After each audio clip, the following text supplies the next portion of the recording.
Low-dimensional game. By accident, Lu Zhiyu found the entrance to a low-dimensional world, and thus began a totally different journey. Free to control everything in the low-dimensional game, Lu Zhiyu felt like a game master, and even God. Chapter 1, Two-Dimensional Painting Space. I am sorry to tell you that you have lung cancer. But, if you receive treatment, there is still a chance of recovery. Does your family know about it? We suggest that you be admitted to the hospital and receive treatment. How long do I have left? You have most likely contracted it for some time. But, there is still. Lu Zhiyu walked out of the hospital in a daze. It seemed unreal, like a dream. The people who walked past him were like from a different world, as if there was an invisible boundary that separated him from reality. Lu Zhiyu had no intention of starting any treatments. He had cancer, there was no point in wasting money to treat it. Even if he were to die, he did not want to die in agony on a hospital bed, with tubes inserted into his body. Since his youth, Lu Zhiyu's lungs had not been healthy. He coughed often.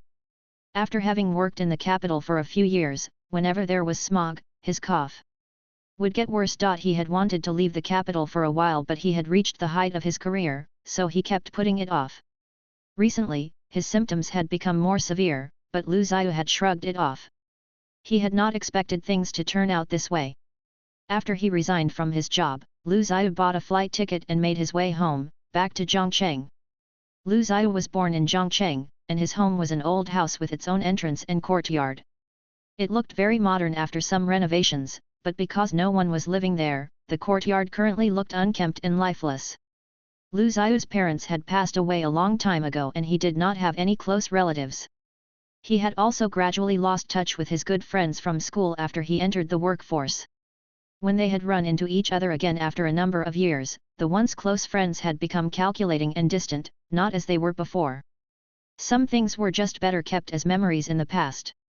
As for his colleagues, they were friendly to each other in the office, but Lu Zhiyu could no longer open up his heart as easily as he did in his youth. After giving it some thought, Lu Zhiyu felt that his life was very pointless. It seemed like there was a standard life template, which had been applied to millions of others, was also forced on him. Other than this cancer incident, he had been living like a puppet, directed by people, society, and fate. The house had been vacant for a long while and was filled with dust. After removing the furniture covers, he started to clean up. He found quite a number of old items. Toys, textbooks, and drawings were revealed, and they brought back many memories from his childhood. What is this? He found an old, red, wooden box on a shelf in the storeroom. After opening it, he found that it was filled with several things. There was a badge of the head of a peasant, an ink slab, and a red book. What most caught Lu Zhiyu's attention, however, was a white scroll. The scroll was unusually white and without a single blemish. The quality of the paper was so fine that it shimmered as if it had been brushed with a layer of oil. When a piece of paper had been around for a long time, the color would change, and this scroll seemed to have been left in the box for a long time without proper care, but it was surprisingly well maintained. These items must have been left behind by his grandfather.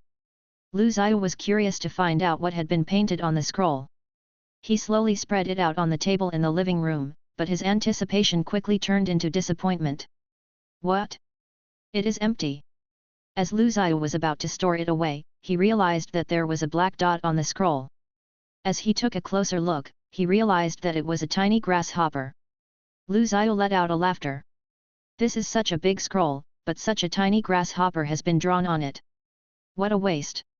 After taking a good look at it, Lu Zhiyu touched the grasshopper with his hand. At this instant, a shocking thing happened. It was as if his hand had moved into another space and he felt something. Lu Zhiyu was shocked and withdrew his hand. He was even more shocked to see a grasshopper now in his hand. He exclaimed with surprise, "What the heck is this?" As he let go of the grasshopper, he saw that it immediately jumped up and hopped around the living room. Lu Zhiyu stared at it in disbelief. He rose to his feet and looked at the scroll. The grasshopper that had been painted on the scroll had now disappeared. Have I taken it out? Was it alive? Lu Zhiyu looked at the painting, then looked back at the grasshopper. His jaw dropped, and he realized that he had found a treasure. Lu Zhiyu liked to read on internet. In fact, he had the habit of reading for an hour every night, so he was no stranger to such things happening. A fantasy has come alive? A magic item that can store things?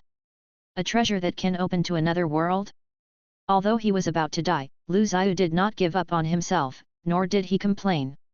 Life had to go on, especially when his remaining days were numbered. He wanted to live a fulfilling life and was elated to find such an interesting item at this moment. Lu Zhiyu spent a few days experimenting on the scroll. It was clear that there was a space in the painting. However, it was different from what he had at first thought. He called it the painting space. The surface of the space was flat. From a scientific point of view, this was not a three but a two-dimensional space. All the things that had entered this space would automatically be sealed and collapse into a two-dimensional form. However, after leaving this space, they would return to their original form. Lu Zhiyu found it hard to understand how this all happened. This was his first discovery. He came to this conclusion after putting different things into the painting space. And his second discovery was that, in the two-dimensional world, it seemed like time did not exist. Everything that went in, seemed to have gone into an eternal rest river, and even if they had been kept inside the scroll for a long period of time, they remained the same. The third discovery was that the painting space seemed to reject living things. Lu Zhiyu had tried to put living things into the space, but it could not take living things that were too big. He had put a chicken and a duck into it, but they had been torn apart and had disappeared. Lu Zhiyu suspected that the entrance of the space could not support their sizes and had caused them to go into a dimensional gap. However, when he put a few ants in the painting space, this same predicament did not occur. The ants stopped moving and had been sealed. Lu Zhiyu found it puzzling that time did not exist in the two-dimensional space. If time had existed, it would have become another world. The painting space would have been more meaningful, rather than just acting as a storage space. Einstein's theory of relativity had classified time as an independent dimension. According to this theory, mankind should be living in the four-dimensional space. However, man was unable to observe the fourth dimension time, so they belonged to the three-dimensional space. The two-dimensional world was similar. Even if one could not observe time, it should still exist and should not just disappear like this. Lu Zhiyu had decided to look at it from a different perspective and to confirm if this was so. Chapter 2, My Two-Dimensional World. Lu Zhiyu had decided to look at it from the three axioms of the theory of the universe. Time, T, space, U, and matter, M. Time, space, and matter were tightly related to each other one another. The three elements were independent yet inextricably linked. The relationship between space and time was U equals U, T, and M equals M, U, for matter and space. Time was found in space, and space was filled with matter. Thus, time and space were related to matter. Among the three elements, matter was the primeval element. If there was no matter, space would never have existed. If space did not exist, time would never have existed. Lu Zhiyu suspected that this painting was the entrance to a two-dimensional world. As matter did not exist in this two-dimensional world, space and time likewise did not exist. Lu Zhiyu looked at the painting, finding it inconceivable. He seemed to have found the entrance of a new world. He wondered, if I place large amount of matter into the two-dimensional space, would I create a stable two-dimensional world? A two-dimensional world with time and space, and also be able to sustain lives? Lu Zhiyu felt excited at this thought, so he started to make a plan. He would first try to put a pipeline into the painting space, then transport sand and other things into it. At this moment, someone pressed on the doorbell. He looked down and saw that the courier was there. Are you Lu Zhiyu? Please sign for the parcel, the courier requested, in a friendly and polite tone. The parcel contained the camera that he had ordered.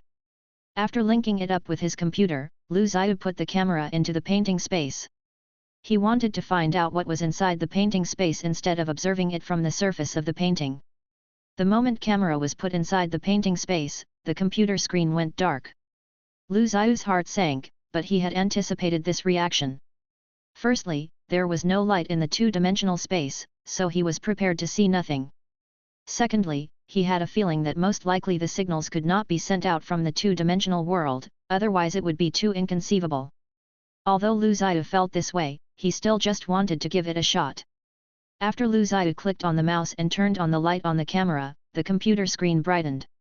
Lu Zhiyu's jaw dropped in surprise, then he moved the camera around.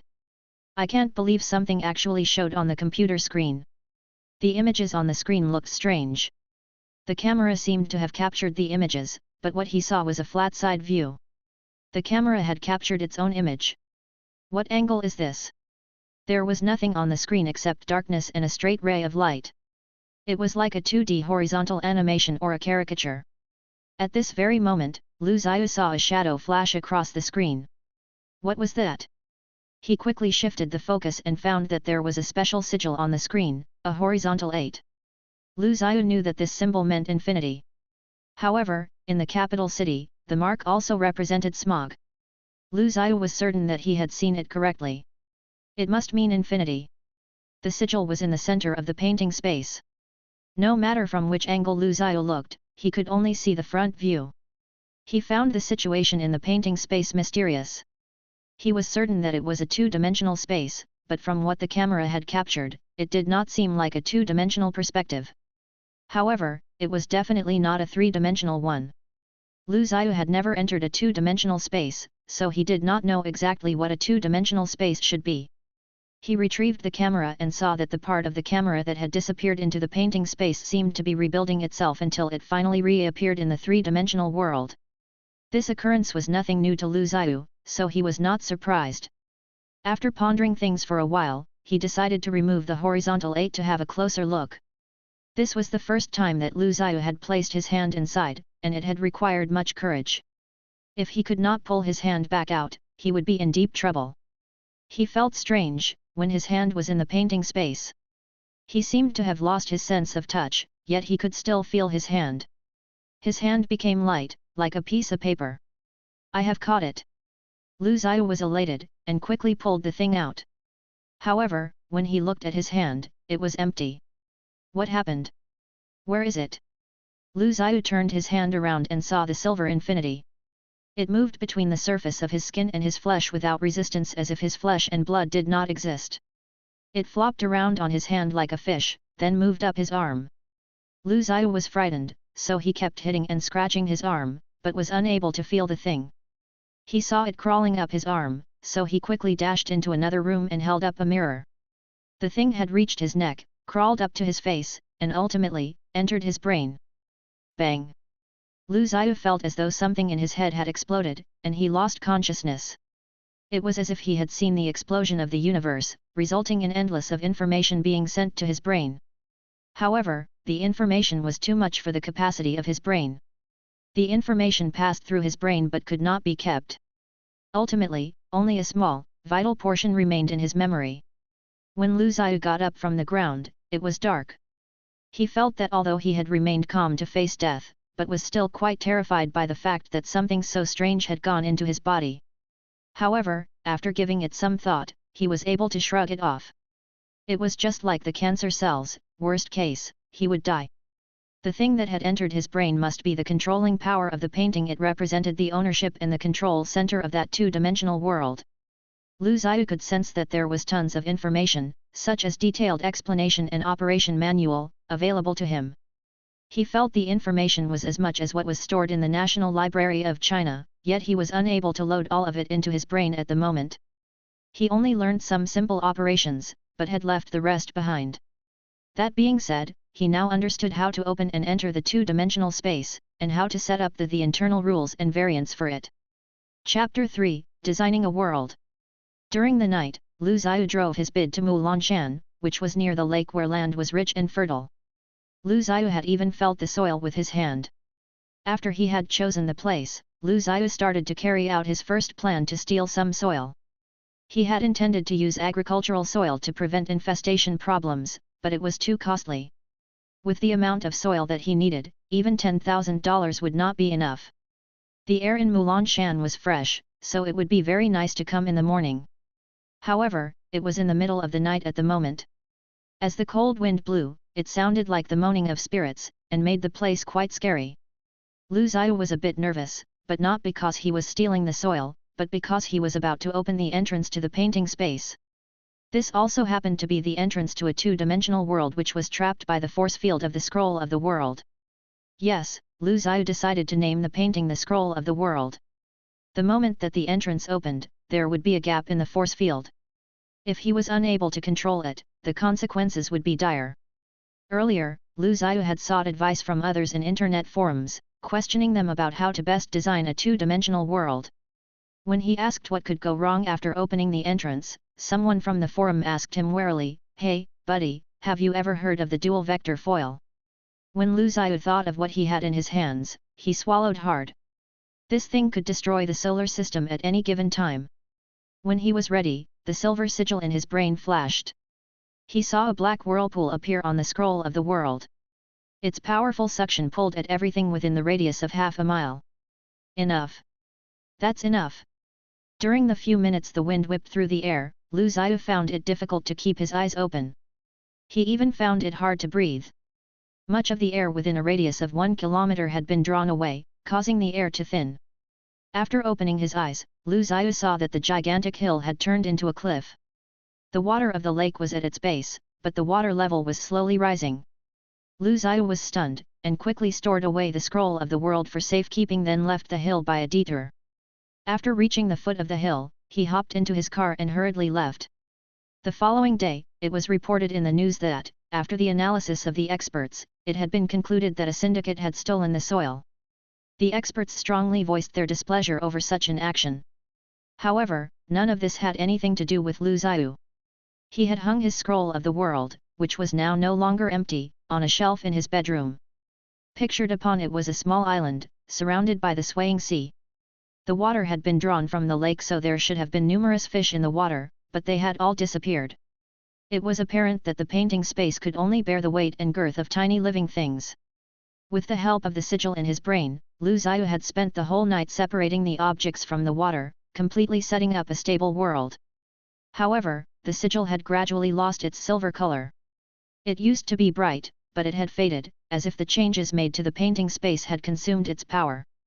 But even now, Lu Zhiyu still remained baffled over its power. As he looked at the painting, he saw ants crawling within it. He jumped up with excitement, exclaiming, "This is exactly what I thought. Space is determined by matter, and time is determined by space." Finally, there was stable space established within the scroll. As Lu Zhiyu observed the ants, he realized that they were moving around like the characters in 2D video games. There was nothing unusual about their behavior.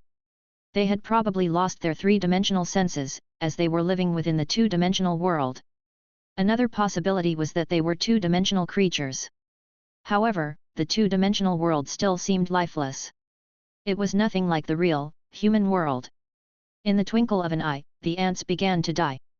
Lu Zhiyu knew this was due to the lack of sun, lack of warmth, and the lack of fresh air.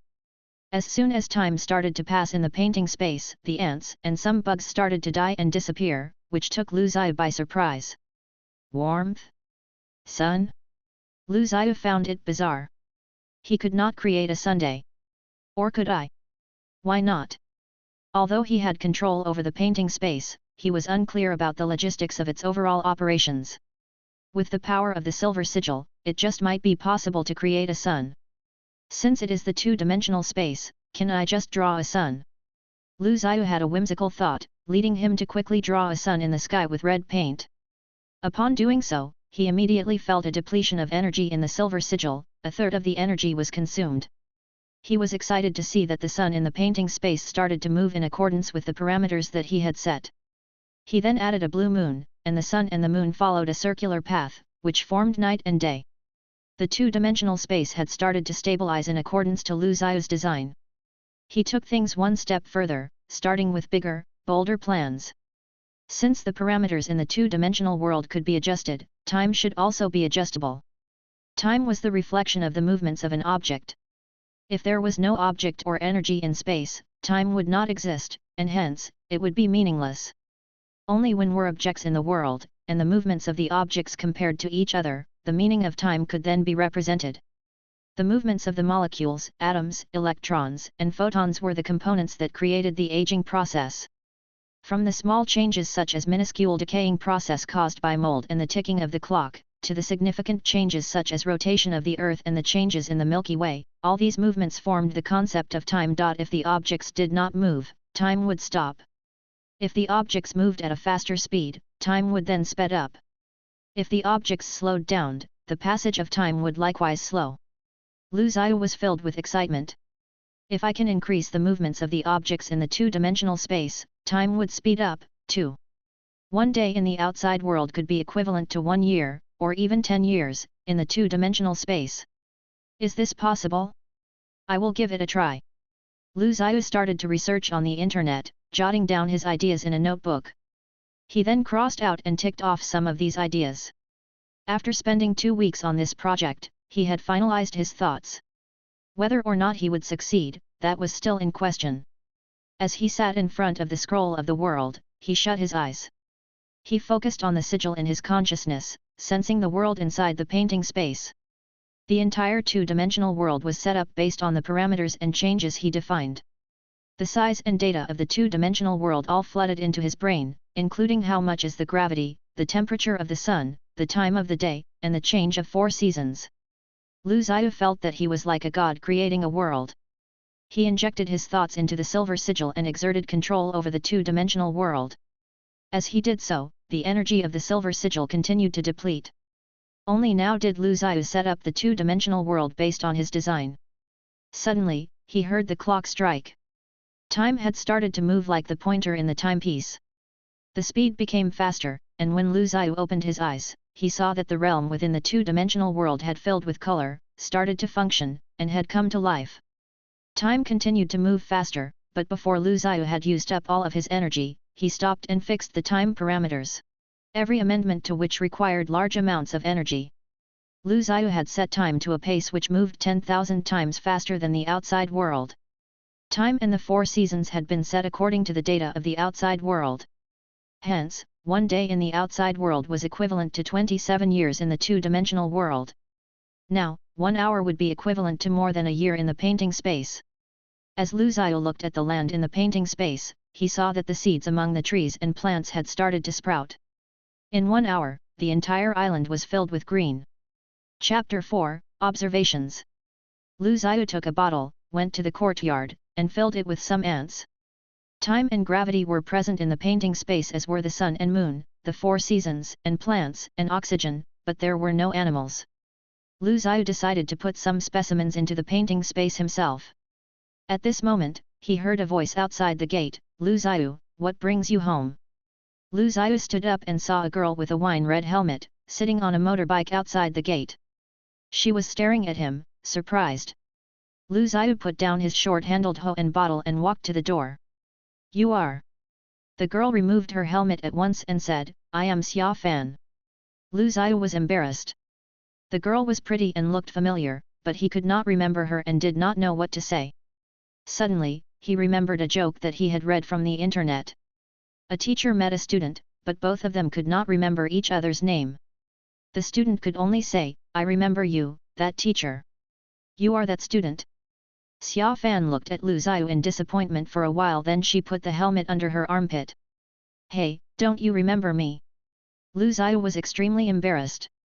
"I'm getting old and my memory has failed me. Can you tell me who you are?" "I am Xia Yan's younger sister." Lu Zhiyu looked at her and said, "Xia Yan's sister?" Lu Zhiyu gestured with his hand and said, "You have grown up." Xia Fan immediately replied, "Of course, I'm in high school now." Xia Yan was Lu Zhiyu's first love. Given his situation, Lu Zhiyu had no wish to meet any old friends or relatives and just wanted to spend his remaining days alone, not to mention a person like Xia Fan.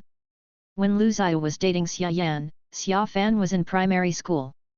Lu Zhiyu had not contacted Xia Yan for 6 or 7 years. Ever since they graduated from high school, they had gone their separate ways. Xia Yan went to Peking University, and Lu Zhiyu had gone to a normal university. Xia Yan had made things very clear when they broke up. Lu Zhiyu had not been able to get over it back then, but during the past 2 years, he was able to come to terms with it. However, that did not mean that he wished to see her again. Lu Zhiyu nodded and said, "Oh, I remember you. Is there something you need? I have quite a lot going on here." Xia Fan knocked on the security grill and demanded, "You remembered me. So why haven't you opened the door?" Looking confused, Lu Zhiyu opened the door, and Xia Fan pushed her motorbike in. "You have such a big courtyard. I've always thought of it as my ideal playground since young. Every time I pass by your house, I take a peep at it, but I never expected to see you here. What were you doing in the courtyard? Lu Zhiyu put away his tools and said, nothing, I was just tidying up. Since you are here, come in and have a drink. Xia Fan was wearing a pair of tight-fitting jeans and a large vest. Through the armholes, one could see her bra. Her outfit was sexy and daring. Lu Zhiyu did not expected the little girl to have grown up to be so sexy. Suddenly, he felt old. My family moved to the development nearby. From the street outside your house, you can make a detour to the back of the development. I just came back from Carrefour, and did not expect to see you in the courtyard. Xia Fan rattled on. Lu Zhiyu placed 2 bottles of drinks and some snacks on the table. Time flies.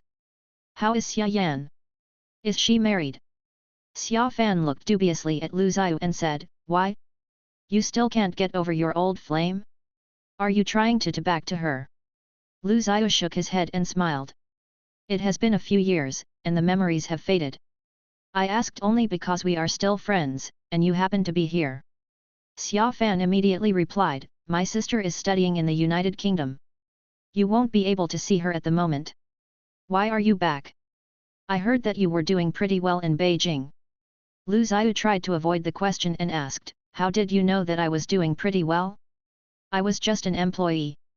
Xia Fan narrowed her eyes and said, isn't everyone an employee? Don't tell me you want to be a boss. Xia Fan stayed in Lu Zhiyu's house for quite a while, leaving satisfied after finishing up a big packet of walnuts. Lu Zhiyu suddenly felt that the air had become fresher with Xia Fan's presence. Lu Zhiyu let the ants into the painting space, but all of them died in an instant. This was not due to the environment. Those were natural deaths. He slapped his head and felt like a fool. Although the lifespan of a worker ant could reach 6 to 7 years, it would be dramatically reduced if the worker ant left its colony and lived without its queen. Furthermore, time moved 10,000 times faster in the painting space. These worker ants could only live for a few seconds. It was not possible to form a colony. Lu Zhiyu immediately turned to the internet. Hardly any of the items that he needed could be bought over the internet, so he searched through the agricultural cultivation forums, found some people that worked in the related fields, and ordered from them after some discussion. 2 days later, Lu Zhiyu received his package. It was a special jar with lots of intersecting tunnels, where ants crawled around, and at the bottom of the jar was the queen ant. It was an ants culturing jar. Lu Zhiyu opened the jar and let the queen ant into the painting space. The plants bloomed, and colorful trees and shrubs filled the area. The trees seemed to have shrunk, which could be due to the gravity and other environmental factors. It was a pity that there was no sign of any animals. With enough time, Lu Zhiyu believed that the painting space might be able to generate its own 2-dimensional animals. However, time was not on his side. Lu Zhiyu buried the ants jar shallowly in the soil of a hillside and started making observations. He saw that under the accelerated time, the ants had started to spread out, filling up the hill. The days and nights came and went, making one feel as though they were watching a fast-forwarded documentary movie. In less than 2 hours, 2 to 3 years had passed in the painting space and a new generation of the ants had replaced the original ones. It looked like the ants formed a unique civilization. They had precise and detailed segregation of duties. Just like human beings, each of them was like a screw that could not be removed from a machine.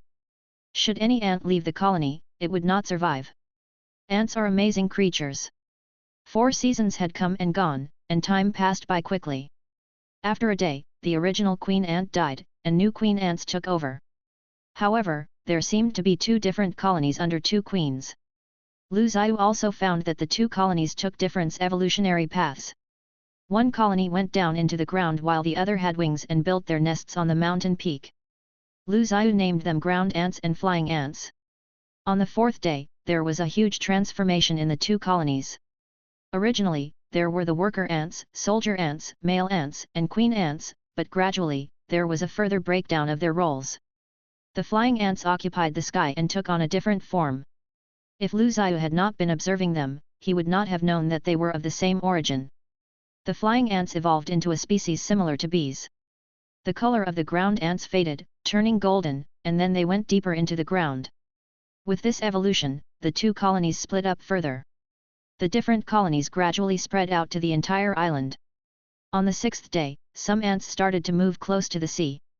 The limbs of those ants started to become vestigial, and the ants evolved into a species that was able to survive in the water. The painting space was flourishing and diversifying. It amazed Lu Zhiyu that a small colony of ants was able to produce such a large variety of strange lives. Chapter 5, The World of Insects. Let's go out, relax, and have a drink. Lu Zhiyu had been dragged out by Xia Fan to join her friends for dinner. After dinner, they went for a karaoke session and had beer and liquor. At first, Lu Zhiyu had felt embarrassed to be with the high school students, but he soon realized that there were also university graduates and adults there. Many of them were couples. Lu Zhiyu was shocked to find that modern high school students were much more open-minded than his generation. After drinking a bit, a pretty and innocent-looking young lady started to make out with her university boyfriend. After a while, they excused themselves to the restroom and disappeared. The rest of the group started to get even wilder, especially Xia Fan. She sang and screamed. She also kept kissing Lu Zhiyu's neck with breath filled with the smell of liquor, which terrified Lu Zhiyu and made him quite uneasy. As Lu Zhiyu supported the stumbling Xia Fan, he could feel the stares of the people on the street. He had not kidnapped this girl, nor did he have any intention of taking advantage the drunk. Although Lu Zhiyu knew he did not do anything wrong, when he saw the police at the intersection, he could not help but stopped walking as if he was guilty. He then waited a bit further up the hill, some distance away, for the taxi. While in the taxi, he was scrutinized by the taxi driver. When they were finally near Xia Fan's house, Lu Zhiyu gave Xia Fan a tug and said, "Wake up, wake up." Xia Fan opened her eyes and asked, "Why?" Lu Zhiyu remembered that Xia Fan lived in the development to the left of his house. "We're back. I'll see you home." Xia Fan pulled Lu Zhiyu's collar and said, "No, I can't go back. If I go back in this state, I'll get scolded." Lu Zhiyu replied, "If you don't go home, your parents will be worried." Xia Fan immediately replied, "It is all right. I am in boarding school and only go home every few days. My parents won't know that I'm not staying at school today." "Your house is big, isn't it?" With groggy eyes, Xia Fan looked at Lu Zhiyu and said, "Will you try anything funny with me, the sister of your first love?" Lu Zhiyu pinched Xia Fan's two cheeks and pulled them in opposite direction. He said, "Stop your nonsense. You are not even developed yet." Lu Zhiyu looked at her sexy body. She was wearing a miniskirt and stockings, and her white halter top showed off her cleavage. Her style of dress was very bold. Xia Fan caught Lu Zhiyu looking at her and she straightened up. She squeezed her slender arms together in front of her body and said, "They're big, aren't they?" Lu Zhiyu was speechless. There were 2 bathrooms in his 2-story house, so they each took one. After taking his shower, Lu Zhiyu took out a clean blanket and tidied the room. He then realized that Xia Fan was still in the other bathroom. "Hey, say something. Have you been flushed away?" he called out. Xia Fan had a towel wrapped around her as she walked out. "Wow! It is nice to have a bathtub. It is so relaxing," she said, smiling. Lu Zhiyu shook his head and said, "I am not used to using that." He brought Xia Fan to the room that had been prepared for her and said, "You will sleep here tonight. The blanket and sheets are." The following morning, Lu Zhiyu carefully climbed out of bed and saw Xia Fan as she walked out of her room. She ran her fingers through her tangled hair and said, "Good morning." Xia Fan took out a set of clean clothes from her bag. After cleaning herself up and putting on her clothes, she left for school. Before leaving, she kissed Lu Zhiyu and said, "Thank you."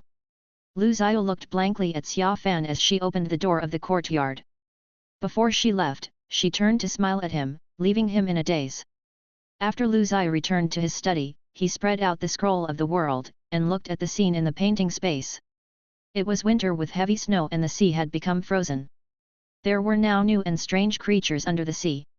This was a world completely formed by many different kinds of insects. Some occupied the sky, while others occupied the forest, the ground, and the sea. They were all over the place. The queen ant was an amazing being. With her pheromones, she could change the genes of the younger generation, and thereby control the entire ant colony. Such ability made her a god-like being within her colony. As the number of the colonies increased, space became limited and food also became insufficient, thus the environment became unsustainable. The colonies fought continuously, and each day colonies were wiped out and some queen ants were dragged out and killed. However, today was very different. Lu Zhiyu realized that a group of insects kept crawling out from a strange-looking nest on a small hill in the painting space. There were many different kinds of them. Some flew in the sky, some swam in the water, and some went underground. These were not born by the queen ant, but were produced using the nest. Lu Zhiyu felt that this was very strange. It seemed like that colony had evolved and developed intelligence, and it tried to take control over its direction of evolution. Lu Zhiyu found the situation abnormal, so he turned to the internet. He found a similar species, which was known as the Zerg in StarCraft. As Lu Zhiyu looked at the painting space, he became puzzled. Have they evolved? Who is controlling the insects? Is it the queen? Where did the intelligence come from? Is the queen the only one with intelligence, or is each insect now has its own intelligence? Lu Zhiyu activated his power and the silver sigil started to glitter. He immersed himself into the painting space and focused on this special group of insects. Lu Zhiyu found that his consciousness seemed to have separated from his body. He felt he had spent one whole day in the painting space, but in the outside world, only a few seconds had passed. Lu Zhiyu saw a long, thin queen insect, with a huge head and 4 long limbs. The tail was long and a black exoskeleton covered its entire body.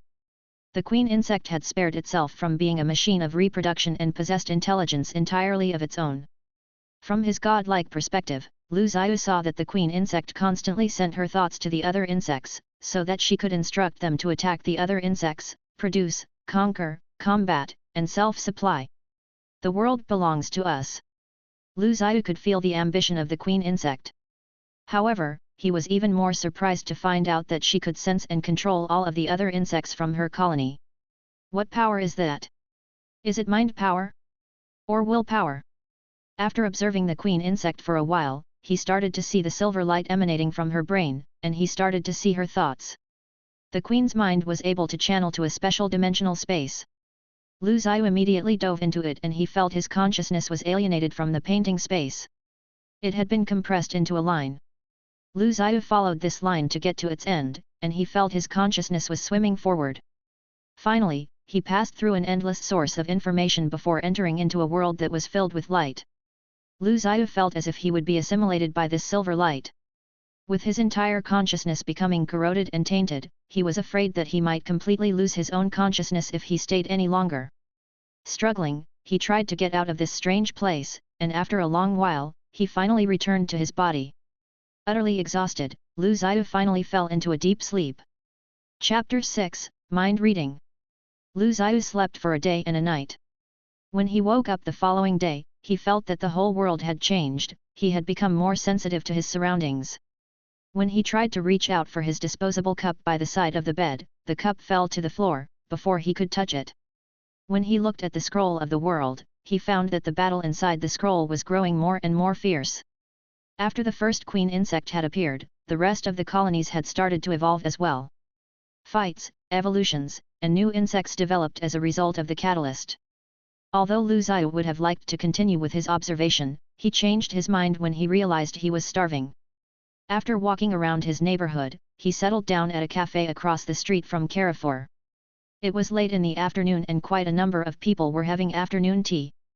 "Sir, are you alone or?" the waitress asked him, immediately struck by his handsome appearance. "This guy is quite good looking, but he does not look wealthy." "Oh, it is such a tiring day." "Ah." Lu Zhiyu looked at the waitress, stunned. Why did she say such a thing in front of me? Why is he looking at me? Don't tell me that he likes me, the waitress was thinking in her head. I am alone. I want a set of. Lu Zhiyu looked at the menu and ordered his meal. After the waitress had written down his order, she turned and left.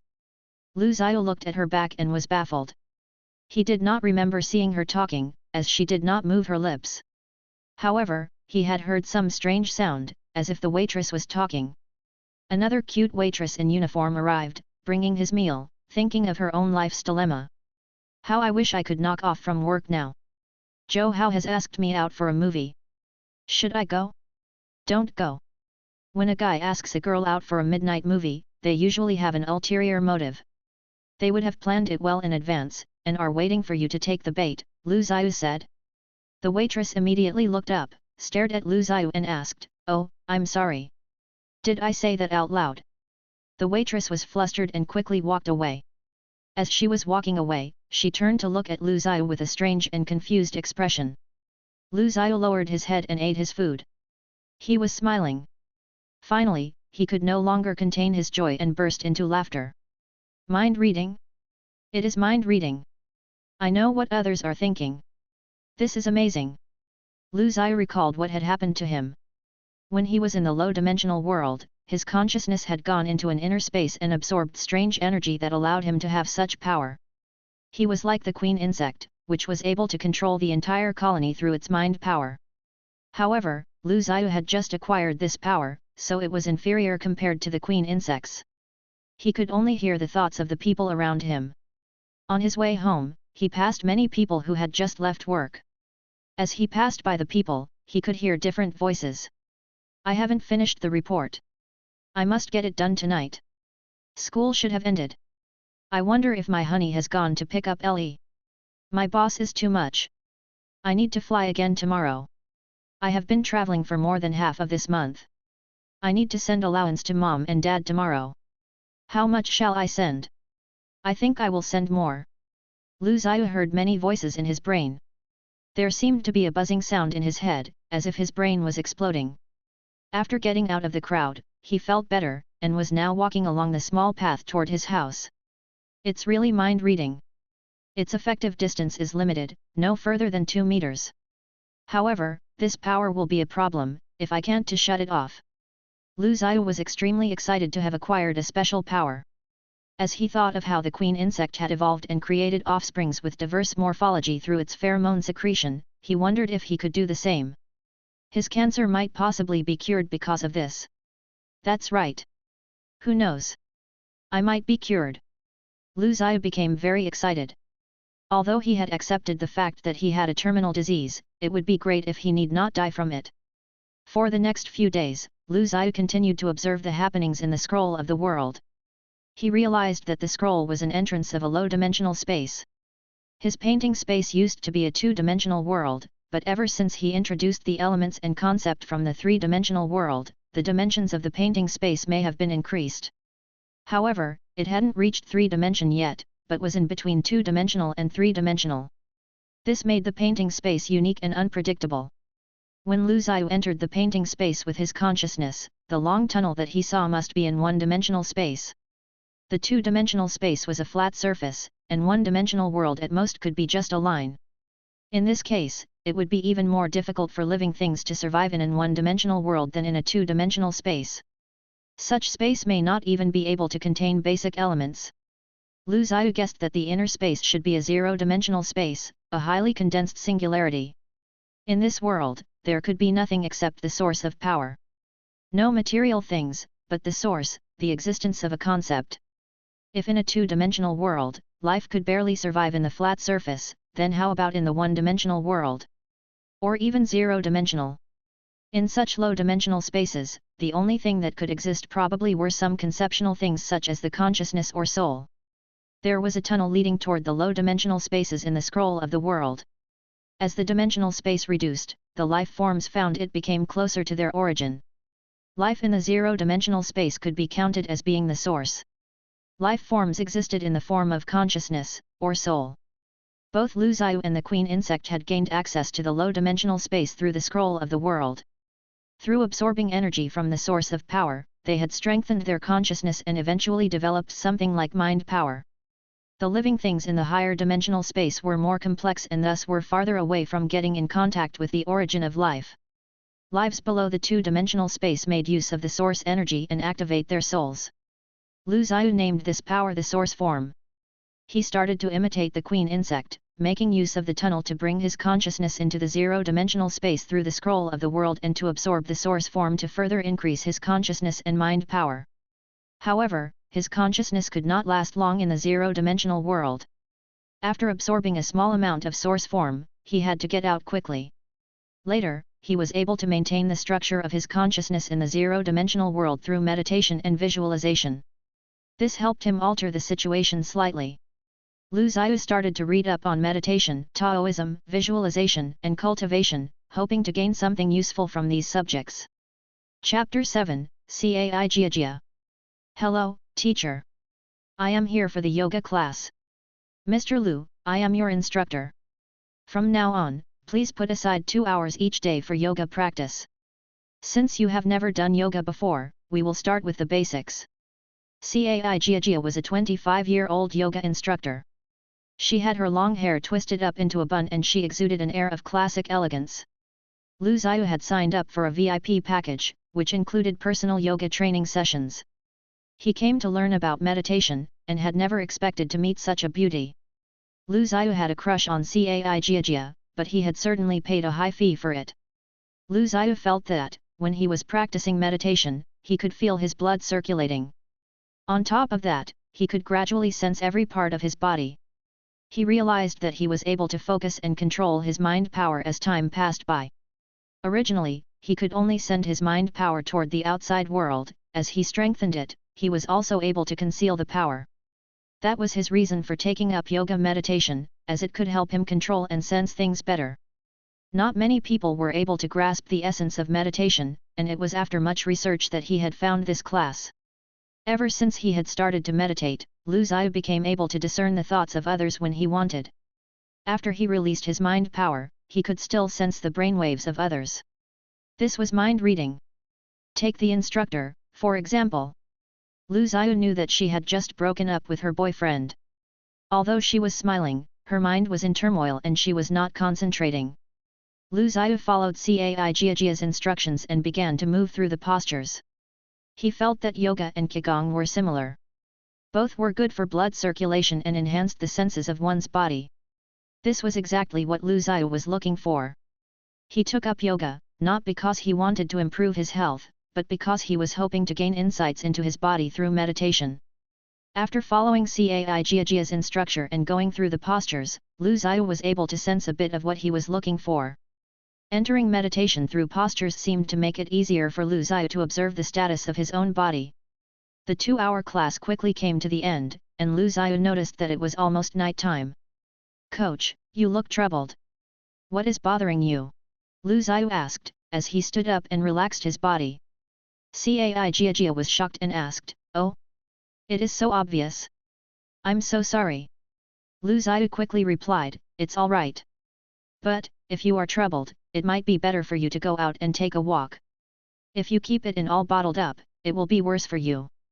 Cai smiled and said, "Thank you, I'll keep that in mind." Lu Zhiyu looked out of the window and saw that it was getting dark. "Is it time for you to finish work? Shall we have dinner together? I would like to treat you to a meal to show my appreciation. I will need plenty of your help in the future." Is he interested in me? Although he is quite good looking, he is not really my cup of tea. Moreover, he is too direct. And I do not want to eat unhealthy food. As Cai was about to reject him, Lu Zhiyu quickly asked, "Am I being too blunt? I know of a restaurant that does organic vegetarian food. The style and ambience are also quite nice. This place came to mind since you are not in a good mood. It might do you good to have a change of environment. What do you think?" Upon hearing this, Cai became interested and said, "All right. Why don't you wait for me downstairs? I can leave in 20 minutes. Lu Zhiyu nodded and said, "I will wait for you downstairs." The two of them had an enjoyable dinner together. As Lu Zhiyu had expected, Cai liked the style and food of the restaurant. During their conversation, Lu Zhiyu found out what interested her and made her laugh. Her unhappiness and dazedness from earlier in the day completely disappeared as she laughed. "Let me tell you, when I was in college back then, I did something stupid exactly like that." "Really? Really? Back then, I was with A." Throughout the night, Lu Zhiyu was humorous, confident and a bit artistic. He was good looking as well. Suddenly, Cai felt that Lu Zhiyu knew her very well. Never had she enjoyed talking to someone so much. She felt that it was even fine for her to pour her heart out to him. When they left the restaurant, they were already very comfortable with each other. They were chatting and laughing. Lu Zhiyu drove her home. As Lu Zhiyu was about to leave, she suddenly turned back to ask him, "Would you like to come to my house?" Lu Zhiyu was taken aback. He was only trying to build a good relationship with her, so he had not expected things to move so quickly. He knew that Cai felt empty after her broken relationship and needed someone to lean on. He had come at the right time to capture her heart. Lu Zhiyu did not want to miss this opportunity. I am actually quite curious. What kind of person is a goddess like you like in real life? Oh no, I think I am having some regrets now. A woman should not let a man know her personal life. Cai lived in a relatively large place compared to the rest in her development. She had probably lived here with her boyfriend previously. Her place was classic European style, and the furniture had been carefully chosen. One could tell that Cai was very particular about the way she lived. What happened after that came naturally. Both of them cuddled together and rolled onto the bed. This was different from the time Xia Fan was drunk and Lu Zhiyu had to take her home. This time around, Lu Zhiyu felt very strongly toward his partner. Especially since Cai practiced yoga and had an athletic figure. She was like a leopardess, leaving him wanting more. After leaving Cai's place the following morning, Lu Zhiyu felt that he was despicable. He had used mind reading to go after girls. It was similar to cheating in an examination. This was truly a powerful weapon. After getting into the car, Lu Zhiyu looked at the rear view mirror and tidied his hair, then saw a love bite on his neck. Cai was wilder in bed than she was in real life. Lu Zhiyu quickly buttoned up to cover the mark. At this moment, his mobile phone rang. Lu Zhiyu looked at his phone and saw that it was a message from Cai, which read, "I love being with you." Lu Zhiyu shrugged his shoulders. She was happy, he was happy. They had both gotten what they wanted. After all, one should not make the relationship between men and women too complicated. Only youngsters would pledge their undying love for each other and be madly in love. Both of them had passed such an age. He remembered what Xia Fan said. Enjoy life when you can. If you wait until the end of your time to figure out what was missed, you wouldn't have any opportunity to make it up to yourself. Chapter 8, Health Restoration Project. Thump. Thump. Lu Zhiyu could hear his own heartbeat. He mentally ran through his whole body. He could feel his blood circulating, and the senses that seemed vague previously had now become clearer. Ultimately, a strange-looking picture appeared in front of his eyes. There were no colors, only structures in this picture. It was like a three-dimensional model or a planar graph created using CAD. The skin, muscles, bones, arteries and internal organs were all shown in the picture, formed by multiple sub-units. Lu Zhiyu could even feel the thickness of his skin, the length of his bones, and the sizes of his internal organs. However, as his mind power was not powerful enough, he was still unable to reach the cellular level. He could only vaguely sense it. Lu Zhiyu could see the dark shadow in his lungs. The cancer cells, which had been separated from the healthy cells, had been increasing. Amassing, they had started to form a tumor. I have succeeded.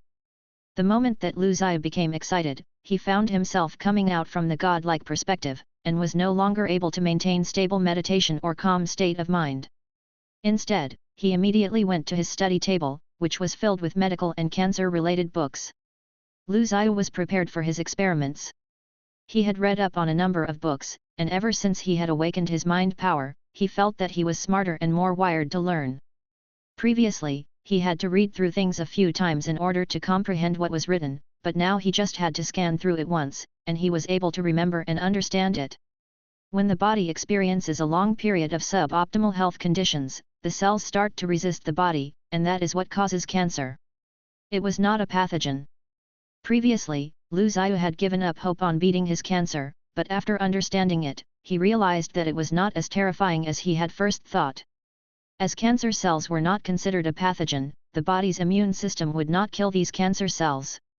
Man contracted cancer not because they were infected by a pathogen, but because the body was in a state of perpetual decay. As such, when one became unhealthy, some of the cells began to resist the body, in a sort of mutiny. Should the condition persist, the rebellious army would expand, form a tumor, and gradually spread through the body. Therefore, killing the cancer cells would not solve the root of the problem. If the problems of the body have not been resolved, one would develop cancer again. When the body becomes healthier and the person's state of mind gets better, his cancer would then be under control. In fact, there were a number of cases, whereby cancer was cured on its own. In light of this knowledge, Lu Zhiyu had decided to make adjustments to his body's condition. After which, he would urge his body to destroy the cancer cells from within in order to treat his lung cancer. From what Lu Zhiyu knew, this method should be feasible. For the next few days, Lu Zhiyu read a great deal of medical-related books. He even got a copy of the class schedule of the medical faculty in Zhongcheng University and sat in the classes for the topics that he was interested in. During his free time, he would go on dates with Cai Jia. After coming up with a plan, Lu Zhiyu started to carry out this plan to heal his body. Different glands released different hormones. The 8 glands in the human body controlled the growth, development, metabolism, and puberty of the body through the hormones they secreted. He figured that, as long as he could control his glands, he would be able to control his body, height, size, shape, strength, stamina, sexuality, intelligence, and much more. Lu Zhiyu had decided to stimulate the glands in his body in order to produce hormones that could control his development and health. He wanted to adjust his hormonal system to improve his health, which was suboptimal due to work and other environmental factors, to that of a professional athlete. Through these adjustments, he hoped to get rid of the cancer cells and cure his disease. Through his mental strength, Lu Zhiyu first stimulated and controlled the secretion of the growth hormone from the pituitary gland. This would stimulate his development again. After which, he stimulated his adrenal, pancreas, and thyroid glands in order to secrete a reasonable amount of hormones to adjust his body to a perfect condition. Naturally, he had stimulated his sex gland as well. He tested out the list according to his plan. After he exited the introspect status, he recorded the data and changes that had taken place after he examined his body. Although he could see the changes inside his body, he could not feel anything yet. It was as if nothing had happened. In the next few days, Lu Zhiyu felt a tremendous change in his body. His body ached all over, this indicated that his body was redeveloping. His bones were growing again. Previously, he would cough when it was cold at night, but this condition had improved. Furthermore, although he did not train, he was building up muscle. Through research, Lu Zhiyu knew how each gland affected the different parts of his body. Through the stimulation of each particular gland, he would also gradually adjust his body's condition.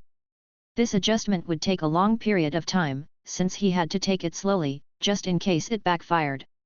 Initially, Lu Zhiyu felt numb, even when he was walking. He ached all over and felt extremely itchy. For a number of days, he laid on his bed and sofa, not feeling like moving. He also had an increase in appetite. When Lu Zhiyu gradually adjusted the level of the secretion of the hormones, these conditions became milder. Lu Zhiyu realized that, during this period of 2 weeks, he had grown taller. And, where there used to be blemishes on his skin had now become soft and fair, like a baby's. His muscles had also become more defined. Although Lu Zhiyu did not work out, he felt as though he had been exercising every day. His muscles had been stimulated and were growing healthily. Most importantly, Lu Zhiyu realized that the dark shadow in his body had started to fade. A large amount of cancer cells in his lungs had already died off, having then been released through his excretory system. He was no longer coughing either. As he stood before the mirror with his shorts on, Lu Zhiyu barely recognized himself. He saw a tall and handsome man in the reflection.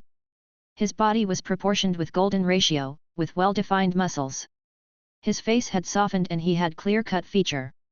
His eyes looked bright and full of energy. He looked like a celebrity or model. He had become better looking than all of those celebrities, even compared to their photoshopped images. Lu Zhiyu had not looked at himself in the mirror for a long time. He was surprised to see such a great change. It explained why Cai Jia had told him that he had changed a lot, when he went to his yoga class the day before. Is this really me? Lu Zhiyu stood in front of the mirror, wondering, with his jaw hanging open. Chapter 9, The Change in Body and Life. Over the past 2 weeks, other than attending the personal yoga classes and going to Cai Jia's house, Lu Zhiyu had been mostly staying at home. Today, while he was out, he found something amiss. Everyone who walked past him turned around to stare at him. There were even a few times when he actually caught sight of people secretly taking photographs of him. He looks so handsome. Is he some comic character? Is he a celebrity? He is so elegant. He seems to have a mixed ethnicity. He looks so gorgeous. His eyes are so charming. Oh no! I have been love-struck. He's looking at me. Along the way, weird thoughts flooded Lu Ziyu's mind continuously. When Lu Ziyu looked at himself in the mirror, he only felt that he looked good and was not really bothered. However, when others looked at him, it seemed that Lu Ziyu had undergone an astonishing change. For instance, when he went to the cafe for a meal, the waitress actually secretly passed him her mobile number, and many girls came up with different excuses to get his contact information. Lu Ziyu found this all very puzzling. Even if he was handsome, he should not be receiving so much attention. After he finished his meal with Cai Jia, she glanced at the seat on the left. Lu Ziyu immediately asked, "What's wrong?" Cai Jia pouted and said, "That girl keeps peeking at you. You are very charming, aren't you? Recently, you have changed a lot." Because I am always with you, I don't feel anything. But you seem different from the first time I saw you. You look too stunning now." Lu Ziyu immediately teased her, "Have I become more good-looking?" Cai Jia touched her red lips and said, "You could say that, but it is more than that. You exude a charm, no, a scent. It smells good and is so captivating." Lu Ziyu was taken aback. "A scent?" He quickly sniffed himself and said, "I don't smell anything." Cai Jia laughed at once and said, "Only women can smell it. It's the manly scent, the smell of hormones." Lu Ziyu lost control of himself and burst into laughter. However, he remembered what Cai Jia had said. "Have I adjusted my body into a perfect state, whereby it exudes a special scent that has caused this scenario?" After dinner, Lu Ziyu naturally went to Cai Jia's house. He took out a bottle of red wine from his car, and after enjoying 2 glasses or so, their desires were quickly ignited. After everything, Cai Jia was still in a daze and took quite a while to recover. Then, she looked at Lu Ziyu and said, "I nearly died just now." Lu Ziyu quickly said, "I will take note next time. You frightened me just now." Cai Jia shook her head. "The feeling is great. Lu Ziyu, you are the most perfect man that I have ever met." Cai Jia lay in his arms and scratched his chest like a kitten. After a while, she said, "Lu Ziyu, let's end our relationship." "What?" Lu Ziyu could not understand what had just happened. They were having a good time in bed earlier, but things suddenly changed. Just as Lu Ziyu was about to use his mind power to explore Cai Jia's thoughts, she opened her mouth. "My boyfriend is back. He has looked me up and talked to me for a long while. He wants me to go back to him." Cai Jia stared at Lu Ziyu, looking confused. She seemed to have made a tough decision. Lu Ziyu cuddled Cai Jia and asked, "Why? Is he better than me?" Cai Jia shook her head and said, "He is not as good-looking or charming as you. You are much better than him in all aspects. But he loves me." Lu Ziyu immediately asked, "Do I not love you?" Cai Jia forced a smile and asked, "Do you love me?" Lu Ziyu was dumbfounded. After a while, he slowly stood up and put on his clothes.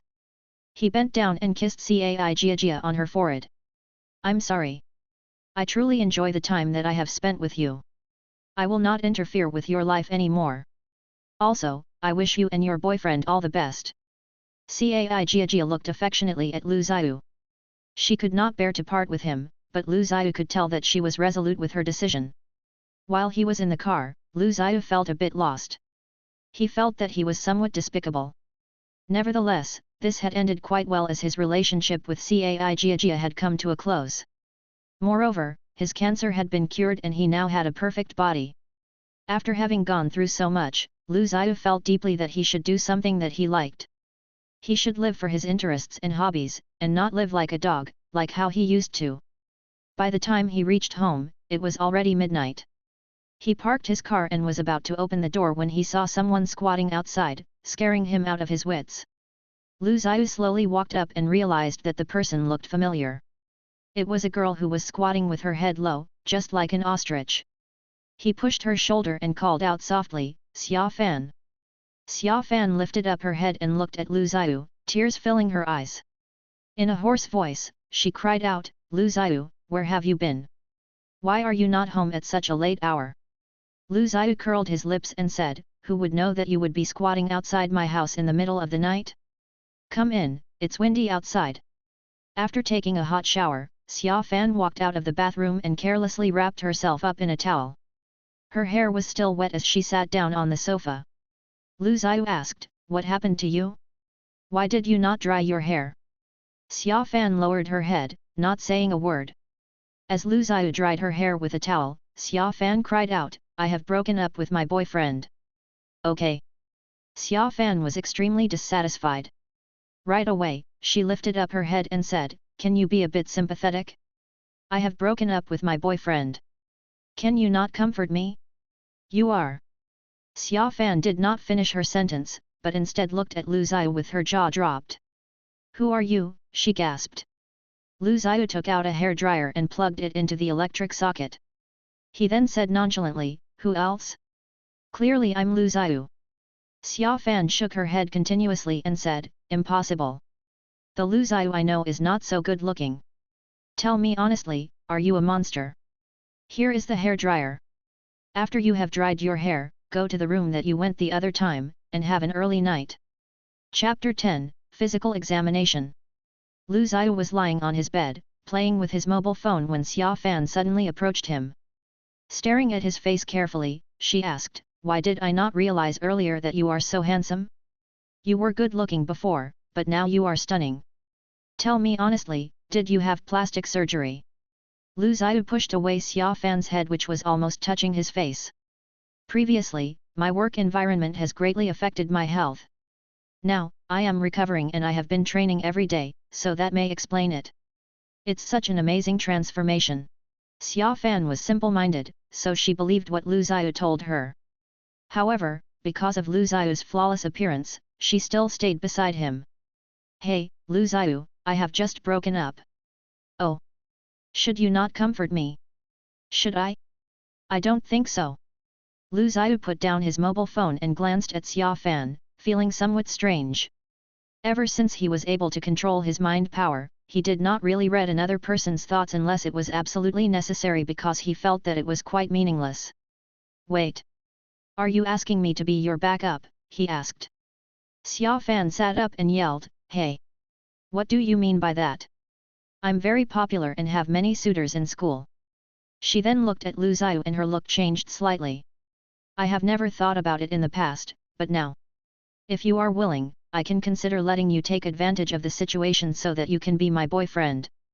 Xia Fan was only wrapped up in towel at the moment, so there were hidden meanings when she used the words take advantage. However, Lu Zhiyu immediately rejected her righteously, after which he chased Xia Fan out of his room and locked the door.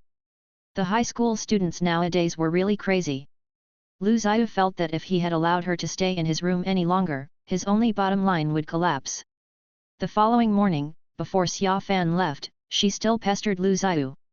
Because of her, Lu Zhiyu spent over 10 minutes just to brush his teeth.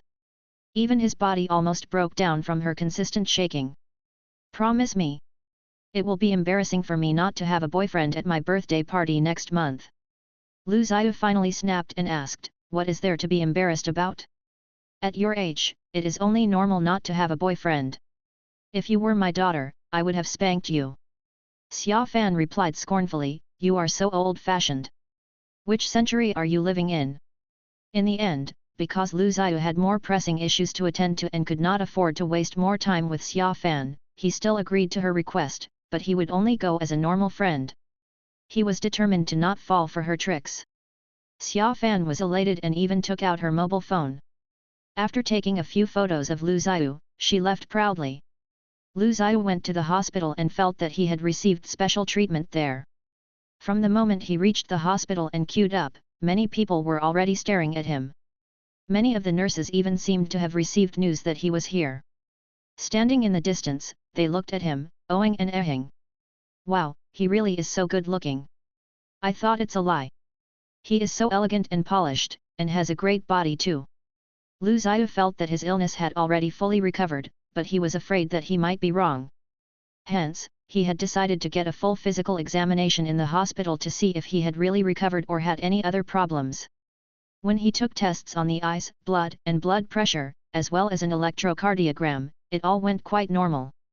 However, when a female physician was checking on him, she touched him all over, causing him to feel very awkward. "Take off your clothes. Take everything off. Lu Zhiyu looked at the female physician who had glasses on and dropped his jaw. The female physician looked sternly at Lu Zhiyu and said, "What are you waiting for? Quickly, take your clothes off." Just as Lu Zhiyu was hesitating about whether to take off everything, the female physician finally added, "But leave your undergarments on." After checking him, the female physician said, "Your body is fine. You are very healthy indeed. The results of the blood and urine tests will be back in a few days. We will inform you when the report is ready." Lu Zhiyu nodded and heaved a sigh of relief. It seemed like there was indeed nothing wrong with his body anymore. Even the minor lung illnesses he had were absent at the moment, which caused him to be very excited. Before leaving, the female physician suddenly passed him her business card and said, "In the future, if you feel unwell, you can call me at this number. I can come to your house and check on you." Taking the business card, Lu Zhiyu was flabbergasted. Do doctors in hospitals now provide such services? He glanced at the card and realized that the doctor's name was Li Wei. Seeing the way Lu Zhiyu was bending forward, Li Wei suddenly put her hand into his t-shirt and pressed on his spine. After hearing a cracking sound, Lu Zhiyu immediately felt an awesome sensation rush up to his head. "You should straighten your back. Don't keep bending forward like that, or else you will look weak. Besides, it is not good for your health." This was a bad habit of Lu Zhiyu, the result of him sitting in front of the computer for so many years. In this modern society, this was also a common problem. However, Lu Zhiyu felt that Dr. Li Wei was behaving in an unusual way towards him. At once, he sensed her thoughts. Lu Zhiyu thanked Li Wei with a smile and quickly walked out from the door. As he stood at the door, he wiped the cold sweat on his forehead. Ever since he was able to read the minds of others, he realized that everyone projected outwardly much differently from what they actually were thinking. Most were, in reality, very wild inside. When Lu Zhiyu returned home, he heaved a sigh of relief. Cancer and death had been hanging over his head like a shadow, but now he could finally stop worrying about them and be at ease. He took out the scroll of the world. Just as he opened it, he realized that the measure of the silver sigil in his mind rose suddenly. Lu Zhiyu knew that the measure represented the amount of the source form. Previously, Lu Zhiyu had used a huge amount of source form to change the rules and regulations of the painting space. He had basically completely drained the source form. After that, there had been no changes to it, but the measure had just suddenly increased. He knew that there must be a reason for this. Although Lu Zhiyu could not directly use the source form from the sigil to enhance his mind power and spirit, he could make use of the source form to change the rules of the painting space. This was extremely important to him, because with sufficient source form, he could change the painting space at his will, just like a true god. Chapter 11, The Female Physician Li Wei. Lu Zhiyu entered the painting space and immediately discovered that the very first queen insect had died. It was jointly attacked by a few other queen insects that appeared later on, dragged out from its nest, and died a horrible death. It was precisely at the moment the queen insect died that the measure of the source form in Lu Zhiyu's brain increased. Lu Zhiyu then brought his consciousness into the painting space and gradually discovered that the source form's increase did not only occur when the queen insect died. In fact, every time a living thing died, the measure of the source form would increase subtly. He did notice that there was a great difference between an ordinary insect and a queen insect. As the changes were minimal for ordinary insects, Lu Zhiyu had not noticed the difference before. It was only when the queen insect died, and the measure shot up, that this great difference caught his attention. The entire space in the painting became the playground of the insects. These insects were extremely different from the ants that Lu Zhiyu had placed in it earlier. In fact, various very strange-looking insects, which had never existed before in the real world, popped up continuously. Moreover, they were seen everywhere, in the sky, on land, and in the sea. Among them, there were dozens of queen insects which possessed intelligence and mind powers. The development of the insects was way beyond Lu Zhiyu's imagination. The internal structure of the different insect colonies kept developing. At the beginning, the different insect worker types were around a dozen, but then it evolved into hundreds or even thousands of worker types. In addition, these insects were getting increasingly intelligent as well. They started to communicate, cooperate, conquer, develop, research, and create different weapons. Lu Zhiyu felt that they could even be called the civilization of the insects. Lu Zhiyu saw the insects that were flying in the sky like airships throw acid into a few nests, immediately setting them ablaze. There were beetles that looked like armored vehicles firing missiles into the sky. The battle and collaboration among the insects were actually very modernized. Lu Zhiyu found this all very scary. If not for the confined space and restrictions of the painting space, the insects would have come into the world of mankind. If this happened, it would absolutely destruct humanity. The lifespan of a queen ant was around 20 years in the painting space, but in real life, it was less than a day. However, from the birth of the first queen insect to the current moment, 27 days had passed, which meant that this queen insect had lived around 700 years. What's more, it did not die a natural death, it was killed by its enemy. Lu Zhiyu found this amazing, wondering how the queen insect could live for so long. Lu Zhiyu took out his notebook once again and recorded down the information of these queen insects. As he did so, he realized that when the mind powers of the queen insects had reached a certain level, their mind powers started to get more refined and made it possible for the queen insects to observe and control their own genes. These queen insects had actually been modifying and developing their own genes. These insects were way ahead of mankind, at least in terms of genetic development. If the strength is equivalent to 1 source form unit, SFU, when my mind power was initially awakened, after practicing medication for such a long while, my mind power should have reached 6 SFU. It probably needs 7 SFU in order to break through the bottleneck, and reach the point where I am able to freely control the power and therefore influence the external world just like the queen insects. Lu Zhiyu estimated that, if he gave it his all, he would be able to break through in 5 days. He was excited to think about experiencing what it felt like to have a mind power that would allow him to observe his genes. Other than taking medical classes, Lu Zhiyu also got the curriculums of the Department of Biology of Zhongcheng University, and went to the classes daily. In addition, he bought some books on biology to increase his competency in this area. As he was auditing the classes only, Lu Zhiyu did not disturb the lecturer or the other students. He sat quietly at the back of the classroom, trying to remain incognito. However, he still could not stop the girls from swarming around him. Lu Zhiyu did enjoy the special treatment, though, as he had never had anything like it during his previous college years. In fact, from the moment he had stepped into the classroom, all eyes were fixed on him. Many girls screamed with excitement, but the guys only looked at him with animosity. This made Lu Zhiyu feel embarrassed. "Hi, are you a biology student? Why is it that I have never seen you before?" The moment Lu Zhiyu sat down and turned to the page that he had bookmarked previously, a few girls gathered, surrounding him and bombarding him with questions. They were pretty and all seemed quite confident, otherwise, they would not have come over to chat him up. "No. I'm only auditing the class. I'm here because I have an interest in this subject," he said. Lu Zhiyu was surrounded by the group of girls, but at the same time, he also suffered from the killing looks from the guys in the classroom. The girls only left once the class started, but even during the lesson, Lu Zhiyu kept receiving notes on which either their mobile number or WeChat ID was written. In the afternoon, Lu Zhiyu went to the hospital to collect his medical report. For some reason, he waited at the reception window for a while, but the female hospital worker kept dawdling and just would not give him his report. Eventually, thanks to the physician Li Wei he had met last time, he obtained his report. Before he could leave the hospital, Li Wei held onto his arm and told him that she was leaving early from work, and would like to buy him dinner. Before Lu Zhiyu could reject her offer, Li Wei had already dragged him to a fancy Hunan restaurant. "Hi, I'd like to order this, and this. All of these dishes must be spicy." Li Wei took the menu and ordered just like how she would usually do. However, she then immediately looked at Lu Zhiyu and asked, "Do you like spicy food?" Lu Zhiyu nodded, "I am fine with it. In fact, I actually do like my food to be a little spicy." "But, aren't doctors supposed to be more particular about their food? How come you like such spicy food?" Li Wei replied with a question of her own. "Who told you that spicy food is bad for your health? You doctors usually tell us to watch our diet and not eat spicy or oily foods. That's only when you are sick. It is fine to eat these things when you are well."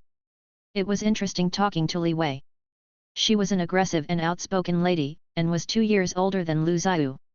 She spoke her mind and was very direct, so Lu Zhiyu would not need to guess what she really meant, which made him feel really at ease. Compared to Cai Jia who was reserved and graceful, Li Wei was someone on the other end of the spectrum. Lu Zhiyu had taken the initiative to go after Cai Jia, but now Li Wei was going after him. The feeling was different, better somehow. In any case, Lu Zhiyu was enjoying every moment of it. "Hi, 2 more bottles of beer please." "More." Lu Zhiyu knew what was on Li Wei's mind. However, when both of them left the restaurant, it was Lu Zhiyu who carried Li Wei out. Taking off her white coat, Li Wei did not have an athletic figure from years of exercises like Cai Jia, but she was still mature and hot. In particular, when she pressed herself against Lu Zhiyu, he felt as though his whole body was burning. "Where do you live? I will take you home." "It's all right. There is a hotel nearby. Just get me a room there." After checking in the room with Li Wei, Lu Zhiyu did not come out until the following morning, when both of them left the hotel together, behaving very intimately. Lu Zhiyu found it thrilling to date a female doctor who was 2 years older than him. Chapter 12, Genetic Template. Lu Zhiyu felt that something was about to grow out from between his eyebrows. Finally, at the end of his meditation, with sufficient mind power, the thing broke through and came into the real world. Lu Zhiyu saw the external world, not with his eyes or with the introspective senses that he had been using earlier. Instead, he was actually observing the world from an entirely different angle. His mind power had broken through the limitations of his body and was influencing the real world. The real world that he saw through his mind power was made up of information formed by dots and lines. There were no colors or light, only information in the form of dots and lines. From the moment Lu Zhiyu extended his mind power to explore the world, he could feel a vast amount of external information flooding into his brain. The humidity of the air, the size of the room, and the length, structure, quality, and density of his bed all continuously gushed into his brain. Suddenly, Lu Zhiyu realized that he had never understood his room so well. However, the huge amount of information was too much for him to handle, causing him to feel as if his brain was going to explode. Is this how the world looks like using mind power? The world is created from information. After withdrawing his mind power, Lu Zhiyu felt dizzy at once. Information from the whole world kept entering his brain. Although he enjoyed the feeling, he found it unbearable at the same time. After Lu Zhiyu calmed down, he started to carry out his initial plan. He began to observe the inside of his body and the deep parts of his cells, just like how the queen insects did. His mind power turned more refined and went deeper into his body. Lu Zhiyu could see his body become continuously enlarged. He saw his muscles, blood vessels, blood, and then, his cells flowing. They looked like bubbles that converged into an endless stream of river, rushing into the distance. As Lu Zhiyu's mind power ventured even further, he could see what was happening inside the cells. He found the nucleus, which was the small walnut-shaped tissue in every cell. The function of each cell was carried out by its cytoplasm, while the nucleus was its core. Lu Zhiyu once again made his mind power even finer. At this stage, it was already extremely tough for him. His mind power had reached the realm of the microscopic world. This was the most magical and mysterious corner of the world. As compared to the macroscopic universe, humans were more interested in the microscopic world. Finally, Lu Zhiyu saw his own DNA. It was like a spiral staircase, and contained the greatest secret of the human body. Human genetic materials were found here, as was all the information in the body. This was a mystery that mankind had always wanted to unravel but could not do so completely. Lu Zhiyu was elated. He went straight in and saw an endless amount of information flooding into his brain in the form of visible texts. He felt as though he was standing naked in front of a long stream of information. An infinite amount of information dating all the way back to the beginning of life presented itself beneath his feet. What is this? The memories of life? Lu Zhiyu saw the information about his ancestors and the beginning of mankind. As he moved up the stream, Lu Zhiyu could even see the shadows of people which were his ancestors. As he advanced further, their faces became simpler and unadorned. Their clothing also kept changing, and ultimately, he saw the primitive period. He moved all the way from Homo sapiens to Homo erectus, Homo habilis, and Australopithecus. Then, Lu Zhiyu realized that the road ended abruptly. This was the first template of man and no more genetic backtracking was available. Perhaps, this was actually the origin of man. The other species further up the stream already had nothing to do with mankind. Lu Zhiyu could see directly the origin and evolution of man. It was like an enormous slideshow which greatly astounded him. At the moment Lu Zhiyu withdrew his mind power, he felt wobbly, nearly falling down from his bed. He covered his face and panted non-stop. It took him a long while to recover. After some time, Lu Zhiyu roared with laughter. He felt that he had been to the edge of the evolution of man, and finally understood the secret of genes. Lu Zhiyu realized that the insects had actually changed their genes through pheromones after observing the secret of genes. Lu Zhiyu had a more frightening thought, all because he had seen the genetic template of the ape-like ancestor in the deepest part of his genes. What if I change the template? If I change the source of the genetic information and tell the gene that its ancestor is not an ape, but rather a titan, or a god, or even a dragon in the legend, what will happen to mankind? Will it cause atavism, with man suddenly becoming extraordinary beings? The thought thrilled Lu Zhiyu, but he also felt that the task would be extremely challenging. Countless experiments would have to be done before he could realize his goal. Lu Zhiyu was not even sure if it was feasible. Lu Zhiyu had set up a laboratory upstairs. It was not professional, but he had bought many pieces of biology-related equipment, which were expensive and hard to get. Fortunately, he only required a few basic facilities, as his mind power was much more powerful in terms of accuracy and fine-tuning. In particular, during observations, Lu Zhiyu could accurately detect the changes in the experiment. There were a CO2 incubator, biological safety cabinet, ultra-low temperature freezer, and other equipment, as well as a wide range of consumables. Lu Zhiyu had used up all of his money, including the funds that his parents had left behind for him, in order to purchase all these items. When Lu Zhiyu made the investment, he had asked his primary school classmate, Wang Yi, for help. Lu Zhiyu attended primary school in his hometown.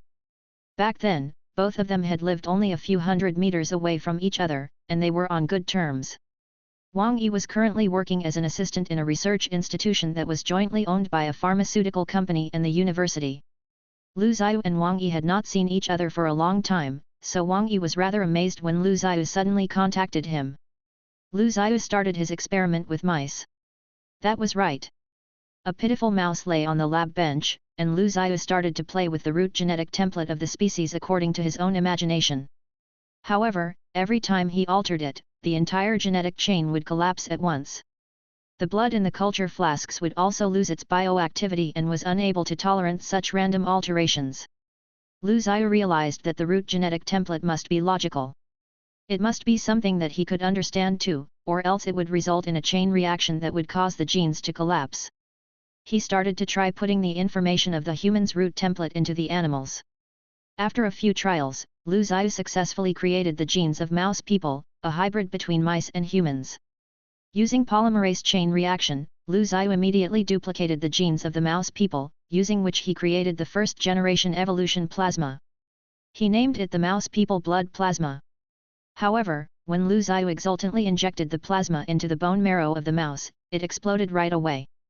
Immediately, Lu Zhiyu's heart sank. After being depressed for quite a while, Lu Zhiyu felt that he might be able to breed a new generation of life from the embryo, instead of directly and brutally trying to modify the genes of a mature animal. It would just be like the way cloned sheep were created. At this time, a tremendous change in the painting space was noticed. Chapter 13, The Destruction of a Civilization. Hey, what has happened? Why are you all dead? Lu Zhiyu had been too busy over these few days to observe the painting space, and when he looked at it, he found that a huge amount of insects had started dying. Lu Zhiyu realized that 2 days ago, the insects had actually developed bioenergy. A queen insect had created a new generation of nests and begun to continuously spawn soldier insects. It then managed to control all the other queen insects, effectively unifying the entire painting space. After that, the queen insect that had just unified its world went onto a road of self-destruction. The endless creation of soldiers eventually used up all the resources of the painting space. The seas had been contaminated and dried up, and the lands had turned into mere deserts. The insects had started to devour one another, resulting in continued deaths. Lu Zhiyu saw for himself the total collapse of the huge civilization of insects. The queen insects and ordinary insects died one after another, and the painting space was being ruined. No! Don't die! Lu Zhiyu nearly went berserk. However, the measure on the silver sigil in his brain continued to rise rapidly as the insects died. Finally, the measure broke through its bottleneck. Lu Zhiyu could feel the silver sigil transform from a horizontal 8 to a silver-colored hourglass. At once, a huge amount of information charged into his brain, and Lu Zhiyu, once again, received part of the information on how to manipulate the scroll of the world. Specifically, he received the method on how to create and open the dimensional channel from the outside world. Lu Zhiyu glanced into the painting space, which had already turned into a desert. Even the dead bodies of the insects were being devoured gradually. However, Lu Zhiyu realized that the queen insect that had controlled the painting space had disappeared. It did not die and actually just vanished. What has happened? After some prompt investigation, Lu Zhiyu realized that it was at the point when his control of the space had been enhanced that there was instability in the dimensional channel. As he was adjusting the dimensional channel in an attempt to save the painting space from total destruction, the queen insect had grasped hold of the opportunity to escape from the painting space, exiting the two-dimensional world. However, Lu Zhiyu had no idea where she had escaped to, or whether it was a lower dimensional space or a higher dimensional one. She might even have escaped to the three-dimensional space where he was currently in. Has she escaped? This trickster destroyed my painting space and just disappeared. This is too rude. Lu Zhiyu felt the loss, but there was nothing he could do. He knew that this would eventually happen one day, given the characteristics of insects. These extremely aggressive insects would devour all resources in order to enhance their lives. The painting space was just too small for them. After the living things in the painting space all died, Lu Zhiyu retrieved the source form from it, which filled up only around 1/10 of the hourglass. If Lu Zhiyu's original measure when he had first obtained the painting space was 100 units, the quantity of the source form at the moment would be about 1,300 units. To fill it up again, he would need 10,000 units of source form. Previously, Lu Zhiyu had used 100 units of source form to create the painting space. Now that he had 1,300 units, he might be able to come up with another plan to create a more stable, larger space. Perhaps, it would even be a world that could accommodate various civilizations and living things. Lu Zhiyu suddenly realized that he had missed out an important detail. He could trace back the memories and origin of his ancestors through his genes. Hence, the queen insects might be able to do so as well. That would mean they might have already discovered that they did not belong to the painting world. Instead, they were from another universe and their ancestors were but a group of ants on the ground. Lu Zhiyu's expression changed. Could the insects have already felt my presence, and have been scolding me behind my back? Something also seems to be wrong with the queen insect. It seems like she has prepared to escape from the painting space long ago. At the moment, in a distant and unknown inner space, the queen insect that had curled up like a worm and traveled through space-time in a cocoon sent out a wave. The world of God. Tset, looking for the presence of God. We insects are from the world of God, the kingdom of God. The Almighty God, Sunika is looking for you. I have many questions. As Lu Zhiyu waited outside the hospital, a few women suddenly came by to chat him up, but he rejected them. When Lu Zhiyu saw them walking away reluctantly, he could only smile wryly. At the moment Li Wei appeared, he immediately waved at her. Li Wei smiled and bid her colleagues farewell, after which she leaped into Lu Zhiyu's embrace. Noticing a few female doctors and nurses gossiping at the door, Lu Zhiyu held Li Wei in his arms and said, "This is a public place. Don't be so affectionate. Your colleagues are all watching us with a scary look." Li Wei gave a humph and said, "They are trying to seduce you and are envious of me. In the future, don't look for me inside the hospital, just give me a call when you are here." Lu Zhiyu shrugged and said, all right. I've got it. I promise that I'll be good and not fool around." Li Wei said proudly, "That's right. As my man, you have to be virtuous." Lu Zhiyu opened the door of his car and Li Wei sat on the passenger seat. Then, Lu Zhiyu made one round and hopped into the car as well. After he started the engine, he said, "I didn't know that you get jealous so easily. You're so petty. By the way, the word virtuous is used for women." Li Wei immediately argued, "Who asked me to fall in love with such a handsome guy like you? If I am not careful, those vixens outside will swarm you." Over this period, Lu Zhiyu had gradually understood why women were so attracted to him. Other than his outstanding look, another important factor was the smell of hormones that exuded from his body. When his body had adjusted to the optimum level, Lu Zhiyu realized that not only could his physique be compared to professional athletes, but his now perfectly healthy and balanced body also released this smell that would attract women greatly. This was something that Lu Zhiyu had no solution to. He could not possibly destroy his physical attributes only because of such a small flaw. Moreover, If this was even considered a flaw, all the men in the world would most likely want to have it. After going through the ordinary process of having their dinner, going on a date, and watching a movie, Lu Zhiyu brought Li Wei to his house. This was the first time that Li Wei went to his house. They had been to the hotel a few times together and then to Li Wei's house, but not Lu Zhiyu's house. Your house is quite nice. It is detached and the location is great. Did your family refuse to leave when the developers tried to chase you out in the past? I am surprised they allowed you to stay. Li Wei's guess was somewhat close to the truth.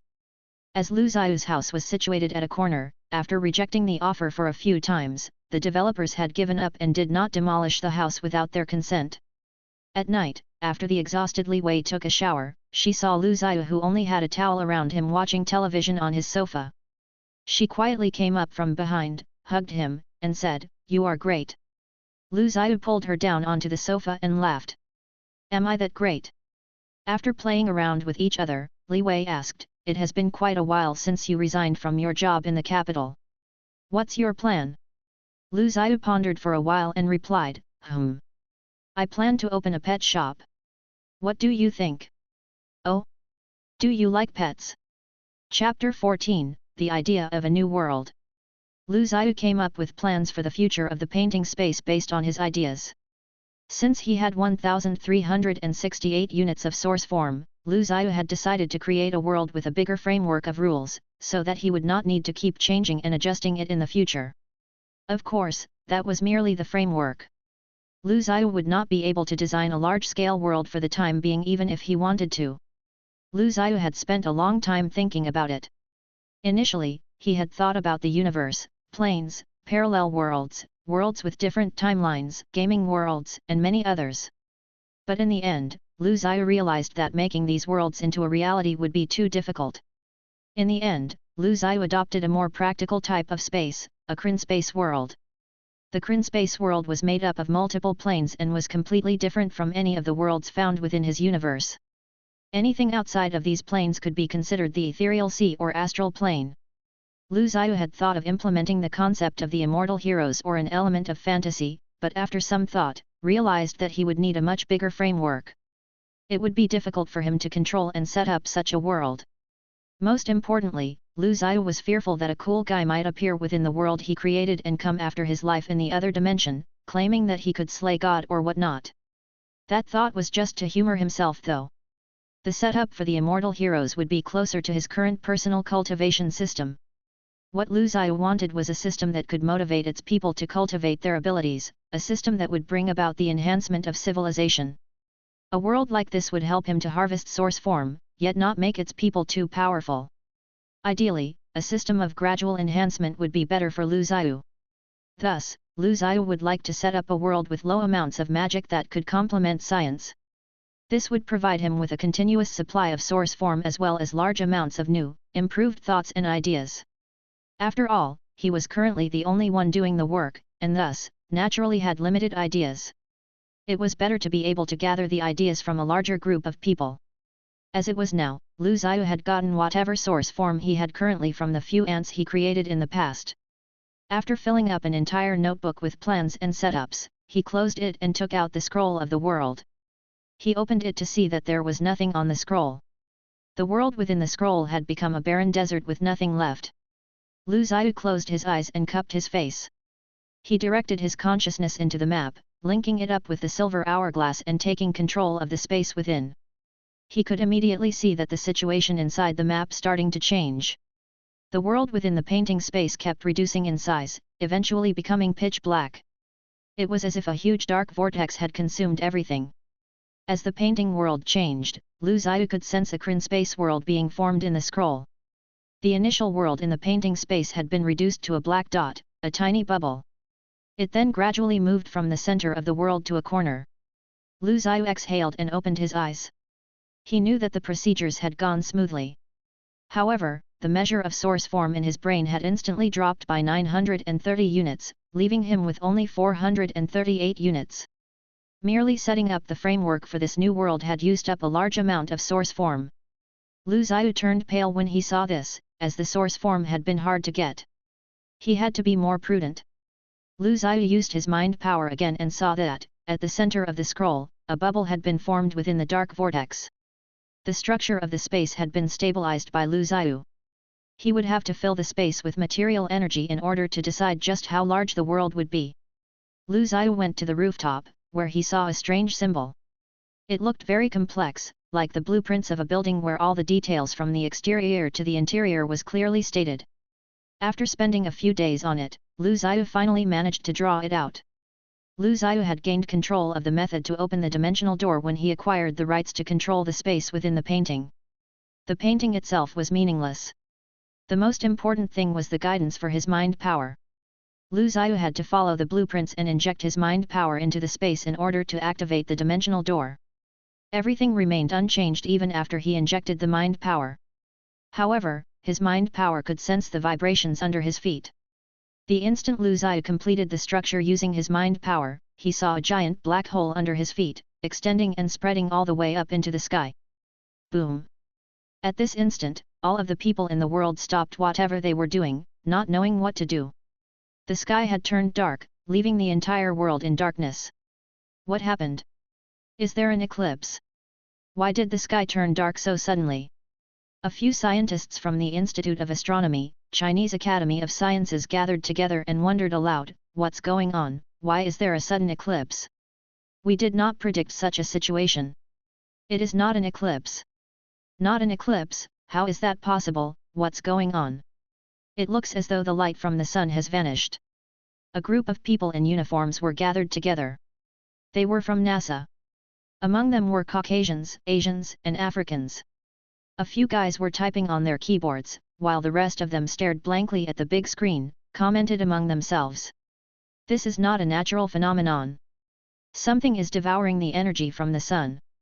Devouring the energy from the sun? How is that possible? Are you crazy? I would like to say that I am crazy, but that is what the data shows. What is the area that has been affected? Is this man-made?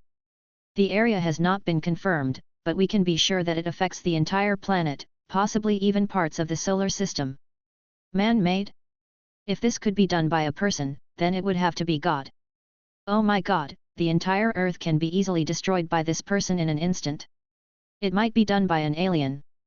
At the same time, the Netherlands Institute for Astronomy, other astronomical institutions around the world, and the space sectors were also caught by surprise by the sudden change in the sky. Many of them looked out, only to see the entire world covered in darkness. The traffic patterns were in chaos, people on the streets screamed and squatted down. The darkness brought fear to them all. Many of them turned on the lights and looked up at the sky. Using their mobile phones and binoculars, they tried to catch glimpses of the eclipse, but nothing could be seen. Why can't I use my phone? What's the problem? The light has dimmed. The internet has been cut off. Those that knew the true cause of the darkness were struck by panic. The energy from the sun had been devoured and the world had descended into darkness, yet no one knew the reason for it, nor could they guess when everything would return to normal. Should this continue, the order and stability of the human civilization would crumble within a few days. The human race would die off in less than a month.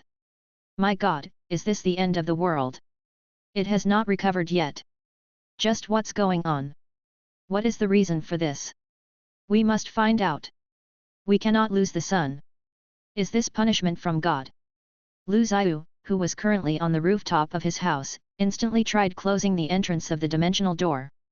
He had wanted to open the entrance completely, but did not expect how powerful the energy-devouring capabilities of the massive entrance was, as well as the impact it had. The entire sky had turned dark. This was much more than what Lu Zhiyu had wished for when he tried to absorb energy from the outside world. After a few minutes, Lu Zhiyu finally managed to close the entrance. The world became bright again. Lu Zhiyu could not help but wipe the cold sweat off his face. Fortunately, Lu Zhiyu had set up the dimensional door to absorb energy, and was directed at the sky. If he had directed it to the ground, if he had aimed it under his feet, Lu Zhiyu was worried that even the planet might have been devoured. Lu Zhiyu heaved a sigh of relief as he saw the color gradually returning to the sky. He did not know how large the area of influence was, or if he would attract the attention of the rest of the people. Lu Zhiyu would never have known that by releasing the dimensional channel and allowing it to devour the photons of light according to his requirements, he had put the entire planet into darkness for more than 10 minutes. This had caused the world's institutions to become panic-stricken. Everyone was now guessing if the cause of the phenomenon just now. Was it a natural phenomenon, or God playing a joke on them? Chapter 15, Maria's World. Lu Zhiyu looked at the space within the scroll of the world. He had never thought that the planes could be blown up like a balloon. It was so huge that Lu Zhiyu could not even see the boundary of the plane. It seemed boundless. Lu Zhiyu felt as though it was a real world. Lu Zhiyu could feel a large amount of energy and matter welling within the plane. He could simply apply the rules and he would have been able to sculpt this world to how he wanted it to look like and create the world that he wanted. Lu Zhiyu started to work on the most crucial step. It was similar to how he set up the previous world. He revamped the rules and immediately, the sky, land, sea, sun, moon, stars, gravity, air, clouds and wind appeared on the plane. Lu Zhiyu sowed the seeds that he had prepared in advance, and under the acceleration of time, they started to grow and proliferate. Very soon, the greenery had filled the earth. Lu Zhiyu could sense that this world would no longer reject the introduction of larger creatures. This was because the plane was sufficiently stable and large. He no longer limited to only putting insects into this world, since he could now freely insert other living things, including himself. However, Lu Zhiyu had no intention to enter the painting space at the moment, as he still had no idea if this world was suitable for living for both man and animals. Although he was the one that had created this world, he had done so using the powers of the scroll of the world, the silver hourglass that was in his brain and the foolproof methods of operation, and not by his own powers. The power did not belong to him, and hence, he should not consider himself to be omnipotent like God.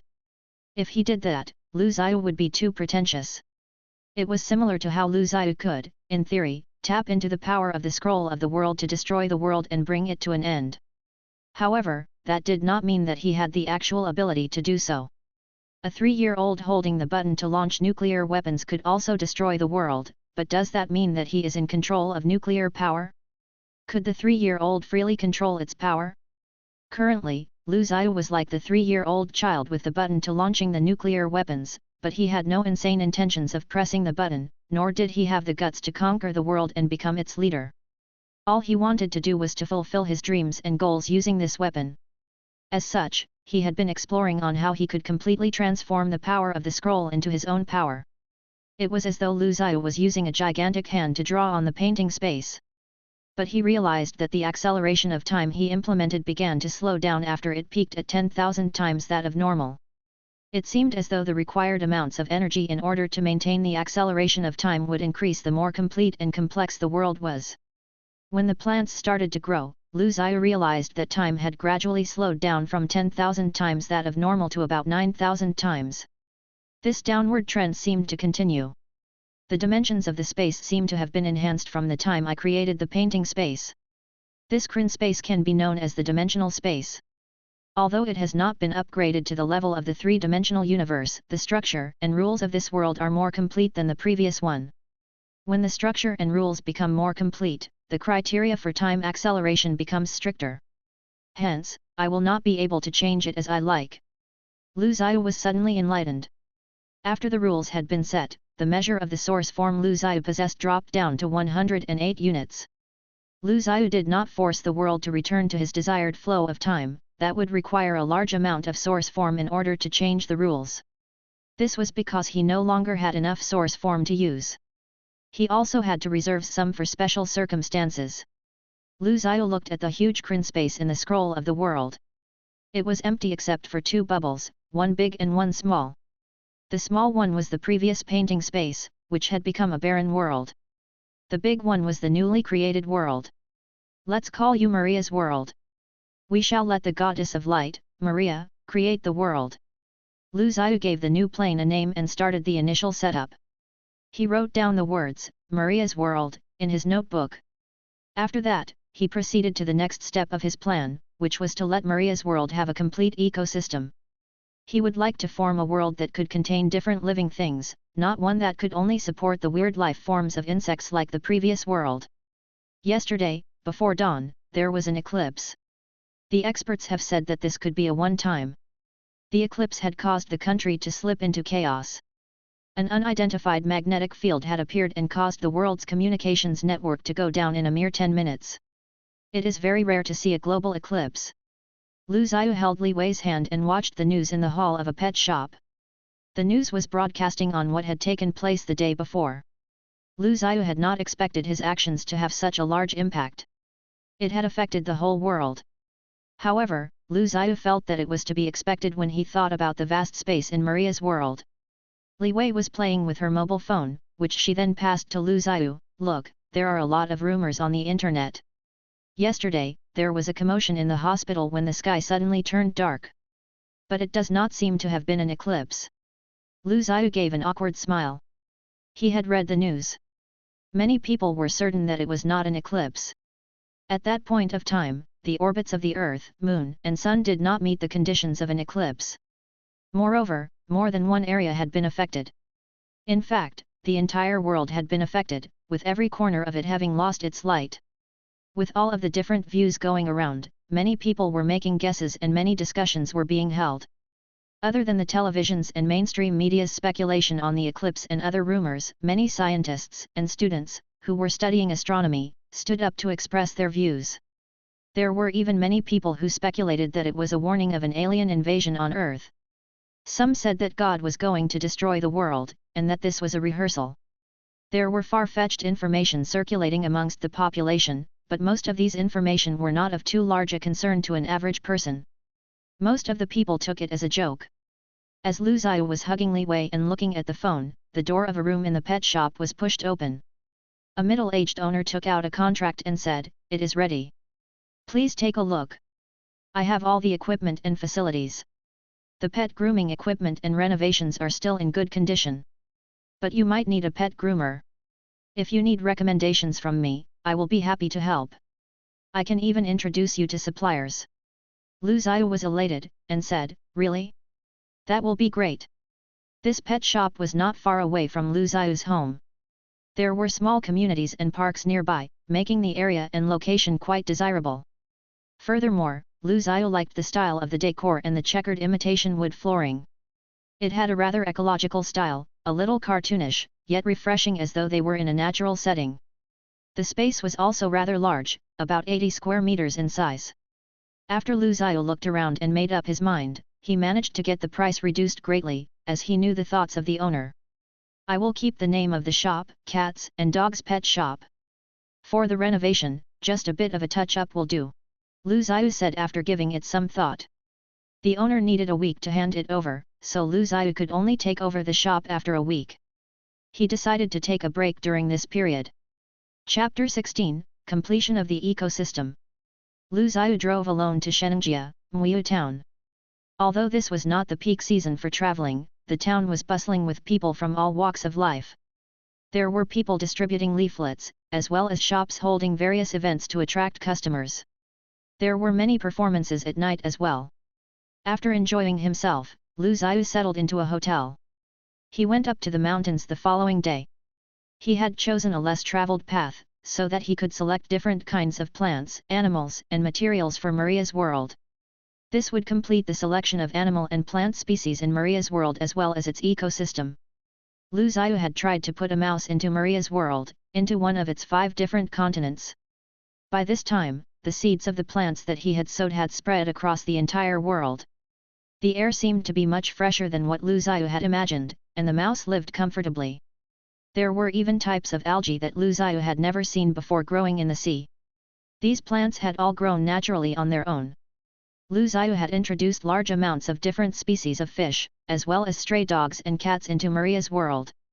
There was already a small group being formed. However, the cats and dogs had turned feral.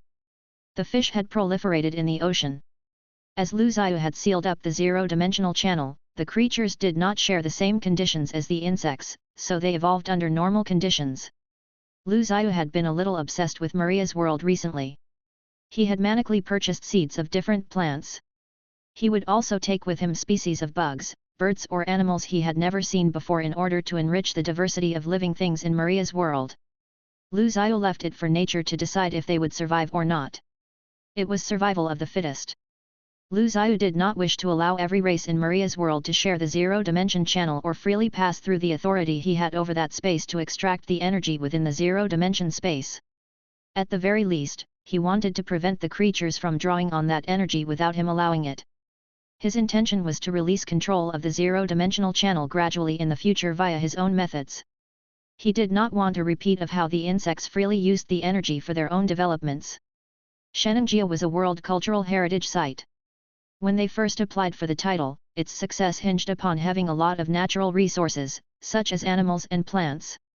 To Lu Zhiyu, this was a massive treasure trove. There were 11 types of vegetation distributed around Shenangjia. It was one of the 3 largest distribution centers for seed-bearing plants in China.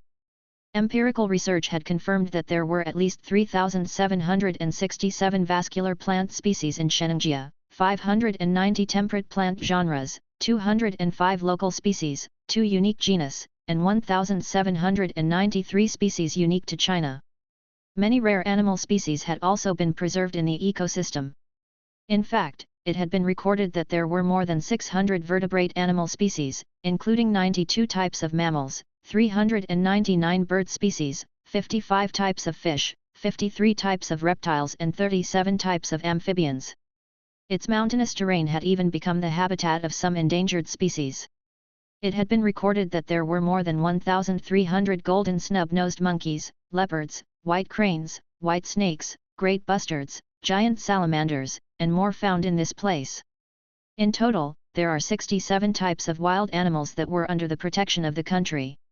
This place was also a haven to different types of insects. Currently, 4,365 species had been found. As Lu Zhiyu moved along, he collected the resources that he needed with the help of his mind power and strong physique. He had collected grasshoppers, different types of snakes, monkeys, and Asiatic black bears. He had no idea if it was legal or not, or if what he was doing was immoral, but since no one was watching, he couldn't care less. It was nice to be able to move around freely and fearlessly in the forest, especially when one had a strong physique. Walking freely in the forest like that had never crossed Lu Zhiyu's mind. He would not be able to do so under his previous poor health condition. Moreover, without his mind power to anticipate danger, his constantly uptight nerves would have made him very fatigued. After all, Shenangjia was not a safe place and was filled with danger. Without the help of his mind power to explore the area, Lu Zhiyu would not have been able to find the animals and plant species that he needed so quickly. He had also found a few old ginseng gatherings, as well as some rare herbs, which he carefully tucked away. Along the way, Lu Zhiyu continued to migrate the various uprooted plants. He also found traces of wild animal species as he continued on the journey. He followed the trails, found them, then put them into Maria's world. After Lu Zhiyu dug up the nest of moles and tossed them into Maria's world, he saw the footprints of a bear on a path nearby. Some of its fur had fallen to the ground and Lu Zhiyu was surprised to see that it was white in color. "Hey, what have we found here? An adult albino bear that has lost its way. Let's try to catch it. An albino bear can give us." Lu Zhiyu laughed out loud as he was thinking to himself. These past few days, he had caught many animals from Shenangjia. He had run after these ferocious animals like tigers, leopards, and bobcats, with the scroll of the world in his hands. He did not even spare the monkeys. Even a bear would pose no threat to him, so Lu Zhiyu was in high spirits. Lu Zhiyu used his mind power to explore the footprints and collect information about the bear.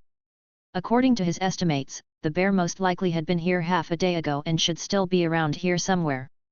Indeed, after tracking it for some time, Lu Zhiyu finally found the albino bear in an uphill area of the forest. An albino bear was a rare albino species of the Asiatic black bear. There were less than 10 existing in the whole world. It was very different from the polar bear. Its fur was not as white, in fact, it was highlighted with a little brown. As Lu Zhiyu watched the albino bear, he realized that it seemed to be pregnant. It was probably grumpy at the moment. It would be easily agitated should Lu Zhiyu approach it. The ears of the bear were standing upright, attached to its rather big head, its tail was hiding between its butt, making it look quite cute. However, when it turned around, its ferocious expression and sharp teeth showed that it was not to be messed with. But Lu Zhiyu was no ordinary man. He dashed out toward the albino bear with his scroll of the world. The bear was shocked at first, then became enraged. It stood up and roared furiously at Lu Zhiyu. The sound of its roar filled the entire forest, alarming the birds and animals. Leaves even fell down onto the ground. Lu Zhiyu did not hold back. He aimed the scroll of the world at the albino bear and absorbed it inside the scroll. He threw the albino bear near the Asiatic black bears that he had captured earlier. After all, Lu Zhiyu could not miss this opportunity to capture a pregnant bear. It was like a buy one, get one free type of thing. Chapter 17, Dinosaur Egg. Without realizing it, Lu Zhiyu had stayed in Shenangjia for a week. He had spent the week drinking fresh spring water and enjoying the roasted meat of the animals that he had hunted inside his tent. He had enjoyed the relaxing life. He was even able to communicate with some of the animals in Shenangjia using his mind power. However, they had little intelligence and their thought processes were very scattered. Sometimes, they would not answer questions posed to them, but Lu Zhiyu still found it all very interesting. Lu Zhiyu knew that it was time for him to leave. He had collected enough species of animals and plants, a good number of which have now been proliferating widely within Maria's world. This was especially so for the plants. The fact that Shenangjia had so many plants had helped Lu Zhiyu complete the plant ecosystem in Maria's world. The ecosystem had gradually taken shape, but comparatively, the rules and completion of the world had slowed down its flow of time, reducing it to approximately 7,000 folds. Lu Zhiyu prepared to leave now that he had reached his target. After all, he had many tasks awaiting him back home. He packed his belongings and looked at his map. Lu Zhiyu walked toward the direction of Lejun Mountain. Walking in that direction would allow him to find his way and return home successfully. This route was said to be among the favorite hiking trails taken by tourists. The road was more developed and safer, offering assurance that he would have a smooth journey home. On his way, Lu Zhiyu saw a group of tourists taking pictures of some monkeys. They looked cute and had captured everyone's attention. Lu Zhiyu also took out his camera and started to take pictures of the monkeys. If not for the people around, he might even have captured a few of them. But one of the tourists seemed to have agitated the monkeys while he was feeding them, prompting the monkeys to start attacking the people. These monkeys had sharp claws and teeth, able to pull off a piece of flesh with every scratch. They scratched the male tourist at a number of places. The male tourist cried out pitifully. Another man from the group tried to save him, but his actions only agitated the monkeys further, causing them to start throwing stones at the people. At this moment, Lu Zhiyu stepped out and blew on his whistle, causing the monkeys to run away, as if they had encountered their mortal enemy. All of the people in the group shifted their attentions to Lu Zhiyu.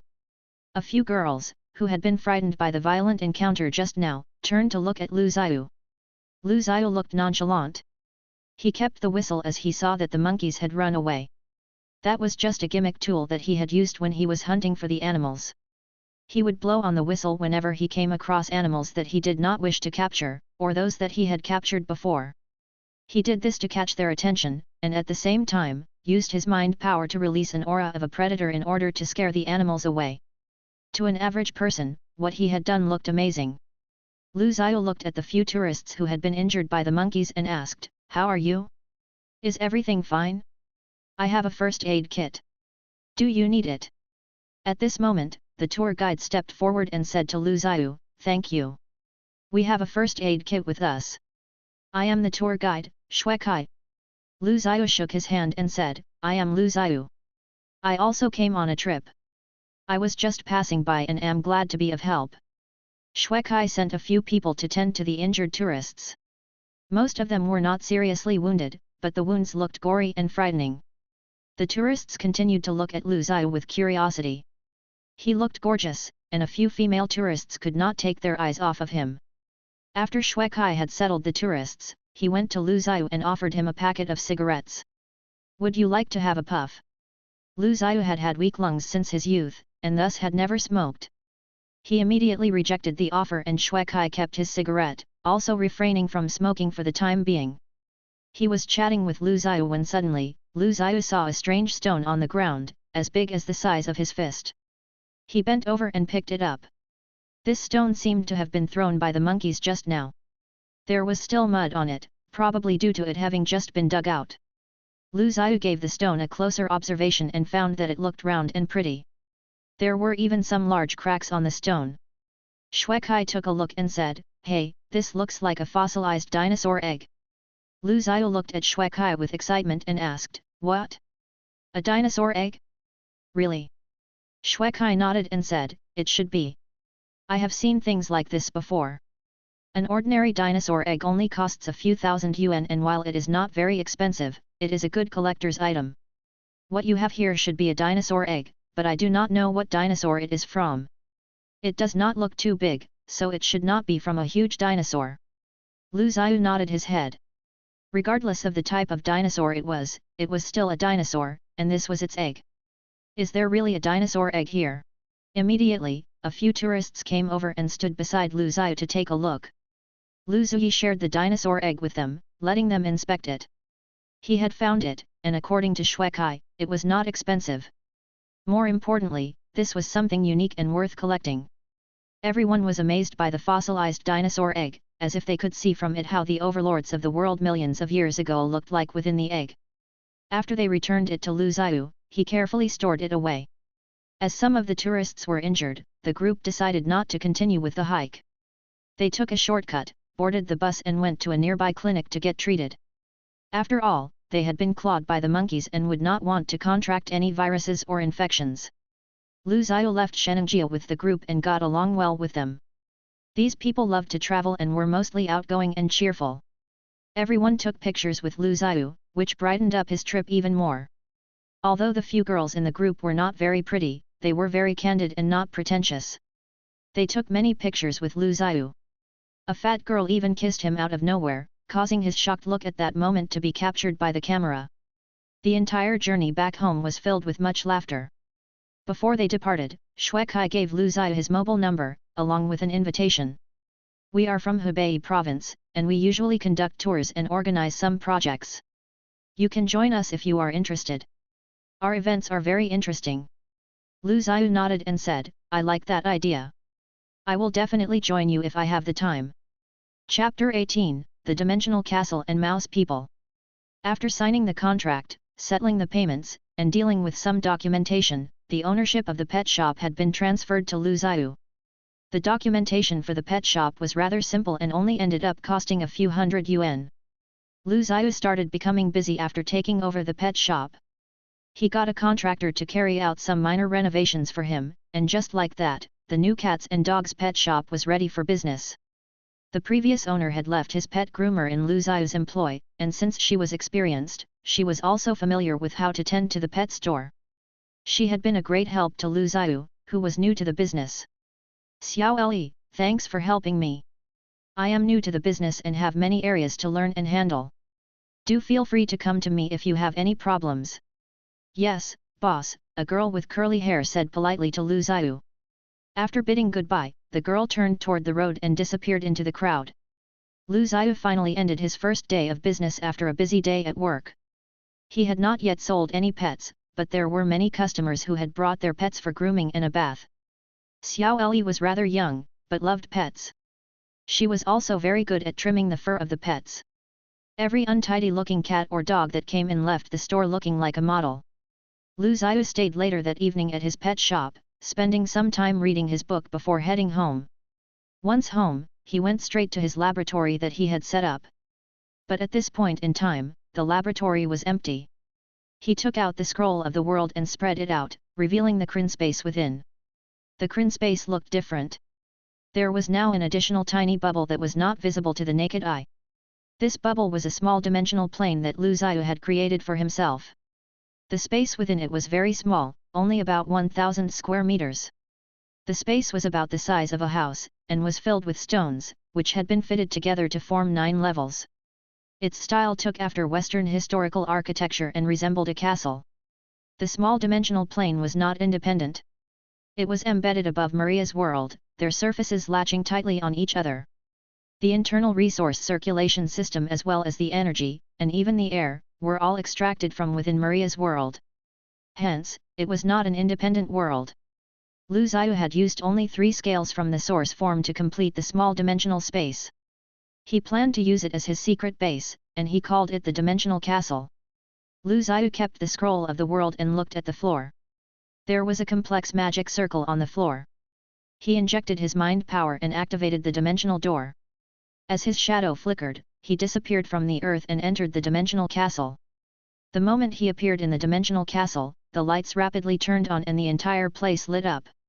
Lu Zhiyu stood on the first level of the hall, feeling a little lost. He looked at the crystal lightings, the decorations on the wall, as well as the switches. Some of the decorations was created using source form, some bought on Earth by Lu Zhiyu, and some obtained from within Maria's world. They were then put together when he created the rules for this space, and it had now turned into a castle. This was the first time that Lu Zhiyu had entered the inner parts of the space in the scroll of the world. It was only when he stood there, that he felt that the world he had created was not a sham or an illusion, but rather, that it truly existed. Lu Zhiyu looked at the glass that was mounted at the top of the huge living room and light it refracted. He explored the surroundings and walked up to the second level. He saw the rooms, which had been constructed according to his blueprint. However, there were not many furnishings except for the basics. After all, even with his source form, Lu Zhiyu could only create what he understood. Lu Zhiyu knew that he had to use the source form sparingly, even if it was only 0.0001. The source form was the world's most basic form of energy. Without the scroll of the world, there was no way that Lu Zhiyu would be able to come into contact with such a high-level existence. As one went up the levels, there was a conference hall, library, restaurant, indoor swimming pool, restroom, bedroom, laboratory, and prison. There was even a botanical garden at the very top level. There were 5 levels above the ground floor, and 4 levels down to the basement. The entire place was big beyond imagination. The current power supply was produced by a diesel generator, which was just sufficient enough for operation. Lu Zhiyu suddenly had another thought. The queen insect had left behind a bio-nuclear energy machine in the painting space. It had been hidden in the inner parts of the hive that has since dried up. It could devour any substance, even water, and turn it into nuclear energy. Previously, the queen insect, Sunika, had relied on it to keep up the insect's rush strategy and control the world. However, this thing was dangerous even though it had no intelligence or consciousness. Lu Zhiyu only had the thought in his mind. It would take a long while for him to realize this thought. Lu Zhiyu went up to the top floor, which had rounded glass ceilings revealing the sky overhead. He intended to make this place a botanical garden, but it was currently empty. He switched on the light, revealing a translucent protective layer outside the glass. That was the wall of the plane. Ordinary people would not be able to go near him or touch him. Those who entered would automatically be turned back. The folds in the space made one feel as though he was in a maze. Outside the multiple folds of the wall of plane was the ethereal sea, or the astral world. This place was void of anything, and no living thing could survive within it. After touring the dimensional castle, Lu Zhiyu returned to the bedroom that he had prepared for himself. He took out the scroll of the world and hung it on the wall. Unless there was a need, Lu Zhiyu would not take the scroll of the world away from this place. After all, this would be the safest place to keep it. Since he had full control over the scroll, it did not matter where the scroll was. He could easily access it using the dimensional door. After adjusting the angle of the map, Lu Zhiyu saw Maria's world continuously being enlarged. One of the green continents gradually appeared before his eyes. Lu Zhiyu saw a group of undersized human figures in the valley. These fellows had short white fur, long beards, small eyes, and their limbs had evolved, now similar to those of a human. This was the result of Lu Zhiyu's experiment, the mouse people. Lu Zhiyu had created an intelligent race, which had formed a colony in Maria's world. Lu Zhiyu had implanted the genes of a mouse onto the genetic template of a human in order to create the genes of the mouse people. Following that, he created an artificial embryo through genetic engineering, which he then impregnated a dog with. He had never expected to successfully create an intelligent race from it. The adult mouse people were about 1.3 meters tall and were in the era of a primitive society. They were able to use tools and fire, and they made their clothes out of animal skins. They possessed the things necessary for the beginnings of a civilization. Lu Zhiyu observed their behaviors and looks through the scroll of the world. His pupils were dilated, as though he was witnessing the miracles of life. I never thought that I could create intelligent beings. Lu Zhiyu felt as though he had reached the realm of God. Chapter 19, Ant People Helpers. In basement 2 of the dimensional castle, Lu Zhiyu stood before a huge beehive-like thing. He felt somewhat short-handed after beginning to carry out his plan. Therefore, he immediately took out the smallest insect nest from the painting space and placed it in basement 2. Since Lu Zhiyu was not a queen ant, he did not have the mental ability to control all the insects and be the superior ruler in terms of genes. Lu Ziyu's mental talent was information transmittance. That is, he could transmit a huge amount of information through his mind power, which not everyone could. Every individual who had entered the zero-dimensional inner space would have his mental talent awakened. Lu Ziyu only discovered this after observing the queen insect. His talent was different from the queen insects. If an ordinary insect had not entered the zero-dimensional world, but only had its consciousness awakened by extracting source form, its mind power would only act as a special sensory organ. It would not be able to transmit information or sense and modify genetic information like what Lu Ziyu had done. Only beings such as Lu Ziyu and the queen insect who had entered the zero-dimensional world before could do such things. In addition, there was a great difference between the mental talent of the queen insect and that of Lu Ziyu. Lu Ziyu named the queen insect's mental talent as insect control, and his as information transmission. Although he could not control all the insects like the queen insect, he could still create and control part of the insects via the nest. A species like insects would only be scary with a queen. Without a queen insect, the ordinary insects would pose no threat to Lu Ziyu, because they were not intelligent at all and would only carry out their given duties mindlessly, from the time they were born until the day they died. This was the life of the ordinary insects. As long as Lu Ziyu had control over the nest, he could make changes to the pheromones when he created insects. In this way, he could create the types of soldiers he wanted, and they would take orders from him. However, Lu Ziyu was not a queen insect, and the nest was also partially damaged. Therefore, he clearly could not create insects endlessly like the queen insect. At the very most, he could create only a few insect servants. Moreover, Lu Ziyu did not think very highly of the insects as they had such a low intelligence. Those races with high intelligences would contain a large amount of source form. Among the insects, there was a significant polarization between the ordinary insects and the queen insect. However, beings such as the queen insect were too terrifying for him to have. After activating the nest, Lu Ziyu could see that the nest devoured at once the compounds which he had placed within it. After a short while, many black slimy balls were born from the nest and they struggled to approach Lu Ziyu. They looked like aliens, they had black shells, slender bodies, big heads, and eyes, and antennas on their heads. These were the ant people created by Lu Ziyu. This second-generation nest was very powerful and these insects that had just been created were all already mature. At the moment they were born, they could go straight to the battlefield and become continuous consumables. The ant people popped into existence one after another. Very soon, Lu Ziyu saw 30 to 40 ant people, each almost 2 meters tall, stand before him. They knelt down on the floor to receive orders from him. Using his mind power, Lu Ziyu could not sense any four-dimensional waves. These ant people had extremely low intelligences and almost no self-awareness.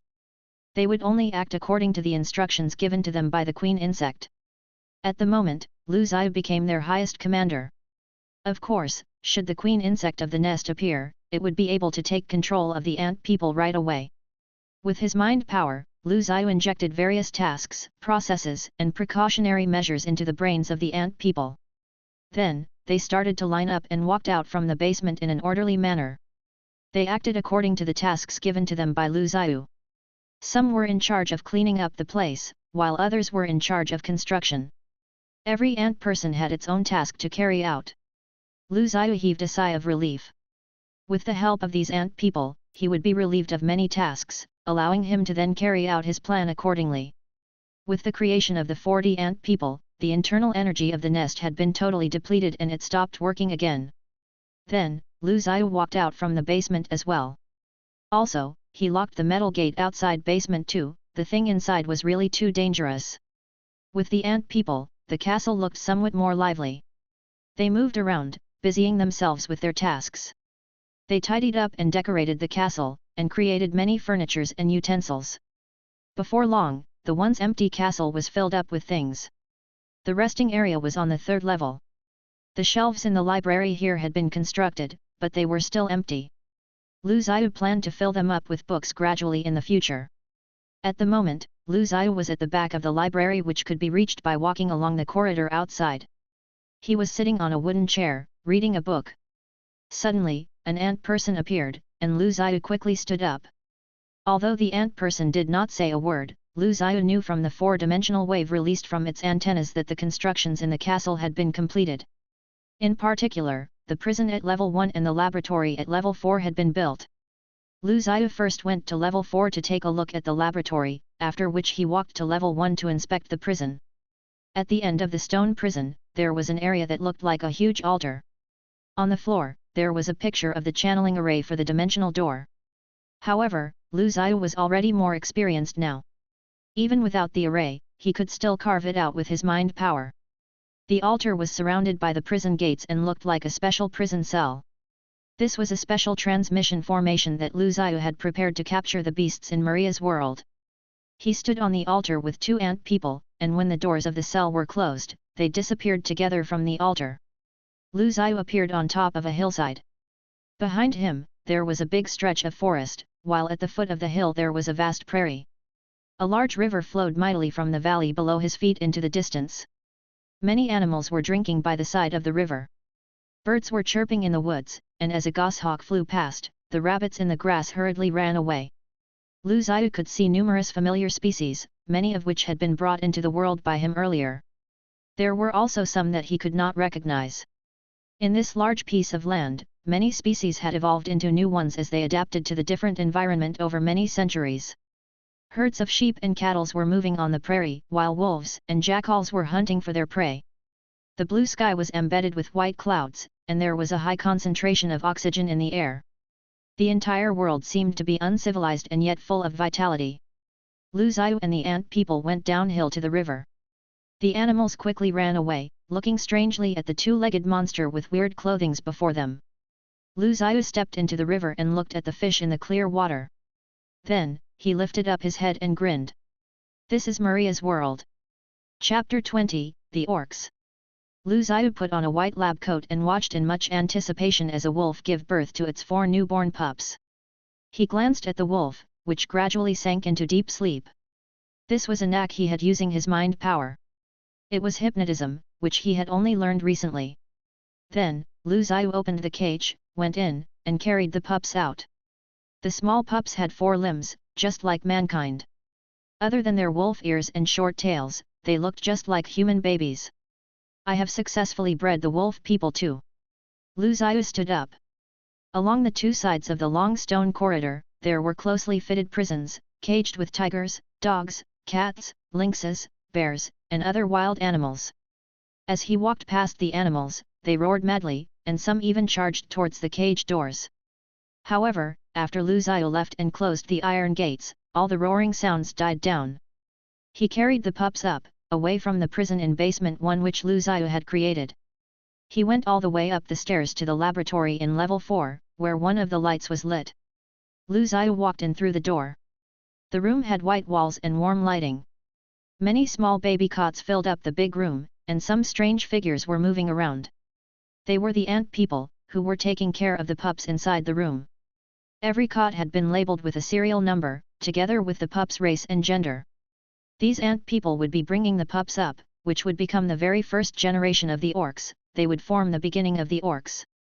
Lu Zhiyu hoped that every race would be able to multiply in Maria's world. Every one of them would be a new race, a miracle of life. Lu Zhiyu had checked their brains and found that they were similar to mankind. They were very developed, and he was certain that their intelligence levels were also comparable to mankind. Lu Zhiyu counted and checked the health conditions of all the pups. The ant people would be monitoring the pups around the clock. Everything seemed to be good at the moment.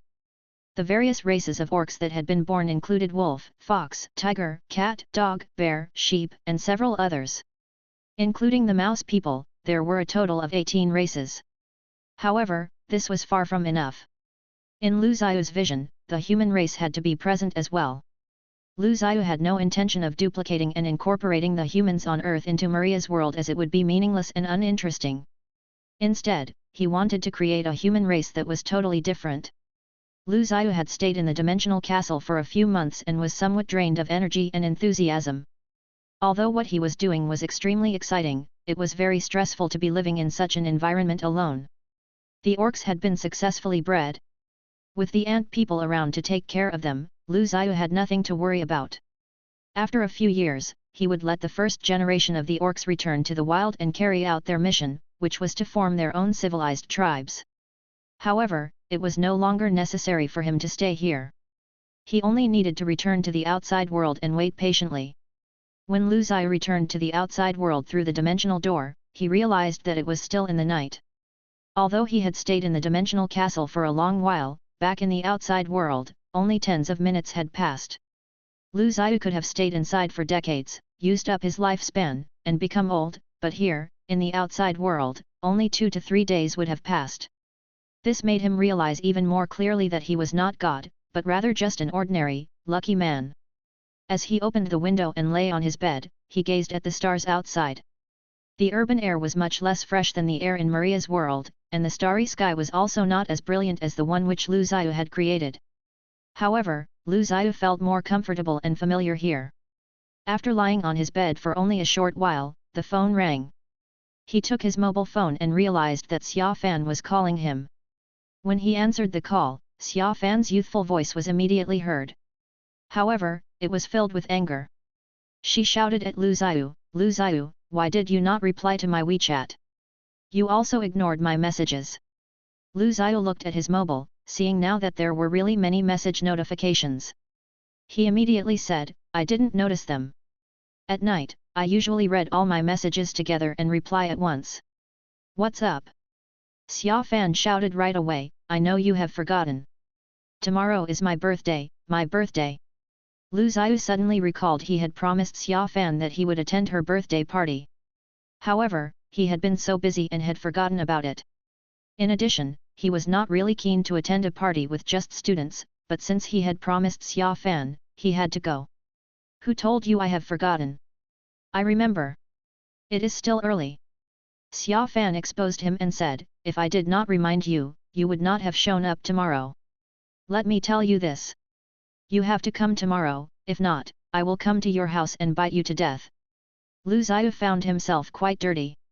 When Xia Fan said that she would bite him, he became distracted and started fantasizing. Alright, I know. Send the address over. I will be there on time. Don't forget my present. The following afternoon, Lu Zhiyu drove his car out onto the streets. After searching for quite a while, he still could not decide what to get for Xia Fan. Should he get her a necklace, or a bangle? He did not want to give her something that would cause any misunderstanding. In the end, he chose a Tizot lady's watch for her. It was not the biggest brand, and cost around 4,000 yuan. This was not too expensive and also quite appropriate. By the time he reached the site of the party, a mid-range restaurant by the riverside, it was already dusk. After checking with the staff, he went up to a private room at level 2 where Xia Fan was in. Before he even reached the room, he could already hear noisy cheers and laughters from it. He opened the door at once and looked inside. As Lu Zhiyu stuck his head in, he saw everyone looking at him. Many girls started to scream, with one of them shouting, Hey! Handsome, who are you looking for? Is this Xia Fan's? The moment Lu Zhiyu spoke, Xia Fan jumped up and shouted, I'm here. You are finally here. I was about to call you. There were many people mingling about, with many couples. Most of them were students. Xia Fan rushed up to Lu Zhiyu and hugged him. She wrapped her arms around his neck and kissed him, after which she held his arm and said, Let me introduce you to my boyfriend, Lu Zhiyu. See? I did not lie to you. He is very good looking. Lu Zhiyu dropped his jaw and looked at Xia Fan. When did he become her boyfriend? As he was about to raise his hand to explain himself, Xia Fan whispered in his ear, I have already boasted to my friends that I have found a super handsome boyfriend. You better not make me look bad and lose my reputation. If you do so, I would die. Chapter 21, Daily Life. Xia Fan dragged Lu Zhiyu to the side to sit, and the two were immediately surrounded by Xia Fan's friends. At once, her friends began bombarding him with questions that were quite private, most of which Lu Zhiyu did not know how to answer. This caused him to feel very awkward. You do look super handsome, one of the girls said. You're not a celebrity, are you?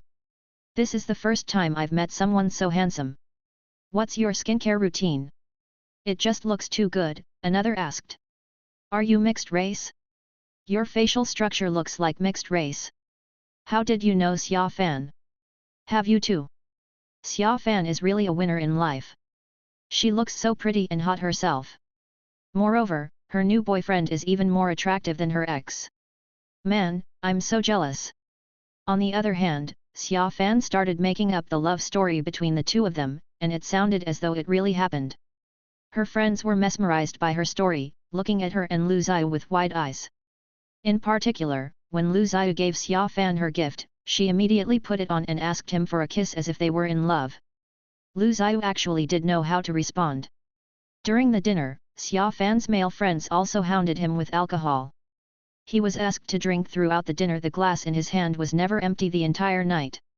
After the dinner, the group continued the party at a karaoke bar. After that, they went out to have barbecue, followed by a late-night supper. The party started before it was dark, and did not end until 2 in the morning, when everyone left. Lu Zhiyu again had to carry Xia Fan on his back to take her home. However, as soon as they rounded a street corner and were out of the sight of Xia Fan's friends, she jumped up as if nothing had happened. You were faking it? Lu Zhiyu asked with his eyes widened. Xia Fan rolled her eyes. What do you think? I didn't even drink that much. You did most of the drinking for me. Xia Fan strolled down the road, feeling the breeze on her face. The breeze was rejuvenating and enough to clear her head. I am so happy today. Did you see how they looked at me? Their eyeballs almost fell out in envy, she said as she walked. God, it was such a good idea to take you. They've been talking behind my back. Now those little bastards are clear who is the most attractive girl in the school. Xia Fan strolled proudly on the street. Then, she turned around and walked with her head facing Lu Zhiyu, chatting with him as she walked. She was indeed very happy today since Lu Zhiyu had made her look better than the rest of her friends. Nevertheless, Lu Zhiyu himself did not quite understand this kind of competition among young girls. Suddenly, she seemed to have recalled something and raised up her hand. By the way, I like your gift a lot. Thanks. No problem, Lu Zhiyu said at once. After he stopped by his car, he asked, want a lift home? Sure, Xia Fan nodded, to your place. Seeing Lu Zhiyu freeze at her words, she laughed and said, don't worry, I didn't mean it. My mom said that I have to go back tonight. Otherwise, she will kill me tomorrow. Lu Zhiyu twitched his lips. Alright, get in. I did have some alcohol, though. Do you trust me? He had originally intended to call someone to drive for him, but he did not feel very drunk. Furthermore, it was in the middle of the night and there would not be any police around. Xia Fan lived nearby, so he would rather drive himself. He dropped Xia Fan off at her apartment. Xia Fan jumped out of his car and asked, you felt something when I said I wanted to go to your place, didn't you?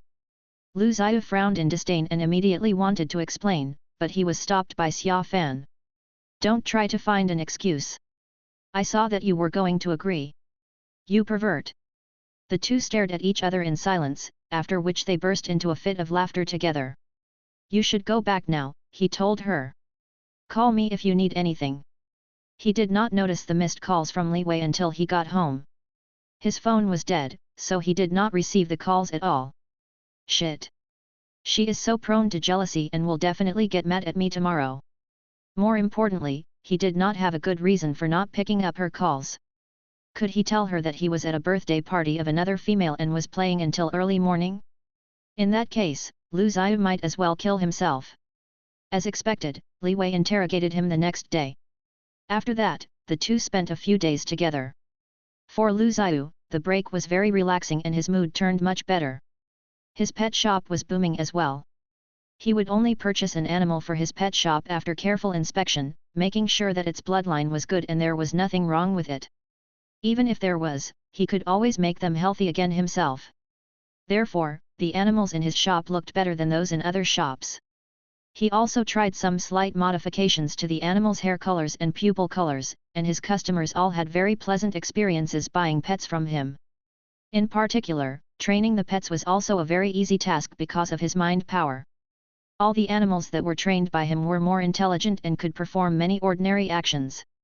Because of this, it was only normal that his shop was becoming more and more popular. Lu Zhiyu managed to sell 24 pets in just a few days, which included cats, dogs, hamsters, and parrots. The money he made in these few days was as much as what he would make in a few months in the past. Lu Zhiyu did not expect this job to earn him so much. His original intention was only to study and understand these animals, and practice modifying genes, but the business in his shop was actually booming. Xiao Li, are you ready to clock out? Is Lu Zhiyu here? Today, Li Wei was wearing a bohemia-style long dress and a pair of burgundy heels. Paired with her slender body, she looked really charming and elegant. She had a bit of makeup, and her temperament was just amazing.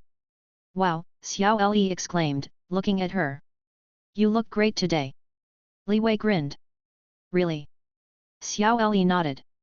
The boss is inside, she said. He's training the 2 golden retrievers. After Li Wei walked in, she saw Lu Zhiyu sitting on a bench. He was commanding 2 golden retrievers like a commander. Raise your hands. Spin. That's right. Lie down. Shoot, shoot. Bang. If the puppies followed the command correctly, he would immediately toss them a piece of beef jerky. Li Wei sat down next to him. They're so smart. Why don't you keep one at home? Having them here is pretty much the same thing, Lu Zhiyu immediately said. Plus, I don't have time to take care of a personal pet. He put the 2 puppies back into their crate and quickly inspected the shop. Then, he closed the shop so that he could accompany Li Wei home. Li Wei stood gracefully in front of Lu Zhiyu. What do you think of me today? Lu Zhiyu looked at her face and eyes sternly. You look beautiful today. I'm talking about the dress. Why are you looking at my face? She slapped Lu Zhiyu's shoulder in dissatisfaction. The dress is not important. Lu Zhiyu shrugged his shoulders. Your face is the key. Li Wei giggled. Carrying her bag, she grabbed Lu Zhiyu's hand and leaned against his shoulder. Then, the 2 began walking home together. Lu Zhiyu had to admit that he was enjoying this moment. Chapter 22, New Human Creation Plan. Lu Zhiyu sat in front of his computer, trying to figure out a good plan. When he was changing the hair and eye colors of animals previously using blood plasma, he had already come up with an idea about how he wanted to humans in Maria's world to be like. He knew he could not make large changes to the human genetic composition, but he should be able to make small changes to the root genetic template. However, small changes alone would not be able to satisfy Lu Zhiyu. If it's not just small tweaks, but rather I add different powers to the inheritance information on the genetic level, what would happen? For example, I can add genes for powers like Eagle's vision, adrenaline burst, dynamic vision, absolute calmness, and super speed and strength. These genes can be uploaded onto the ancestral genetic template. According to the rules of inheritance, different individuals would be able to have different abilities awakened, just like people with superpower. On the genetic level, these abilities would have been possessed by an individual's various ancestors anyway. He is only activating them. He shot up from his seat, filled with excitement. A brand new idea had popped out in his mind. Not just superpowers, even intelligence, body features, and certain skills could be added. Human ancestors would also pass down their skills by carving them in their genes. If I can add skills like operating a smithy, sword skills, or gun skills to the genes, they can be passed down too. I can also insert these abilities into their genes like a plug-in. Lu Zhiyu stood at the center of the room and closed his eyes. Ordinary people or people with weaker bodies would certainly not be able to take such a change. I must set a rule, an obstacle to awakening when I'm adding the genes. It will only be activated by the brain when a person's body has reached the upper limit of normal humans, which will then change his body or allow him to inherit some of the memories of his ancestors. Only at this time, the body will be strong enough and supply sufficient blood for the brain to withstand such a major change. The more Lu Zhiyu thought about it, the more he felt like it would be similar to the knights in novels. Their powers would only be awakened when their bodies had reached a certain level of strength. This was just like a bloodline knight. Right. This is the new mankind I want, the mankind unique to Maria's world, and not just mere copies of normal humans. Lu Zhiyu hurried to his study room and activated the dimensional door at once. Again, he appeared in the dimensional castle. Despite having been away for only a few days, more than 100 years had passed in the world of Maria. As a dimensional space above Maria's world, the time of the dimensional castle was synchronized with Maria's world. At the moment, in the castle, the ant people he had created originally had already died. The ant people did not have a long lifespan. After raising the first generation of orcs and releasing them into the world, they had completed their missions. The ant people in the castle now were created later. There were only a few of them, and their task was to maintain the castle. After all, Lu Zhiyu would also enter the castle once in a while to check on the changes in Maria's world and record down his observations. At the moment, Lu Zhiyu returned to his room and found the scroll of the world. Through the scroll, he could see what was happening in the world. On the continent Alan, there were already many tribes of orcs. After more than 100 years, these tribes were slowly expanding and multiplying, spreading along the rivers and across the continent. Moreover, Lu Zhiyu discovered that the tribes also had their own languages, and there were prototypes of cities. He believed that soon, the first city of the orcs would appear on Alan. The civilization of orcs was slowly but surely coming together. The first real city was created by the mouse people. They had their own language and culture, and had begun trading and communicating. In fact, the mouse people were the first glimpse of civilization in this world. On the other hand, the other tribes and races had too few members. A tribe with 1,000 members was already considered as very big. Only the mouse people managed to have more than 10,000 members, and they seemed to be significantly stronger than the other clans. However, the mouse people were not great fighters, and in addition, the world was really extensive. Therefore, even if there were conflicts, they were only minor ones. The conditions at the moment were insufficient to create a large-scale war. I must hurry. Humans must come into existence soon, or else they will be crushed by the orcs. Realizing that he did not have much time, Lu Zhiyu hurriedly made his way to his lab on the 4th level, ready to begin his new plan, the new human creation plan. Squeak! Squeak!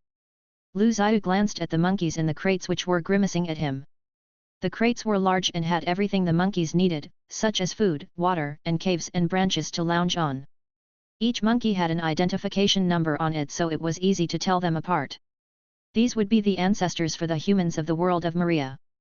As for whether the humans in the future would admit this, Lu Zhiyu could not be bothered. Monkeys, you should be proud of yourself, Lu Zhiyu said. You're going to be humanity's ancestors in this world. Don't you think it's an honor? Don't worry. I will let you go soon enough and will not kill you. Lu Zhiyu had been making significant progress with altering and adding things to the monkey's genes. After adding the human template, he also added many other traits and talents. Then, he took many skills from some other species and uploaded them into the genes, for example, certain characteristics of animals and insects. It took him more than a month to create 48 kinds of plug-in templates which encoded various talents. After that, he finally made the first embryo of a new human. Now, the monkey numbered 0582 was carrying this embryo, and it was developing healthily. He just had to wait for 8 to 9 months to see the first human to be born to this world. After he made the first human, Lu Zhiyu began to design the plan to change his own body. His success with developing an embryo gave him the confidence to do more things with his body. He would not alter the entire genetic template and make major changes. As long as he only uploaded some talents into sections of his genes, he would be fine. Lu Zhiyu named this plan as the Evolution Plasma Creation Plan. Since many aspects of his new plan coincided with the plan to create humans, he decided to combine the two and work on them at the same time.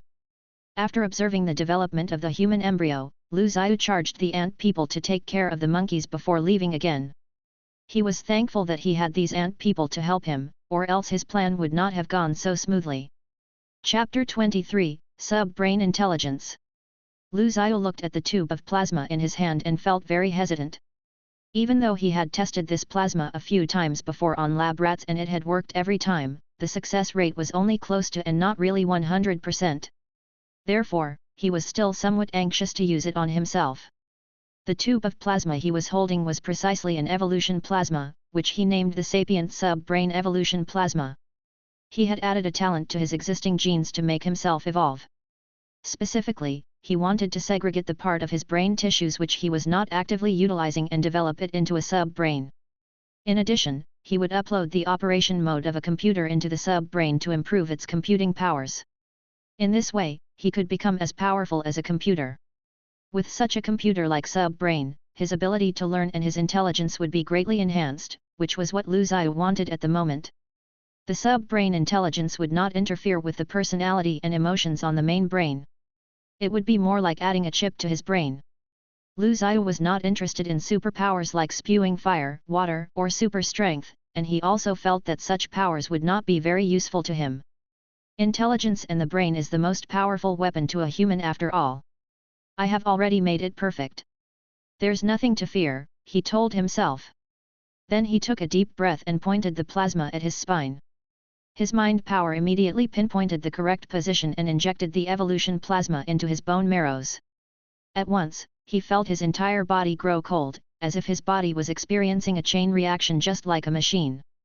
Under the continuous stimulation of the plasma, his bone marrows started making a whole new set of cells to replace the old ones.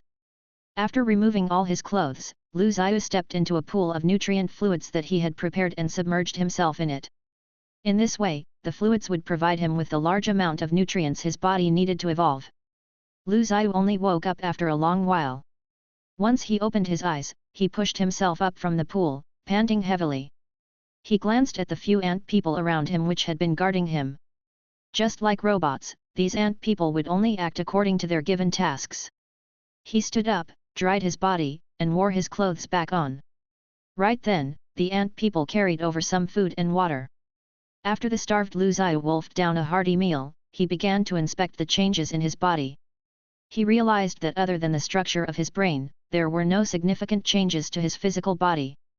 His brain seemed to have shrunk a little and also become more vigorous. The main brain was fused together with the new sub-brain, forming a perfect arc. Among the pair, the sub-brain actually had a different color, it looked redder and also seemed to be glittering like a piece of metal. Sub-brain activated. Permission to activate visual nerves. A voice appeared in Lu Zhiyu's brain. Permission granted. As soon as he agreed, his vision changed greatly, as if he had just opened up a tab on a computer. The vision from his eyes could also be zoomed in and out freely, just like a camera. Lu Zhiyu knew that he could now use his eyes like a camera, taking images he saw and storing them in his sub-brain. He felt like his entire world had become much clearer, and his brain was working more smoothly as countless new ideas appeared in his mind. Many things which he could not understand before now became easy problems. Similarly, many things which he could not remember before were now clear in his head. Sub-brain, create an archive for all the information, he ordered, and classify them accordingly. Order confirmed. Sub-brain, create a section for research plans, new human creation plan and evolution plasma creation plan. Organize the relevant information and research directions for me. Confirmed. New human creation plan has entered phase 2 and is 32% complete. Evolution plasma creation plan has entered phase 2 and is 21% complete. Sub-brain, create. After giving a few more orders, Lu Zhiyu disconnected from the sub-brain. Only then, he exited from the robotic and Superman-like state. Lu Zhiyu felt that his thoughts were as fast as light just now and he was about to turn into a Superman. With the sub-brain, he could solve problems that would usually take an hour or even a day in a minute. He could finish learning what he would normally need a few days in a minute. He could do many things that he was not able to in just a minute. It was very liberating and appealing, but terrifying at the same time. Under that state, he could no longer be considered as a human. Such a robotic mind would affect his own personality and emotions. Lu Zhiyu was glad that he had only wanted to create a sub-brain to assist him in his research plans, instead of changing his entire brain. Although they had roughly the same effects, the outcomes would be totally different. He did not want to become a robot, and still wanted to keep his personality and desires. With the sub-brain, the new human creation plan progressed very quickly. Before this, he had spent a month only to develop 48 types of genetic inserts. Now with the sub-brain, his speed of reading biology and medicine books increased significantly. The advanced books and academic articles he had placed in the library were already all in his mind. Using the sub-brain, Lu Zhiyu could list out an endless amount of reference materials at once. Then, he could design many possible paths to try. At the moment, countless biological templates and genetic chains were in front of Lu Zhiyu, blinking and changing their positions rapidly. Lu Zhiyu could use these to design various genetic inserts. Finally, by the time the first new human was born, he had already developed thousands of different genetic inserts. Despite having all these inserts, Lu Zhiyu was not planning on giving any single embryo everything. It would only be normal for different people to have different talents. Therefore, he would distribute the inserts among various embryos. It would suffice to give each person dozens of inserts as it would be enough for them to inherit and activate the talents. Further, different races should have different talents and skills as well. However, after completing all these, he stopped the new human creation plan, for he had reached his goal for now. Nevertheless, the successful creation of the embryos, as well as their development, was only the first step. There was still a long way to go until humans could form stable tribes. He spent close to half a year in the dimensional castle, after which he designated the ant people to carry out the rest of the plan. The ant people would take care of the monkeys. After the first generation of humans was born, the ant people would raise them up in the castle. Of course, Lu Zhiyu would not teach them any knowledge or how to inherit the talents. The humans should develop their own language and civilization. Lu Zhiyu felt that this was the correct progress of a civilization and he should not interfere with it. Once again, the dimensional door of the castle was connected with the outside world, and Lu Zhiyu fixed the portal in a lush forest. These ant people would hunt and find food, so there were no problems at all with their survival. All Lu Zhiyu needed to do was to wait patiently. Chapter 24, Secrets to Immortality. How can I extend life? How can I achieve immortality? Lu Zhiyu said to himself. He was sitting in the yard, sunbathing. He felt that no matter how smart or how powerful he was, he could never dream of fighting against the flow of time. He would die sooner or later. Even though he could add inserts into his genes to strengthen himself and give himself different talents, he could not extend the maximum limits of his lifespan. Put aside the limitation of the genes that controls lifespan, he was unable to even prevent the failure of his organs over time, one of the primary reasons why people died. The first step to preventing death would be to prevent the organs from shutting down. And after that, the metabolism and cell renewal could come into the picture. However, those were only the initial steps.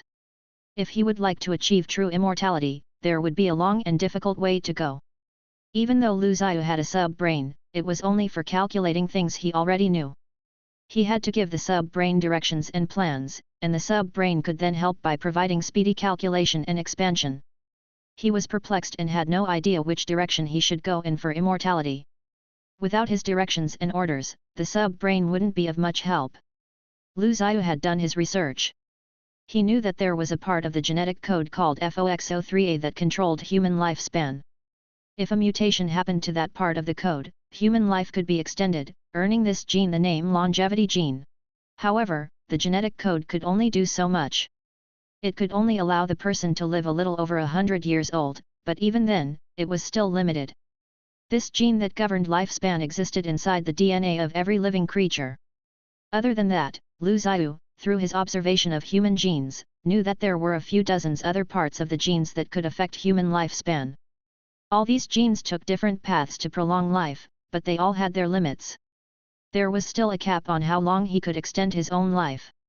This kind of longevity would be something an average person would dream of, but Lu Zhiyu felt it was completely meaningless. Wait a moment. How did the insect queen live for so long, he wondered out loud. He began to recollect how the insect queens extended their lives. Normally, those queens should only have been able to live a little over 20 years, but he knew that some of the dead queens he had seen had lived for more than 700 years. If it wasn't for the war and them dying in battle, they might have lived even longer. That was extending their lifespans tenfold, even hundredfold. That was not a normal case of longevity, nor were their lifespans within a normal boundary. They had changed themselves fundamentally. The insects had achieved true immortality. Lu Zhiyu felt a little scared thinking about the insects. Lu Zhiyu was shocked by how little he knew about genes compared to the insects. How did they do it? Recall it, sub-brain. Find everything we have on the insects. Here's the outcome. These are the gene structure of the insect queen. But there wasn't anything specific in their genetic code that was related to the lifespan. The intelligent sub-brain instantly gathered Lu Zhiyu's memories about the relevant insect queen. Lu Zhiyu immediately opened his eyes. What was important was not to prolong the lifespan, but to maintain and repair, and to totally rewrite the genetic code itself. His memories were slowly returning. He looked over all the information he had back and forth. Finally, he found what he needed from the trove of information. That's right, there is a limit to the lifespan set by the genes no matter how long one tries to extend it. The only way to prevent that is to constantly change and rewrite the genes, making sure that the genes are always active. I have to think of the body as a machine that needs constant maintenance.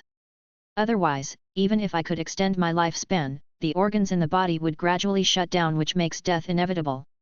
Only by continually repairing and maintaining the genes can one stay young eternally. This was the first step toward extending the lives of the insect queens. But these queens understood that immortality achieved that way was an illusion. A machine would eventually break down one day, no matter how well it was maintained. Their solution to that was to change the very composition of their genes. If a body was a machine that was originally made of wood that could easily decompose, then the queens would swap out the wood and rebuild it with iron, steel, or other more durable materials. This fundamental change would ensure that the machine would always survive, no matter how much time has passed, or how harsh the living conditions were. However, the insects were only at the early stages of their experimentations. Even though Lu Zhiyu had found traces of this in their genes, he knew that they had not took the critical step forward. But he also knew he was still far from achieving anything like what the queens had achieved. He was far behind compared to the insects. What he knew right now was merely fixing and maintaining the current state of his genes, which could extend his life by thousands of years. At this moment, this was good enough. This was just Lu Zhiyu's theories. It would probably take a long time to make these ideas a reality. But with a direction and a goal in mind, time, in Lu Zhiyu's hands, was nothing but a toy. Li Wei and Lu Zhiyu were in the honeymoon phase of their relationship and were completely infatuated with each other. They hardly wanted to be apart from one another. Lately, Li Wei had begun thinking about moving in with Lu Zhiyu. This was right up Lu Zhiyu's alley. Since he had moved everything into the dimensional castle, he wasn't worried about Li Wei finding anything. Lu Zhiyu was constantly in a good mood and really wanted Li Wei to move in with him, but he knew that it wouldn't happen anytime soon. Moving itself was difficult enough. Lu Zhiyu's place was far from the hospital where Li Wei worked. Li Wei didn't have a driving license, which meant Lu Zhiyu would have to drive her to work and back every day if she moved in.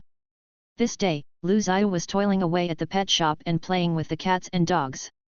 He bathed the dogs and groomed their hair. Lu Zhiyu quite liked these animals, or put it another way, he liked the vitality from them. The energetic creatures were the proof that life was a miracle. After working with genes for a while, he now appreciated life so much more than before. The only bad thing was that Xia Fan had been visiting his shop a lot lately. Whenever she came, chaos followed.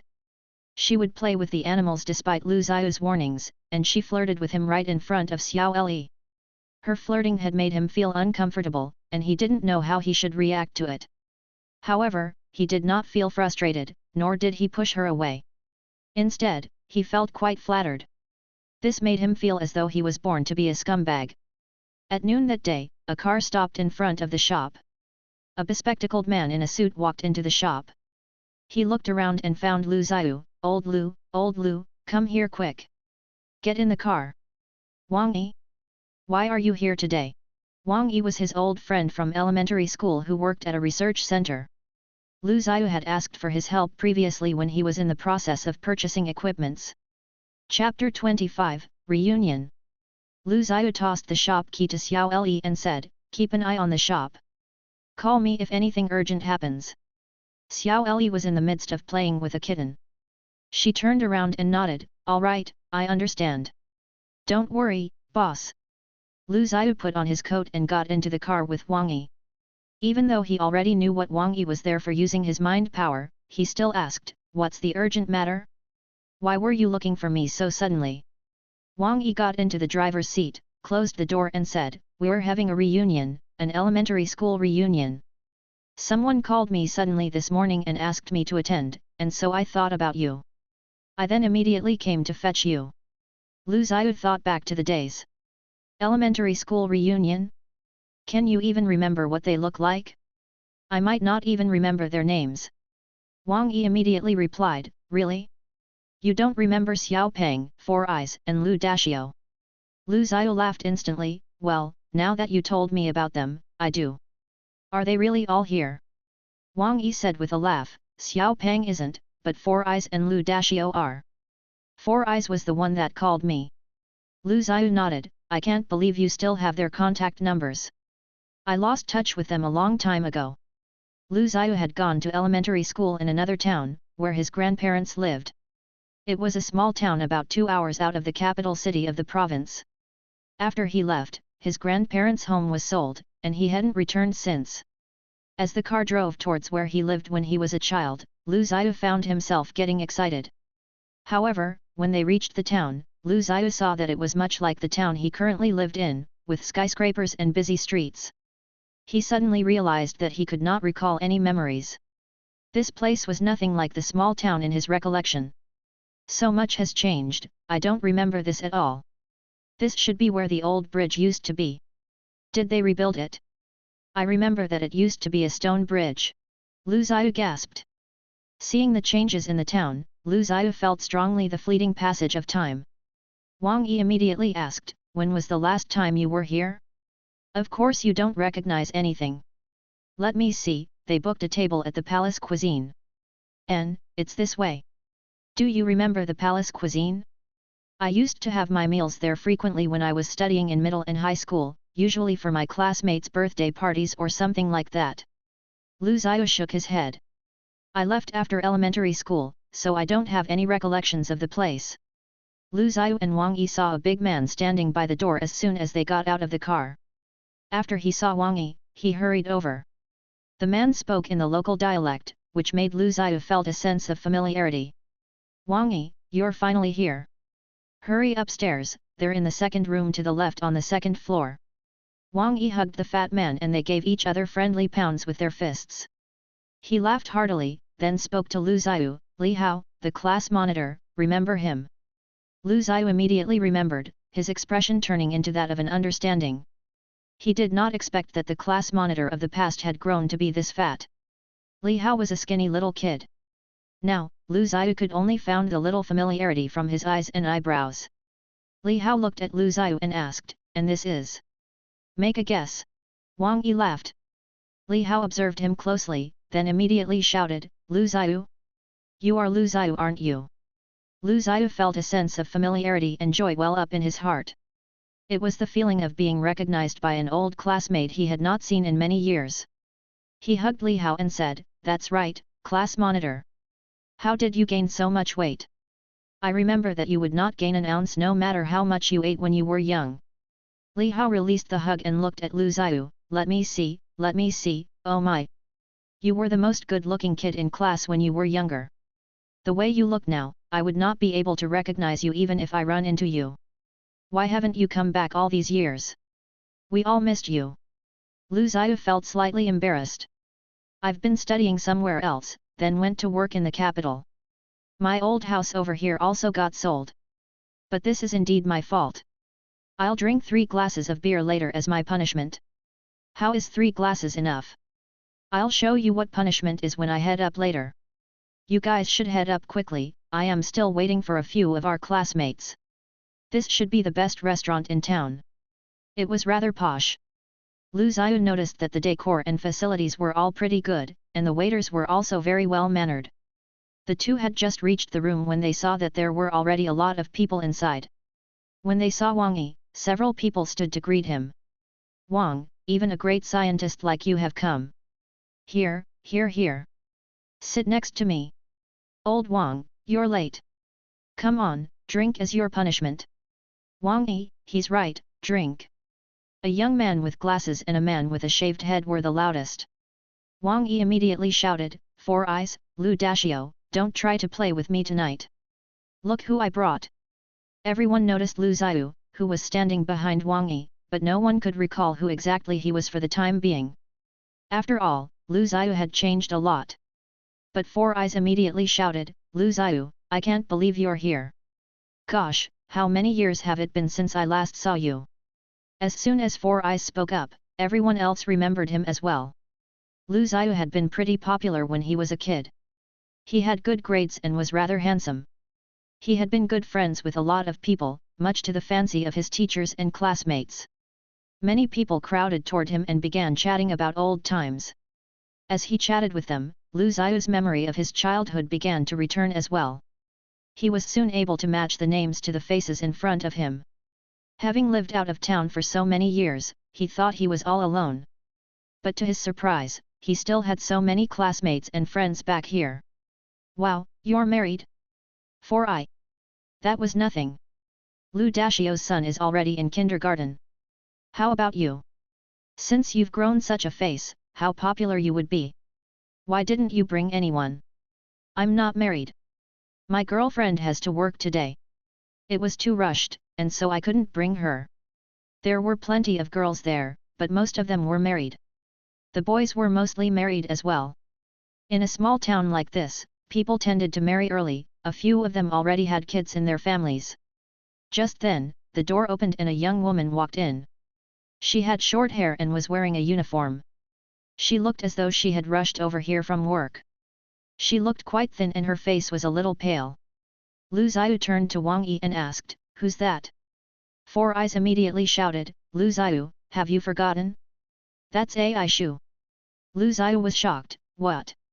Chapter 26, Mining and Civilization. Lu Zhiyu felt memories returning to him. He had been very proud when he was young. Because of his good grades, good looks, and a well-to-do family, his actions had been rather arrogant. He had been somewhat of a bully. Ai Shu had been very pretty when she was young as well, but she was shy, introverted, and did not interact much with others. Lu Zhiyu was very interested in her, but that wasn't a good thing when you were a kid. Children could have very strange ways of expressing fondness. It mostly started with him bullying her.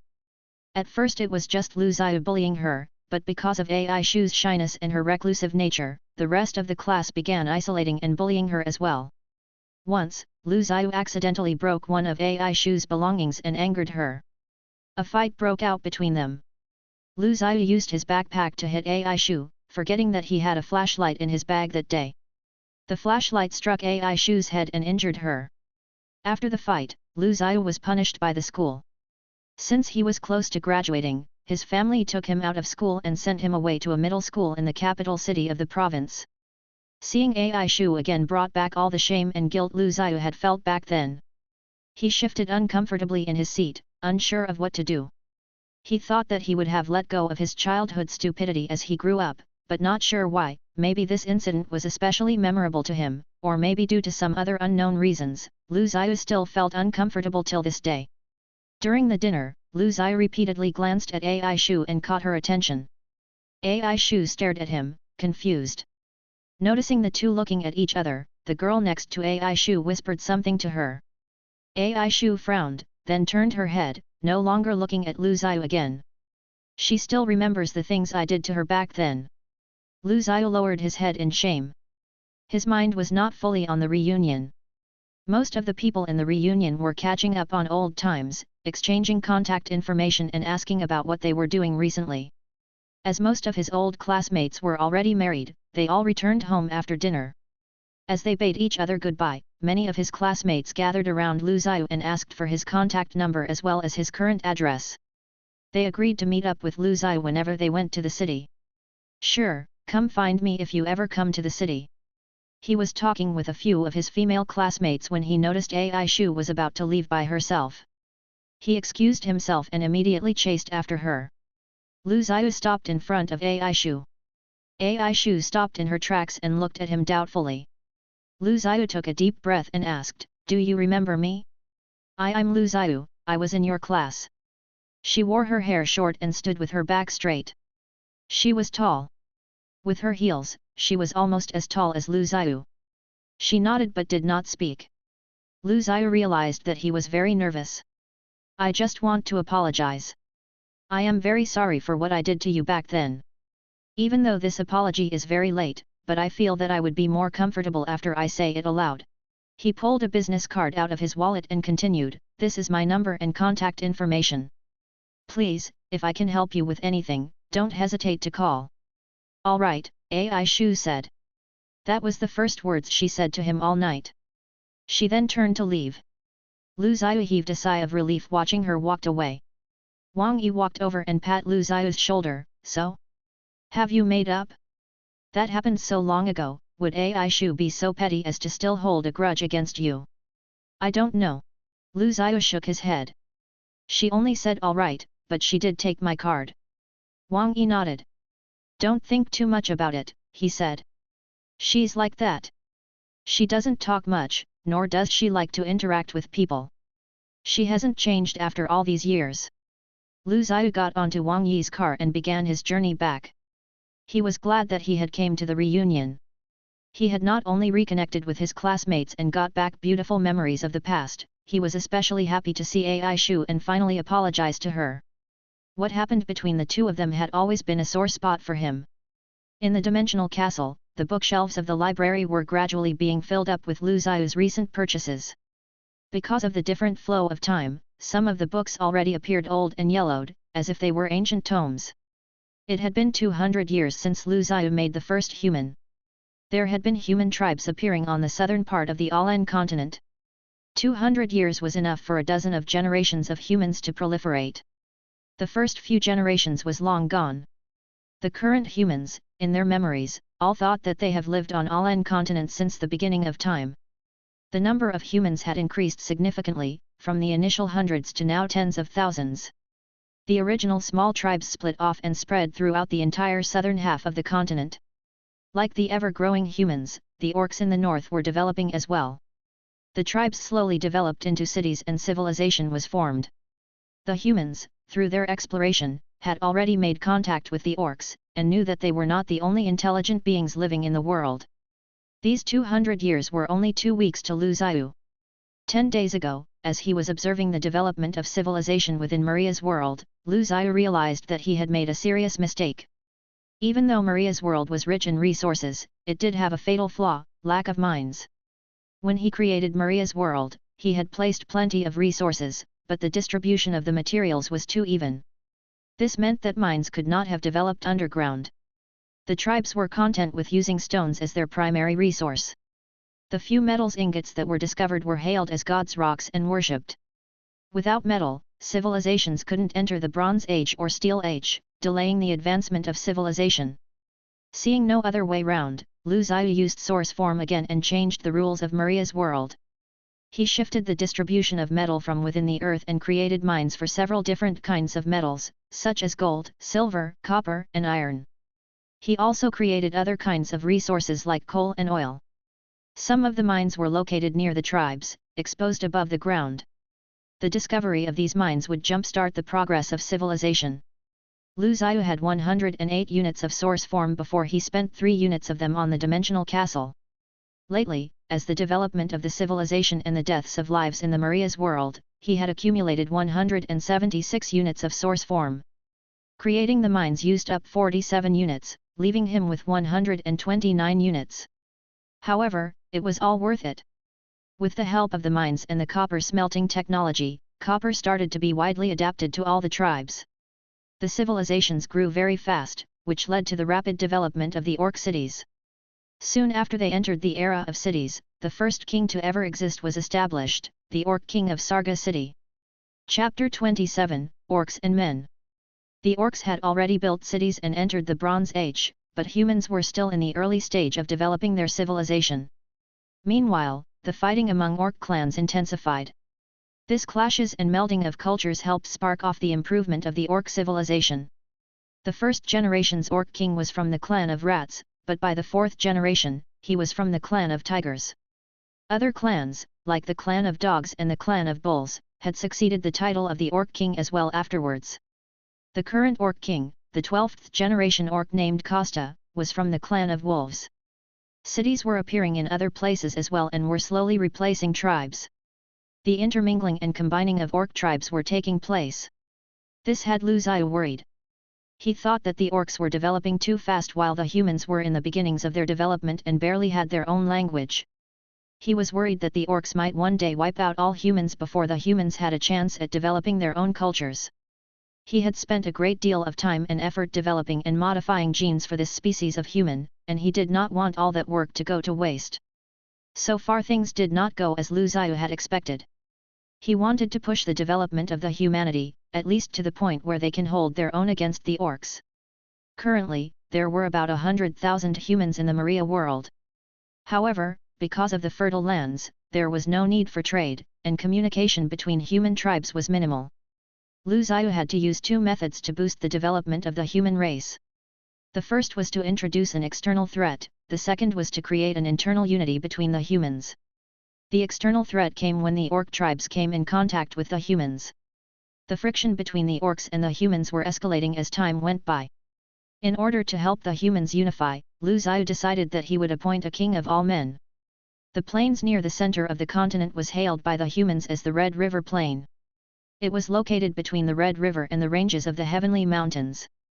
The plain had fertile lands and lush forests, and beasts of all kinds ran loose there. The forests were full of fruits and other kinds of food. It was paradise to the humans. Many round, tent-like straw huts stood on the area under the mountains. Primordial men wearing pelts of beasts returned to one of the villages carrying food. The leader of the village was a man who had already broken through the limits of the physical body and awakened the power Lu Zhiyu hid in his genes. However, the paradise had turned into hell when an army of orcs from over the heavenly mountains descended upon the village. Even though the leader of the village had awakened his genetic power, it was merely an ability to control his adrenaline. The army that attacked was from the clan of wolves, the most powerful clan of orcs in the world. The fierce soldiers rode large, wolf-like beasts and chanted their battle cry in Sofok, a language first developed by the clan of rats. After hundreds of years of refinement, Sofok had developed into a complete language system. Kill them all, this fertile plain should belong to us and not these beasts. Kill these undeveloped swines. The war was cruel. The leader of the village led his men into battle with a stone axe. He used the massive strength and fast reaction he got after activating his adrenaline to strike down many orcs. However, he was still no match for the clan of wolves. His enemies had lances and swords made of bronze, while the best weapons his people had were rocks and wooden sticks. Soon, the human villagers lost the battle. The wolves spared no one, not even the women and the children. The war between species was extremely bloody and cruel. The leader of the village was the last one standing. He was exhausted and finally failed under the spear of the wolves. The leader of the village lay on the ground and cursed the orcs with his dying breath in the human language that was still in the early stage of development. "You bastards! God will punish you!" After killing everyone in sight, the wolf soldiers set fire to the remaining huts and disappeared on their mounts in high spirits. As the soldiers disappeared into the distance, a figure appeared near the village. He wore a grey linen cloak, simple shirt and trousers, and a pair of plain boots. He held a silver staff with strange carvings, his face covered by a white mask with a drawing of a red sun. That was Lu Zhiyu. Lu Zhiyu had been searching for a place to start his plans when he saw the atrocity committed in the village. Then he had fixed his gaze here. He had already saw how tragic the battlefield was through the scroll of the world, but it did not prepare him for how bad the situation truly was now that he was here in person. The smells of burning corpses almost made Lu Zhiyu retch. But Lu Zhiyu realized that other than slight discomfort, he didn't feel anything else. Was that because he did not feel a sense of kinship with the humans in this world? Or could it be due to some other reasons? He walked towards the burning huts in the center of the village. It was already consumed by fire, and it was emitting thick, black smoke. Lu Zhiyu raised his staff and opened the dimensional door to link to a river from far away, channeling a large amount of water to extinguish the flames. He had made the staff himself and carved the channeling array for dimensional door on it. This way, he could simply inject his mind power into the staff and instantly activate the dimensional door instead of needing to draw the channeling array every time when he needed to connect to a different space. Lu Zhiyu could open a dimensional door anywhere within this Kryn space and transport any objects at his will. This was also the only spell that Lu Zhiyu had mastered so far with his mind power. The other powers such as mind reading, changing genes, etc. were all talents associated with his mind power, something made available to him through the flow of information. His exploration of his mind power was rudimentary at best. He could not fully understand it. He didn't know exactly what mind power was. He had no idea what a soul was either. Even though his mind power had become stronger through his continued meditation, he still could not discover additional powers, nor did he have any defined goals or directions to work toward. As for the dimensional door, it was something Lu Zhiyu would not comprehend. It was lucky enough that he was able to draw the channeling array on the staff properly. The water put out the fire. Lu Zhiyu approached the still smoking hut and heard someone was coughing inside. He pushed aside the burnt remains of the hut, and saw a young human boy climbing out from inside a hole on the ground. The two stared at each other in silence. "Wo Lu Mocca? Who are you?" the boy asked, his words slurring. Lu Zhiyu had collected information about the orc language, but could not really understand the fledgling human language as it was still in its early stages of development, and did not have a complete system of words. Thankfully, Lu Zhiyu could understand what the boy was asking using his mind power. In fact, the boy's fear and animosity were also clearly conveyed to him. I am a messenger from the gods. Ahenoten, oh, future king of all men. He held out his hand toward the young boy, and used his mind power to beckon him forward. After Ahenoten understood Lu Zhiyu, he even felt interested and somewhat emotionally connected to Lu Zhiyu due to the influence of the mind power. The stranger seemed to be wrapped in the glory of the sun and his body was radiating a divine white glow. Ahenoten pulled himself to his feet and was comforted by the stranger's presence. Sent here by the gods, you are the messenger of the gods? I, Ahenoten, pay you the highest of respects. Are you here to punish those evil orcs? Chapter 28, Order and Civilization. You must be the one to avenge the lives of your loved ones with your own hands, Lu Zhiyu said, leading Ahenoten away from the hut. I am only here to provide you guidance from the glorious goddess of light, Maria. But why won't the gods kill off the evil wolf men? Ahenoten asked, clearly unsatisfied with Lu Zhiyu's answer. Why did the gods watch the orcs killed my parents and my clansmen? How could gods who stood by and watched these things happen still be called gods? What do you think gods are? Your servants. Lu Zhiyu turned back and looked at Ahenoten. They gave you lives, intelligence and power. They also gave you lush lands and a world to explore. Do you still want them to watch over every second and every aspect of your lives? Fulfill your every wish and desire? You are too greedy. Seeing that Ahenoten didn't say anything in response, Lu Zhiyu continued. The gods gave you hope and a future, but it is up to you to decide which path to take.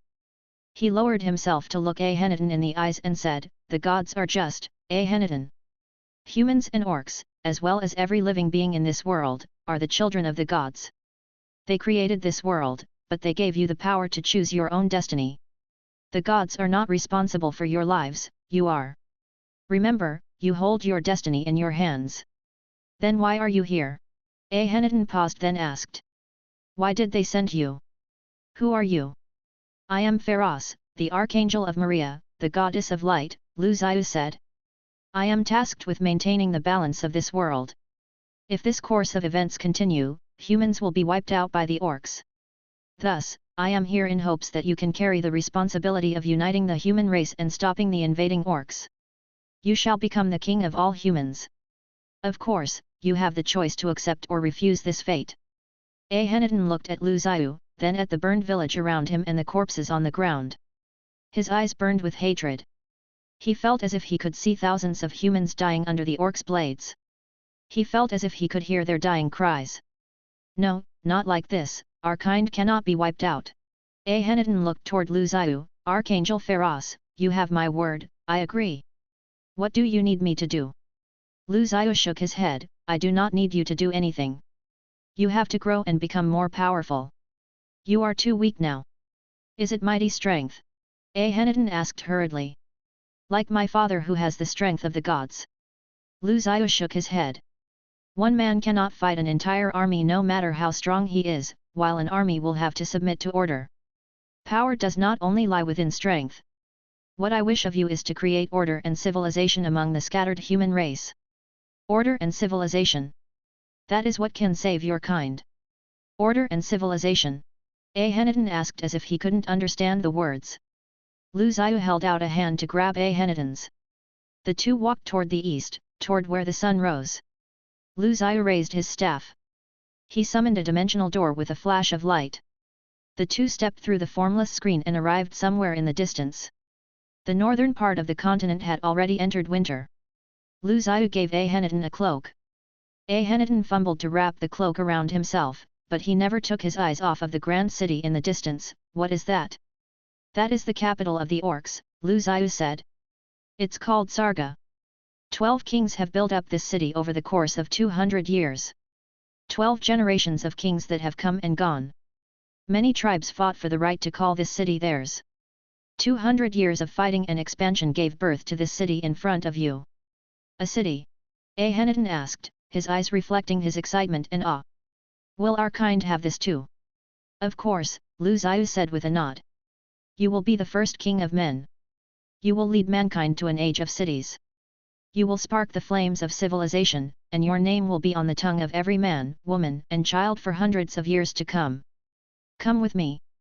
He walked again with Ahenitan following him closely.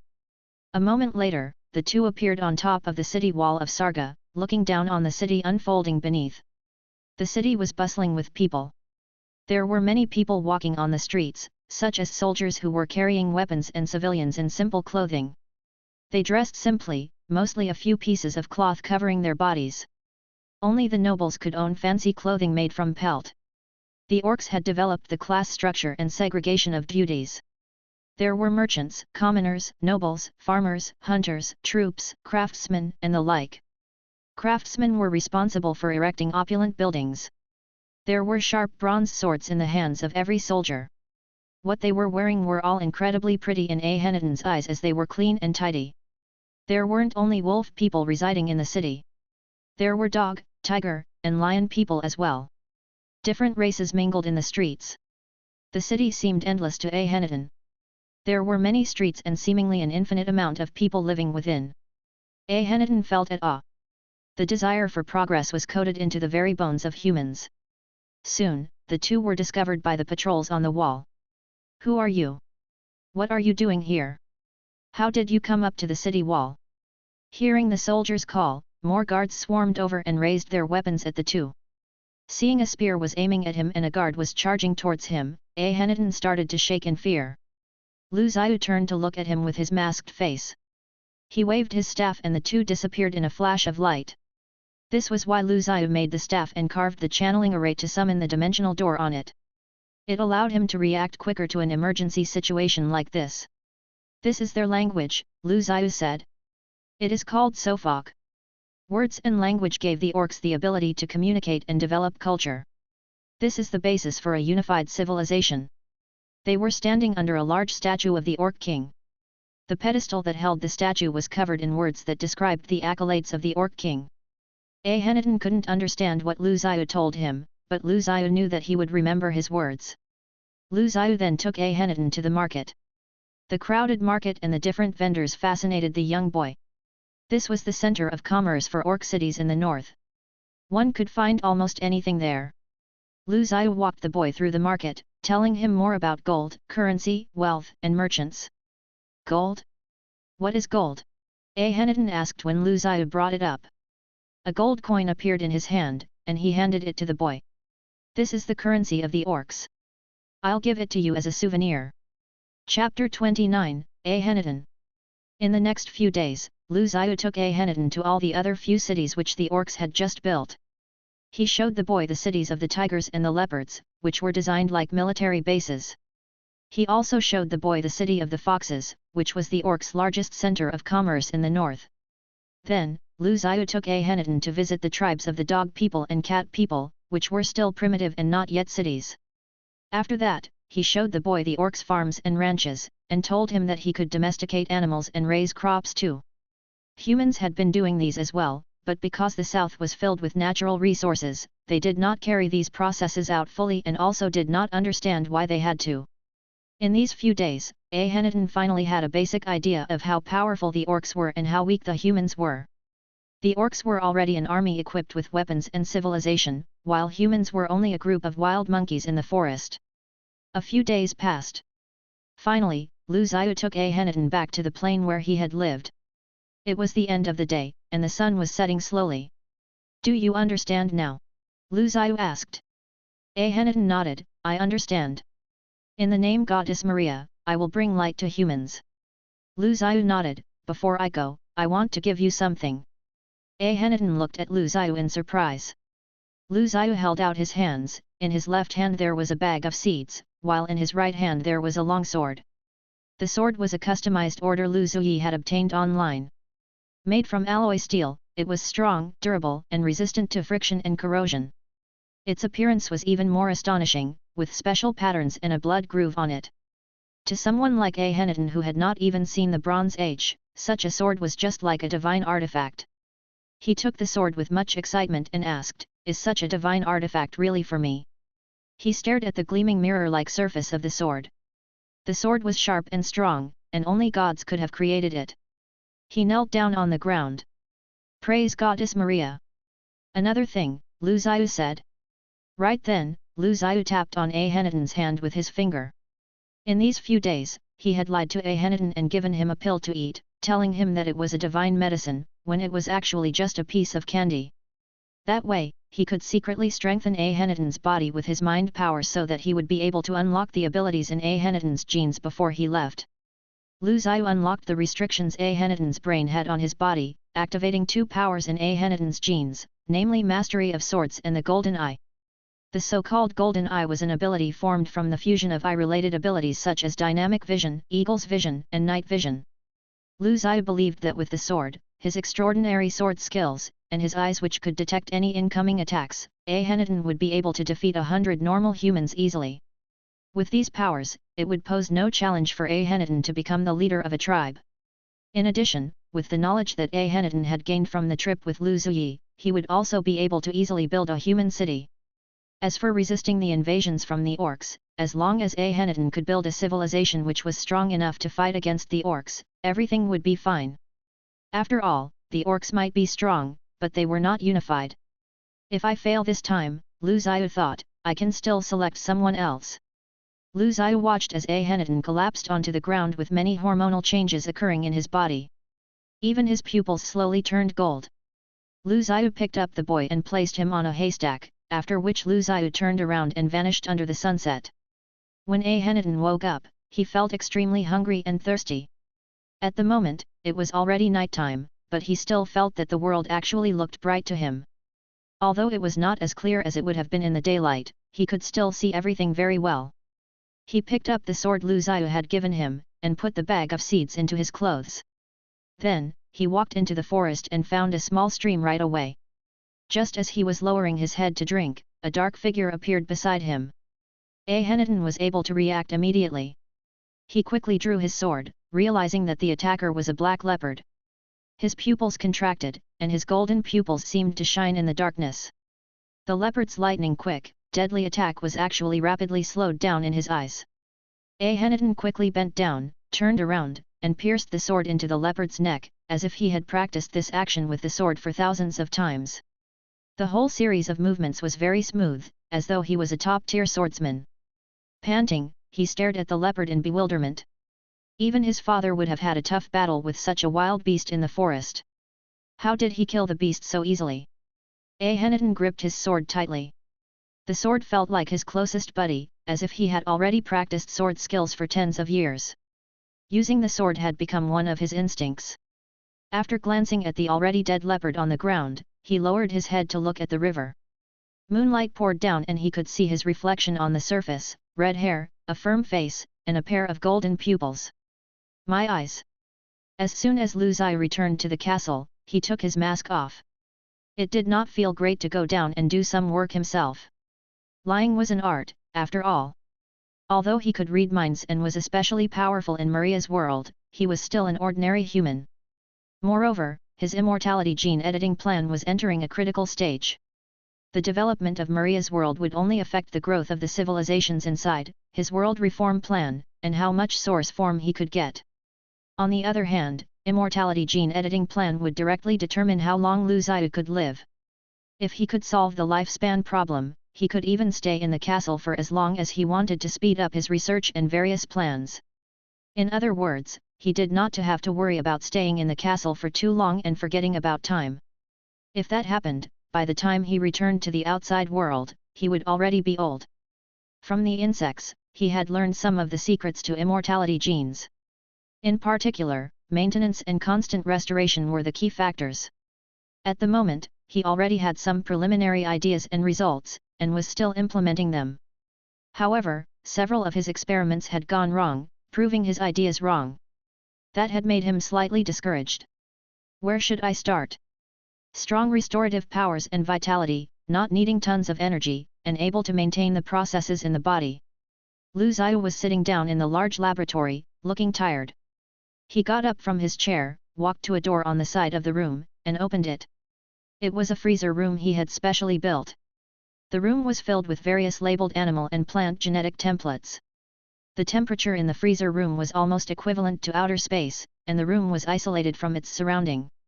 As he sealed away a few failed templates, he suddenly noticed a small plant in a bottle with his peripheral vision. Huh? What if I insert sections of plant genes into animal genes? Chapter 30, Tree of Life. Fetal movement undetectable.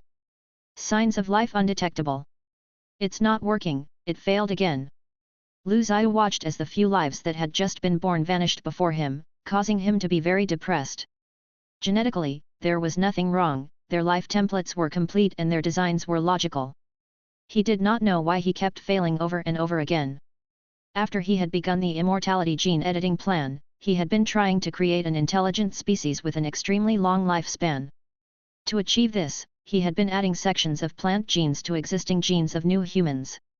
The self-repair abilities and vitality of plants far exceeded that of animals. Even if a plant was chopped up into a few pieces, as long as there were water and sunlight, it could grow out again. Whether it was underwater or on land, cold or hot, plants could be seen, they were even found in harsh environments such as deserts. Plants had a long lifespan, and more importantly, they could always remain in their best condition until the very moment they died. Lu Zhiyu was precisely trying to design a species that had a plant's longevity. These organisms would be able to live 1,000 years. Like plants, these creatures would be able to maintain their youth and would only start aging in the last 100 years of their lives. They would not need to consume a lot of food to provide themselves with enough energy to survive. As long as they had sufficient sunlight and water, they could continue living. This would be an extremely perfect creature, and Lu Zhiyu considered it as his masterpiece. The only problem was that he could not successfully create it. Could it be because of the mother? Lu Zhiyu suddenly realized that he may have made a serious mistake. This organism was very different from ordinary animals, so it would be impossible for this organism, which had plant characteristics, to grow in the wombs of other animals, unlike normal species. Because of its plant characteristics, it would not be able to receive the nutrients it needed in other animals' wombs. He immediately turned his research in another direction and began to plan the creation of a plant that could give birth to such an organism. This unique, long-lived species he was creating would grow out straight from this plant. My idea is mad. Intelligent life growing out of a plant. He stood up from his chair at once and left his lab in the 4th level. Then, he hurried into the library downstairs to read the books regarding this area. Lu Zhiyu had to spend some time thinking. There were a lot of ant people hurrying about in the castle, doing their assigned daily chores. They never talked on their own or asked Lu Zhiyu any questions. After a long time, Lu Zhiyu had begun to think of them more like robots. Therefore, he was often oblivious to their presence. After entering the library, Lu Zhiyu immediately said to an ant person who was sweeping the floor, "Number 23, get the plant samples numbered 1289, 2358, and 256, and put them on my desk in the lab. Also, get the kitchen to make me some food." The ant person lay down its broom and trotted out of the library. Lu Zhiyu continued towards the bookshelves.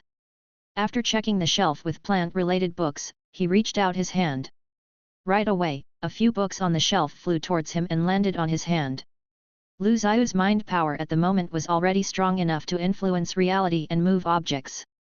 However, it was only limited to items that were small and light. The entire library was carpeted and very clean. The fine carvings around and the drop ceiling on top were all made from wood, making the place look very artistic. As long as they had proper instructions in their brains, the ant people were excellent workers and artisans. They could achieve most things that Lu Zhiyu wanted in a perfect way. Of course, it only included work that did not require much intelligence. Lu Zhiyu sat down by the wooden table located at the center of the room.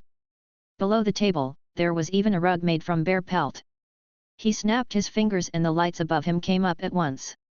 Then, he began reading the few books he had taken. Lu Zhiyu scanned through the books very quickly, as if he was only flipping through them, and all the information was already recorded down by his sub-brain. Then, his sub-brain would extract the information Lu Zhiyu wanted and release it to him. This plant will be somewhat like the insect's nest. Perhaps I can learn something from the structure of the nest. Lu Zhiyu tapped on the table with his fingers continuously. As he thought about various ideas, the sub-brain constantly sent new information to him. Soon, the bare bones of the whole plan formed in his head. Just then, an ant person appeared with a platter of food in its hands. It put the food on Lu Ziyu's table, after which it left to continue the task of cleaning. 2 weeks later, Lu Ziyu picked the other relatively large continent in Maria's world and landed there. Among the 5 continents in Maria's world, the largest 2 were the continent Alan and the one he was on at the moment. The other 3 continents either had unique terrains, harsh environments, or were too small. Of course, there were also many islands on the surface of the sea, but he would not count them in. He had mapped the entire Maria's world and hung the map in his bedroom in the dimensional castle. However, he had yet to name most of the places on the map. Apart from naming the few major continents so that he could remember and differentiate them easily, he was not planning to name the other places. Instead, he would wait for the lives in Maria's world to name them. The continent he was standing on at the moment was named Yala, which was located to the east of the world, in the direction where the sun rose. Its climate was very fit for most life form. The continent was filled with forests, and wild animals roamed the land freely. Lu Ziyu walked into a flat wetland forest on the continent. The forest was filled with the chirps of birds, the aroma of flowers, and many densely packed trees. The place did not seem to know winter and was certainly a paradise for animals. At the instant Lu Ziyu entered the forest, he saw many different organisms and plants, some of which he could recognize, but not the others. After such a long time, the plants and seeds that Lu Ziyu had brought in that time had also been mostly localized. Due to the different biotic environment and terrain, their appearances had changed. Lu Ziyu entered the central region of the wetland forest and found a beautiful valley. In the valley, there was a mirror-like lake. The ground was covered with grass, and many colorful flowers were blooming. A breeze blew by, scattering the seeds of dandelions throughout the valley. This is the place. Lu Ziyu nodded, satisfied with the location. A sapling appeared in his hand, and he carefully planted it in the meadow in the depth of the valley. This will be the birthplace of life on this continent. You will be called the Tree of Life. Chapter 31, Unreliable. What's wrong? Lu Ziyu asked. He had gone to the mall with Li Wei and was having lunch with her, when he noticed that she looked like she wanted to say something but was holding back. Therefore, he put down his chopsticks and looked at Li Wei. Li Wei shook her head. Nothing, she said. It's just that every time I see you, it always feels like you have become a bit distant and unfamiliar, even though we have just met up not long ago. Lu Ziyu knew that this was because he had been frequently entering the scroll of the world, where he would spend a few months each time. Whenever he met up with Li Wei, only one day would have passed for her since their last date, but to Lu Ziyu, it would be a reunion after parting for a long time. Doesn't that make me seem more mysterious? I feel different every time. Lu Ziyu remarked with a smile. Today, Li Wei seemed to have lost her usual queen-like temperament and was somewhat sentimental. But I feel like you're never really with me, you know? You always know what I am thinking about, what I like, and all my hobbies. But I realize that I don't know anything about you. Sure, you are burly, good-looking, and sweet. You can give me the romantic love that I want and also give me all the fantasies I have about men. You're perfect, but I can never tell what you're thinking. I have thought through it carefully. I realize that I don't understand you at all, I don't know what you like, what you hate, and I don't even know anything about your family, background, or past. Lu Ziyu looked her in the eyes and the two stared at each other. Why are you suddenly thinking about such a serious topic today? What's important is that we're happy together, isn't it? Li Wei lowered her head. My mom called me. She said that I have to get married this year. I'm not getting any younger, you know.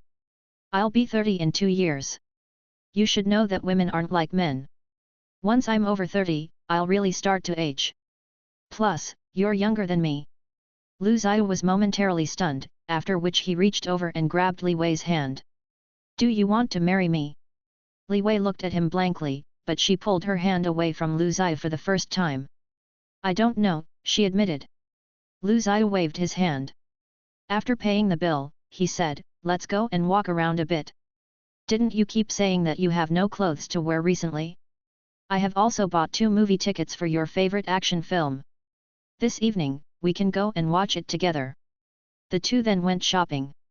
In a shoe store, Lu Ziyu waited for Li Wei at the reception with many bags in his hand, when the few saleswomen there started gossiping about him. One of them even pretended to be playing her phone and was actually taking a picture of him discreetly, but she forgot to turn off the flash. As Lu Zhiyu turned to look at her, she immediately blushed with embarrassment. Lu Zhiyu? What are you doing here? Suddenly, Lu Zhiyu heard a clear voice behind him. He turned his head around and saw a familiar face. Cai Jiajia. Cai Jiajia was wearing a pair of tight jeans and a gym shirt at the moment. Paired with her glasses, she looked healthy and also somewhat playful. She pushed her glasses up and said, I haven't seen you at the gym lately. That membership you've gotten isn't cheap. Do you plan not to go at all? Lu Zhiyu shook his head and said, I didn't go because I don't want to disturb your life. How are you doing? Still working there? Cai Jiajia nodded, still there as an instructor. How about you? Before Lu Zhiyu could say anything, Li Wei, who had already finished trying the shoes, walked out from behind. Who's this? She asked when she saw Cai Jiajia. I'm his friend, Cai Jiajia explained before Lu Zhiyu could open his mouth. You must be his girlfriend. Nice to meet you. Cai Jiajia did not even say her name. After nodding, she said to Lu Zhiyu, I won't hold you any longer. See you.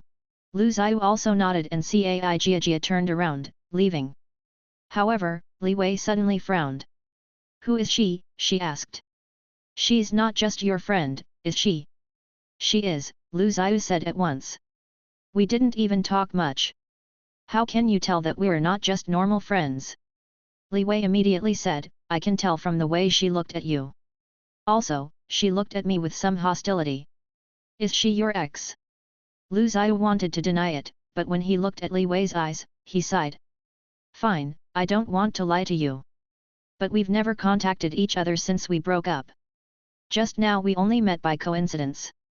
How many exes do you have? Li Wei demanded, suddenly angry. You've never told me anything about your past. What are you trying to hide from me? Lu Zhiyu was at a loss for what to reply. I'm not hiding anything. At my age, what's wrong with having a few exes? A few? There's her, and that Xiao Fan that goes to your shop every day to look for you. You even flirt with Xiao Le. Li Wei was very emotional and started arguing with Lu Zhiyu on the street, attracting the eyes of many. Lu Zhiyu picked up the bags that she had thrown on the ground, after which he looked at Li Wei and said, I have already said that I have never done anything unloyal to you. Please stop guessing randomly like this. We need to calm down and have a talk. He tried to hold her hand, but she pulled her hand away again. The two walked along the road, with one of them in front and the other at the back. After a long while, Li Wei finally said, Didn't you say that we're going for a movie? The two watched the entire movie in silence. Despite it being a comedy and everyone else laughing, the two did not speak at all. Lu Zhiyu did not try to sense what Li Wei was thinking. Just like what Li Wei had said, he knew everything about her, but she knew nothing about him. This made Lu Zhiyu feel that he was very despicable. Let's break up. Why? There's nothing wrong with our relationship, right? Maybe it's been wrong since the beginning, Li Wei said. I was attracted by you, but we really do not suit each other. Moreover, you're a few years younger than me. That's it. She remained silent for a long while. Then, she said what Lu Zhiyu had heard before, I feel that you do not belong to me. You don't love me. Outside the theater, Li Wei wrapped her arms around Lu Zhiyu's neck and kissed him for a long time to end their relationship. In the past, Lu Zhiyu would probably find it romantic, but now he only felt forlorn. As the night fell over the city, he sat in a square, looking at his phone. He realized that Cai Jiajia had sent him a few messages on WeChat, so he casually replied her. Ding dong. Just after he sent the message, his phone rang again. Lu Zhiyu checked his phone and saw Cai Jiajia's reply. Since you're free, do you want to grab a drink with me? Soon, Lu Zhiyu was sitting in front of the counter of a casual bar with Cai Jiajia. There was some gentle and soft Italian music, although Lu Zhiyu did not understand any of the lyrics. You guys broke up? It isn't because of me, is it? Cai Jiajia was sitting beside Lu Zhiyu with her legs crossed. Under the light, the side view of her face was somewhat alluring. Lu Zhiyu shook his head. It has nothing to do with you, but the reason is almost the same. Cai Jiajia immediately giggled. Lu Zhiyu said resignedly, what are you laughing at? Is it so funny? Cai covered her mouth and said, because it's true. You're unreliable. After remaining in the bar for a while, Lu Zhiyu took his coat and stood up. I'm leaving first. If you have anything. Before he could finish, Cai grabbed his hand and jumped into his arms. You're leaving? Just like that. Chapter 32, Long-Lived Race. On the bed, Cai clung onto Lu Zhiyu's back, her hands roaming over his lean muscles as if she was not willing to let him go. Lu Zhiyu turned around and wrapped his arms around her shoulders. With their bodies touching, they stared into each other's eyes. Cai grinned and said, I kept having dreams about you after we were apart. Lu Zhiyu, you're a perfect lover to me. A lover? What do you mean? Lu Zhiyu immediately questioned. Cai smiled at once. It means that you're not a suitable husband or boyfriend for me. Whether it's me, your Li Wei, or your future girlfriends, we'll all feel that you're unreliable. Lu Zhiyu suddenly remembered something. Wait. I thought you said that your ex-boyfriend came back. So why are you here now? Cai held out her right hand to show Lu Zhiyu the ring on her slender finger. That's right. We're back together. We just got engaged last week and are planning to choose a date to get married. Then why did you sleep with me? Lu Zhiyu asked, surprised. Cai kissed him on the lips. Because you're unforgettable, she said. Whenever I think about you, I'll feel my body burning. When Lu Zhiyu left Cai's horse, he felt like he had just received a heavy blow. After he returned home, he sat on his couch, staring at the empty apartment. Suddenly, he felt that he was somewhat lonely. After sitting there for a while, he finally remembered that he still had unfinished businesses in the world of Maria. Right away, he stood up and went back there through the dimensional door in his utility room at the top of his apartment. At the moment, dawn was breaking in Maria's world. Lu Zhiyu went straight into the forest on Yala and saw that on the once empty clearing next to the lake in the valley, there was now a huge tree towering into the clouds. The tree was hundreds of meters tall, with a crown large enough to block out the sky. Its thick branches radiated liveliness. The branches were broad enough to be used as roads and people can easily run on them. On the crown, many buds could be seen. They looked like blooming flowers that were enveloping something within their layers of skin. Apart from the tree of life which now looked like a divine tree, a large number of trees had also grown out on the extensive, once grassland-like valley. The trees surrounded the lake, guarding the tree of life. Lu Zhiyu returned in time to see a bud ripening and blooming. He teleported directly onto the tree and walked on the branch which was a few meters wide. Opening the bud, he finally saw a baby within layers of young leaves. The baby had pointy ears and delicate facial features. It was still connected to the pistil of the bud through its umbilical cord. Lu Zhiyu carefully cut the cord and carried the baby with his arms. The little baby immediately began crying and stared at Lu Zhiyu with its gem-like eyes. You're the first the long-lived races in Maria's world. Your race shall be called the Elves. He went back onto the ground with the baby in his arms and tapped the air gently with his staff. Right away, the space around him started to fold and many ant people appeared. With their powerful limbs, the ant people could climb trees as easily as walking on flat ground. In a few days, many wooden houses were built under the tree of life. After the first elf, more elves were born one after another. In the year, a few dozens of elves were born, and more would appear in the years to come. However, the tree of life that Lu Zhiyu had created also had a finite lifespan. 1,000 years later, this tree of life would reach the end of its life. Therefore, it would still be up to the elves to reproduce and keep their race alive. Nevertheless, such a long-lived race also had its own flaw in terms of reproduction. They must come of age before being able to reproduce. Moreover, reproduction would be much harder for them as compared to humans. Since they had such a long lifespan, they also had to bear this flaw which actually was not really a big problem. 20-odd ant people were in charge of raising these elves up. Lu Zhiyu also stayed for over half a year to observe if this long-lived race had any flaws genetically, as well as whether their life template was self-consistent. After all, when he finished his elixir of life plan, he would use the product on himself. Lu Zhiyu walked out of the treehouse and made his way to the ground via a rope. Recently, he had been living in the largest wetland forest on Yala and breathing the freshest air every day.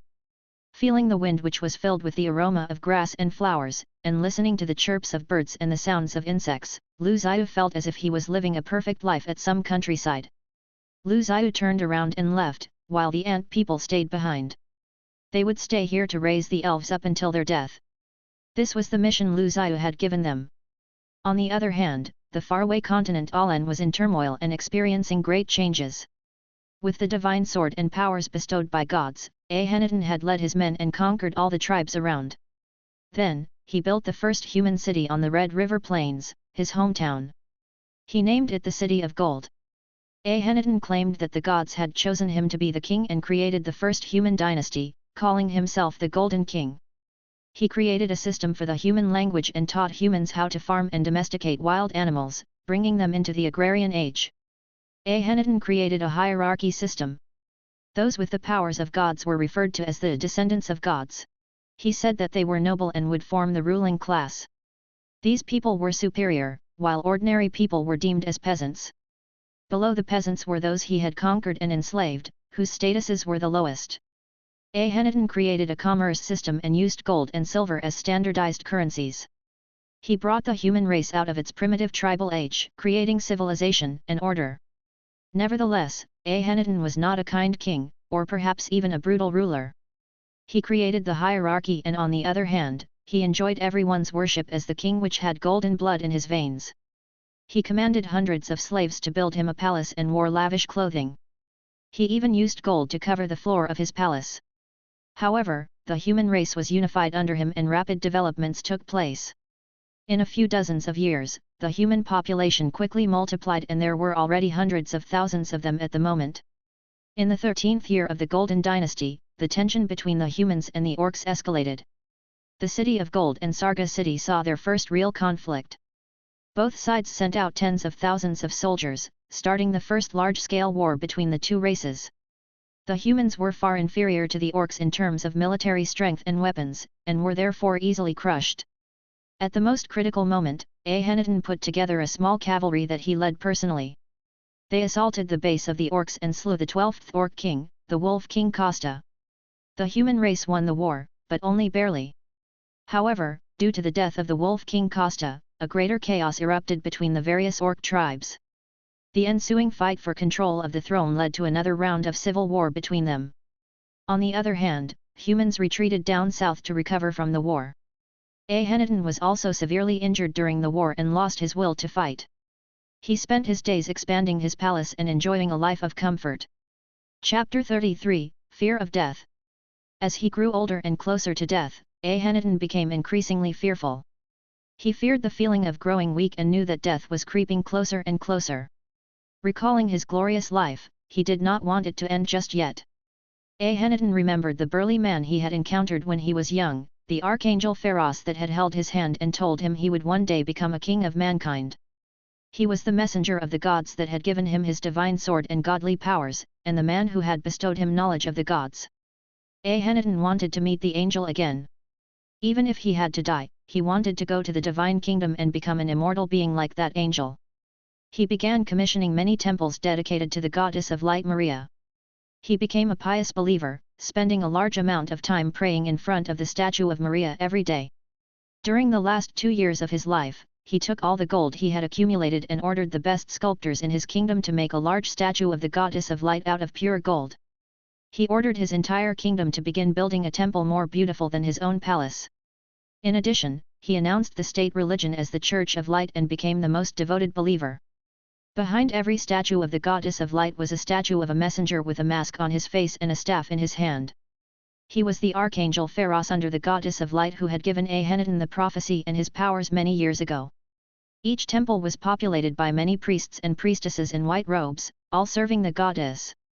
However, despite everything he did and all the prayers he said over the few years, the Golden King Ahenitan did not manage to meet the angel, until the night of his death.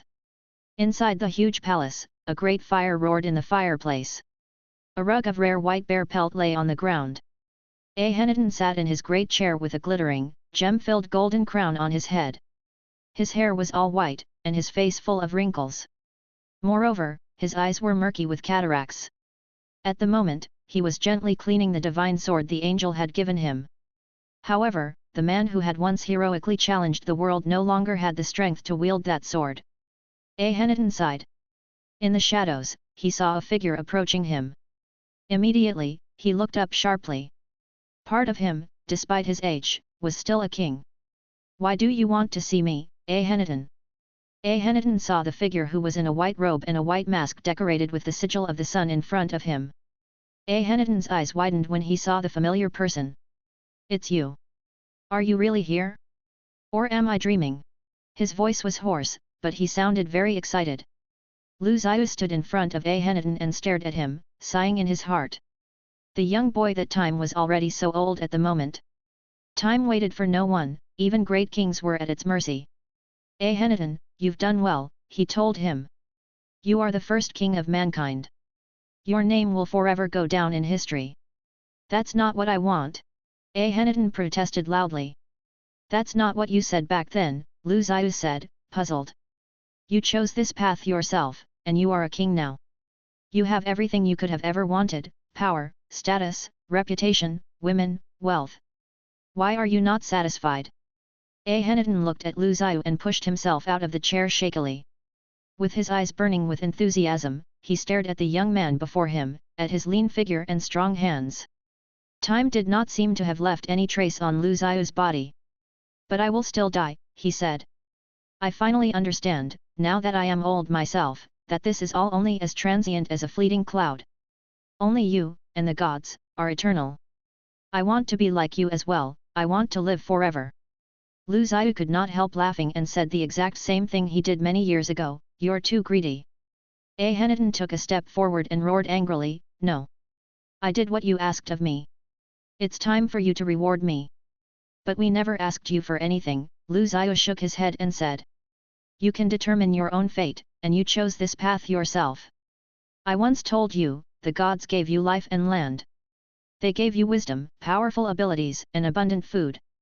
Are those not sufficient to satisfy all your needs and desires? Lu Zhiyu looked at Ahenitan in his eyes. The gods are not your servants.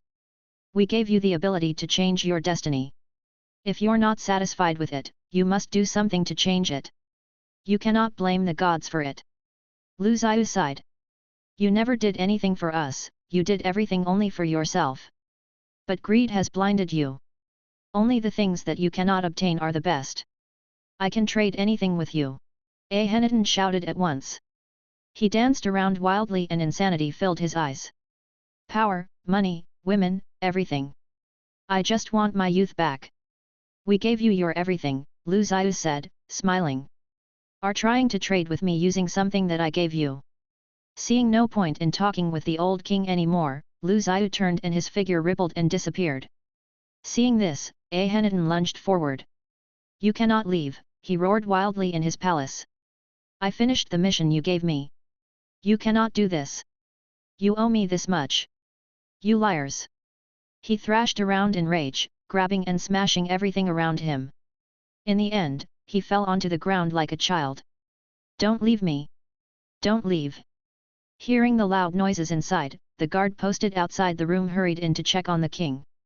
When he entered the room, he saw the king lying on the ground. His eyes had already lost their focus, and he was clearly no longer breathing. In his arms, he was still holding tightly onto the sword he had received from the angel, while his cold, lifeless eyes were staring at the mural of a man giving a sword and a bag of seeds to a boy under the dying sunset. The king is dead, the guard screamed in terror, hurrying out of the room. The news of the king's death spread across the nation like wildfire. Soon, Ahenitan's son was coronated and took his place as the king, continuing his father's dynasty and legacy. Lu Zhiyu had gone to see Ahenitan purely on a sudden whim. So many things had changed over the dozens of years. The flow of time was different for him, and this was the first time he had a real sense of that. Ahenitan longed for immortality, but the only reason Lu Zhiyu had managed to retain his youth was because of the different flow of time. Ahenitan did not know that Lu Zhiyu was not immortal, either. Nevertheless, seeing how weak Ahenitan was in the face of time had made Lu Zhiyu more afraid of death as well.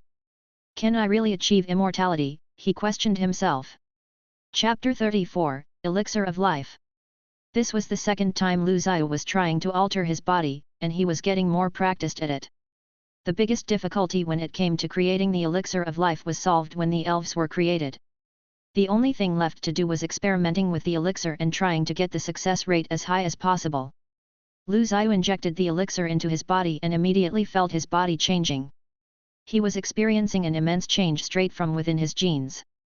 However, it was different this time. He was changing his entire body, not just a specific part of his body, and thus this attempt was much more risky.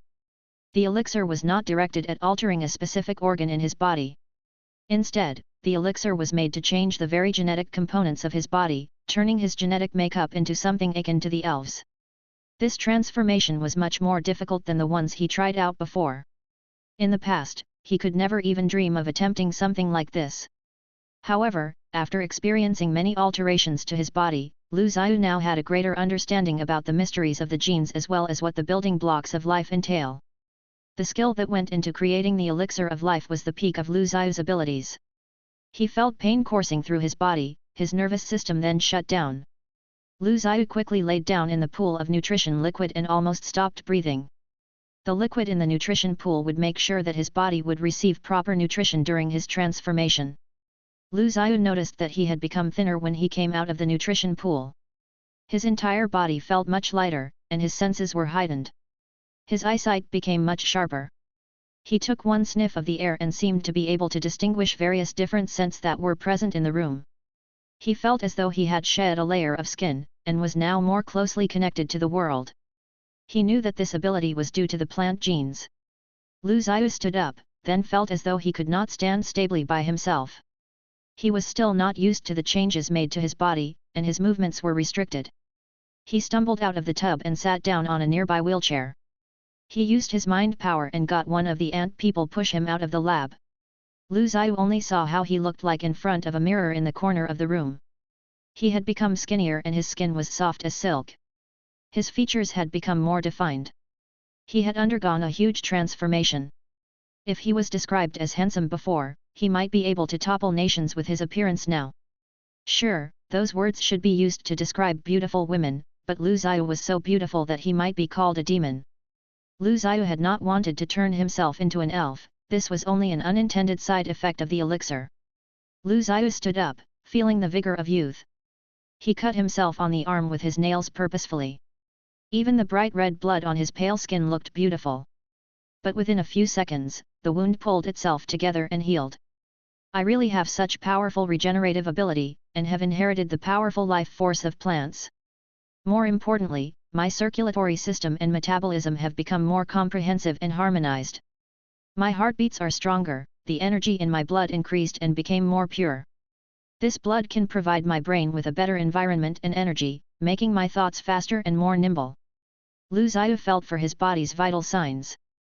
It was different from observing others. Observing himself was more delicate and accurate. Now, the most important thing. Sub-brain, estimate my lifespan based on my current body template. Confirmed. Calculating. Lu Zhiyu saw the model of his body start to age in the simulation only after 900 years. His body approached its end after 1050 years in the simulation. Lu Zhiyu was very excited. From this point on, he was no longer an ordinary human. Instead, he was now a true long-lived race. The human history was only a few thousand years. Every 20 years or so, a new generation of human could be born, yet Lu Zhiyu could live long enough to witness 50 generations. He now had a longer lifespan to achieve all of his goals and plans. He believed that with his 1,000-year life, he would have no problem figuring out a way to extend his life to 10,000, 100,000 or more years.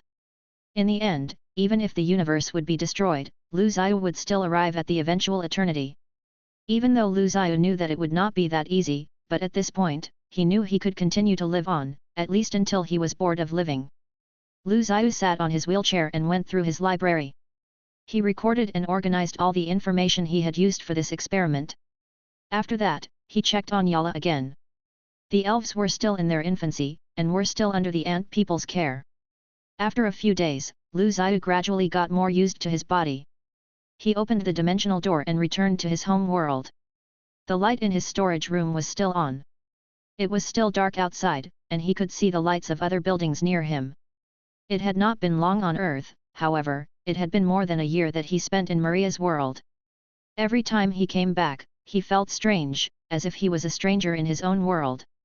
It was more serious this time as Lu Ziyu's appearance had undergone a huge change. He already had difficulties using his ID in the past, now that his appearance had become more exquisite, it might become even more challenging. He would also attract too much attention. He also knew that he would need more money and resources in the future. He had ways of getting money, but his current identity was a major limiting factor. It was probably a good time for him to get rid of the identity of Lu Ziyu and start a new one. He would have freedom afterwards. No one would be able to track his background and his past, and he would be freed to do whatever that he desired going forward. But Lu Ziyu found it hard to give up his identity and name that he had used for the past 20+ years. It represented his past and experiences. There were also his friends and classmates. Thinking about Xia Fan, Wang Yi, Li Wei, Cai Jiajia, and Xiao Le, Lu Ziyu realized that he needed more determination to give up his past. He would have to totally end all the connections he had. All families and friends would have to be disconnected and never be part of his life again. Emotionally, Lu Ziyu was still a normal human being, and he hadn't been able to give up his heart yet. He made some dinner and watched the TV for a while, then took a shower. In the shower, he looked at himself in the mirror, at his foreign face. He touched his face, his beautifully exquisite face. He looked as though he was an angel that had descended from heaven, or an elf that had came from the forest. He might even be falling for himself. I have already become like this, I guess I don't really have a choice. Chapter 35, New Identity. Lu Ziyu walked out from a police station in a small town in Nanyun County, Chuan Province. He had contacted a friend of his that was selling forged identities and procured a list of people who had died, but had not yet been recorded by the authorities. He highlighted a few men that was of the same age as him, then went to the cities they lived in to apply for a replacement national identification. Lu Ziyu's method was simple. All he had to do was slightly hypnotize the officers with his mind power to take his cues, and they would approve the application. After that, the officers took new photos of Lu Ziyu, and issued him the replacement national identification and the household register. He used his mind power to affect the optic nerves of the officers, then used his sub-brain to create an image that he wanted the officers to see and sent it directly into their optic nerves. Thus, whatever they were seeing through their eyes were all things that Lu Ziyu wanted them to see. In the eyes of an average person, the method Lu Ziyu had used was akin to the fabled illusory spells. The security footage here was only kept for half a year. It would be hard for anyone to check up on him if something were to happen in the future.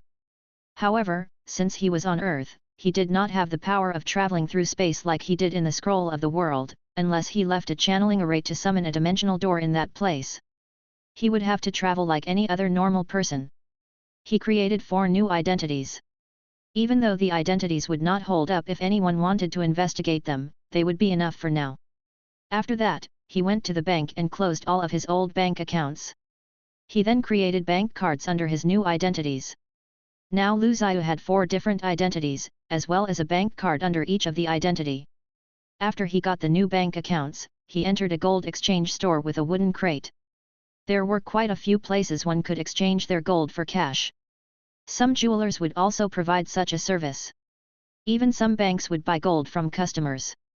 But these shops usually had strict criteria on the purity of the gold, mostly asking for high purity gold. The one Lu Ziyu went to was rather reputable and orthodox. The gold Lu Ziyu had was from Maria's world, a stock from the treasury of the city of gold. While he had only spent 2 weeks on Earth, hundreds of years had passed in Maria's world. The Golden Dynasty had ended. The palace and the Temple of Light were gone and forgotten. Lu Ziyu found the vaults from Akhenaten's time and took a part of the deposits, which were all gold bullions. But these gold bullions were all refined using ancient methods, its purity not up to Earth's standards. But as long as Lu Ziyu had control of Maria's world, it was easy for him to create gold. A middle-aged man from the store checked the color, the sound and measured the density of the gold using a machine. He assessed each piece of the gold bullions carefully and spoke to the manager quietly for a few minutes. The manager nodded and turned back to Lu Ziyu. This gold is not quite up to our standards, only being 90% pure. May I ask where did you get this gold? Sorry for the questions, but this is quite a large amount of gold. You've got more than 50 kilograms here. It was passed down through my family, Lu Zhiyu said immediately. It's been lying in my basement for years. The man nodded, oh. There should be no problems then. But since its purity is not quite up to our standard, we cannot pay you as much as normal. Lu Zhiyu said it was passed down through the family because he knew no one would question it or ask for a certificate. A lot of people had valuables inherited from their family, so there wouldn't be any certificates. He did not know of anybody who would not buy these things just because there was no certificate. After a few rounds of back and forth with the manager, Lu Zhiyu managed to figure out what the best price the man would pay for them with his mind power, and they finally agreed on a price that also met Lu Zhiyu's expectation. After they made the deal, Lu Zhiyu instantly said, I have some more in my car. Since I'm here already, why don't I just sell it to you as well? The manager gaped, how much more do you have? Lu Zhiyu said immediately, not much, about 100 kilograms. Ah! After this deal, Lu Zhiyu went to several different cities, dividing up nearly a ton of gold, then sold them under his 4 different identities and depositing the proceeds into his different bank accounts. After these deals were done, the money in his bank accounts totaled around 230 million yuan. This was the first time he had seen so much money. It did not feel difficult obtaining these riches. If not for fearing that he would attract too much attention, Lu Zhiyu would be able to produce a few more tons of gold. Since he owned Maria's world, gold, silver, and diamonds were like the grass by the side of the road, easily obtainable. Lu Zhiyu sold a ton of gold this time under his different identities. The most attention he would get would be amongst the circle of gold buyers. He would deposit a few million into his account at a time. It might be a large amount of money to an average person, but in the context of a nation, no one would take note of such a thing. He picked an identity with the name Mu Tao and decided it would be his daily identity. According to the records, this person had graduated from a university in Shanghai. He spent some time studying overseas. He went missing during a tragic incident and his body was never found. He was an art major and was a bit of a recluse without many friends. He studied oil painting overseas. As an art buff, his personality was not like an average person's. Lu Zhiyu had decided to use this identity for his daily life. The others would be used as backups when needed. He used Mu Tao's identity to purchase a flight ticket to go back home. He needed to tie the ends regarding the identity of Lu Zhiyu. This way, whatever he did from now on would be independent from Lu Zhiyu and would not affect any of his family and friends. With 200 million in his possession, Lu Zhiyu felt his heart thump wildly. He told himself that he was practically a god that had created a world and can manipulate destinies, and that he should not be flustered by money. However, he still felt excited. This was the first time he'd ever possessed this much money.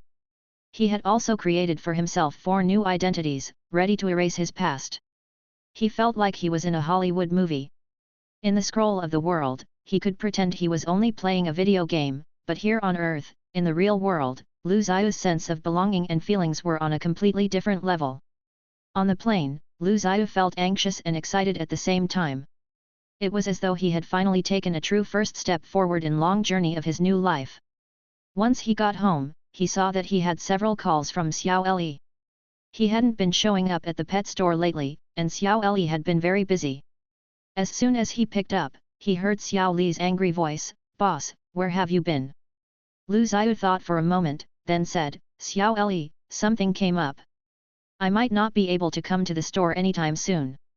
Xiao Li said in shock, "What? Then what would happen to the store?" "I don't think I have time for it," Lu Zhiyu said with a chuckle. "If you're interested, you can have the store. You have done a good job taking care of the store. To tell you the truth, I bought the store because I was bored and I wanted to find something to do. You have been doing most of the taking care of the store. It's been hard on you." "What?" Xiao Li said, shocked. "But I do not have." "You don't have to pay me," Lu Zhiyu said. "It's a gift, like I said. After all, I didn't spend too much on the store, and have broken even already. I don't need anything in the store, nor do I have the time. It's settled, Peng Xiao, you are now the boss of the cats and dogs pet store. I trust you. I'll send you the contract later. I have to go now. I'll see you around." Peng Xiao hung up the phone and looked at the store full of chatting customers and noisy animals, still confused about what had just happened. "This store is mine now?" Chapter 36, Around the World. Lu Zhiyu sat in front of a bar in his hotel in London, wearing a newly made suit he had ordered. It was custom made by an old and famous shop frequented by the riches. He wanted to avoid wearing famous brands again because he was called parvenu with his luxury branded outfit in Russia. He was wearing a very expensive watch that cost him 15,000 euros. Lu Zhiyu had spent 150,000 euros, or close to $1,000,000 yuan. Even though he did not know why the watch was worth that much, it was expensive, and Lu Zhiyu just wanted to enjoy the feeling of spending money like water. He had spent almost a month traveling the world. He had arrived first in London. When he was learning English at young age, the first book his mother bought him was Harry Potter, and he became very interested in England. Because of this, he made England and Scotland his first stops. He had toured every place that Harry Potter featured. After that, he went to Seattle and experienced the captivating night scenes and sunrise, finally seeing the famous Space Needle for himself. He spent a few days in Las Vegas, spending most of his time in the casino. He first lost $10 million, and then won it all back with another 10 million more, shocking his fellow gamblers. After Vegas he headed to Kyoto and visited the famous shrines and witnessed the wonders of geisha performances. In the Maldives, he spent his days on the beach, swimming with the dolphins, getting massages and dancing with the natives on the beach. He also went to Eastern Africa, watching the sunset from a hot air balloon in the Serengeti National Park. He went to admire the ancient architecture in Marrakesh. Then he went to Russia's St. Petersburg and saw the ancient palaces, taking in the Russian architecture and artistic atmosphere. On this trip, he could spend as much money as he wanted and had the time of his life. He only flew first class, lived in 5-star hotels and ordered the most expensive food and wine. He tipped extravagantly. He drove only luxury cars. He had pretty models accompany him on the yacht parties at sea. He finally knew what it was like to be rich. He did everything he could think of. He had done everything he wanted to do when he was poor. He let down his prudence as if he managed to free himself from the restraints he placed on himself in the past with his new identity.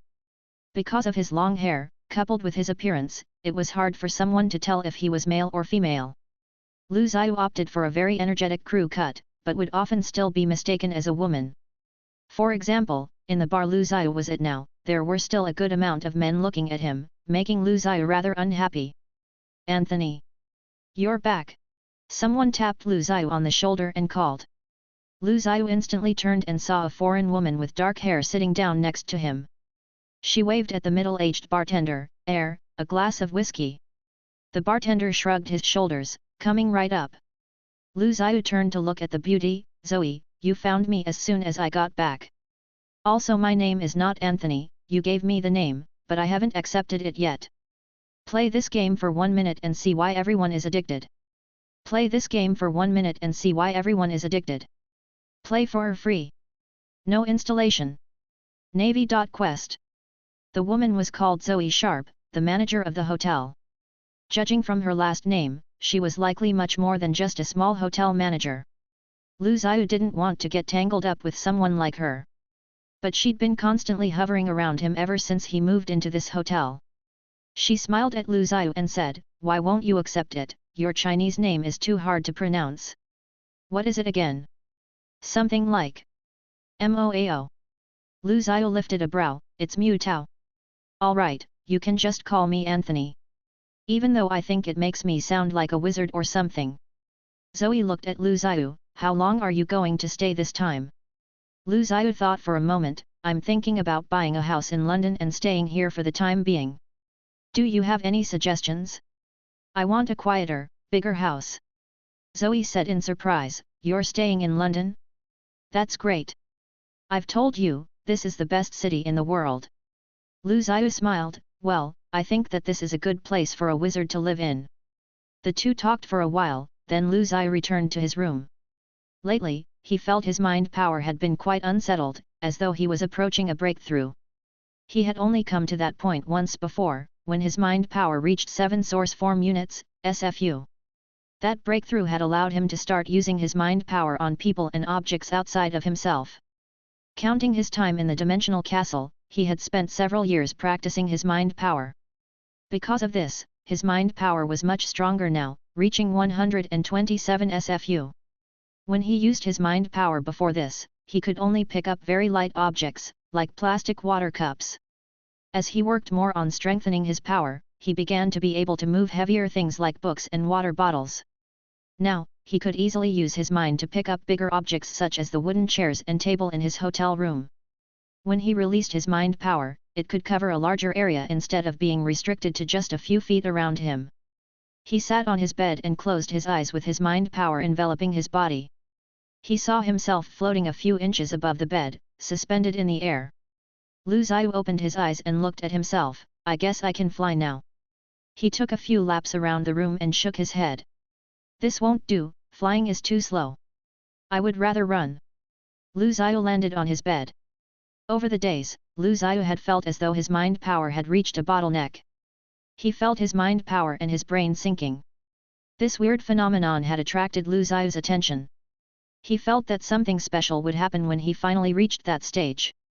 His mind power had a lot of uses he was just discovering, even though it wasn't at the supernatural level he was expecting yet.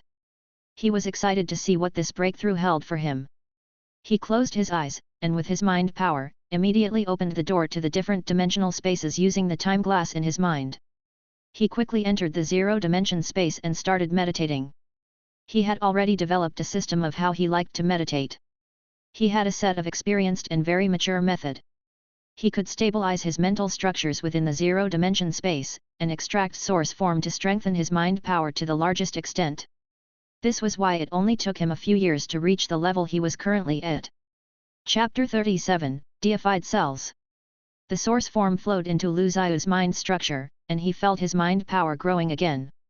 He could feel himself approaching his limit of his meditation, and he knew that if he kept going, he could become assimilated into this zero-dimension world.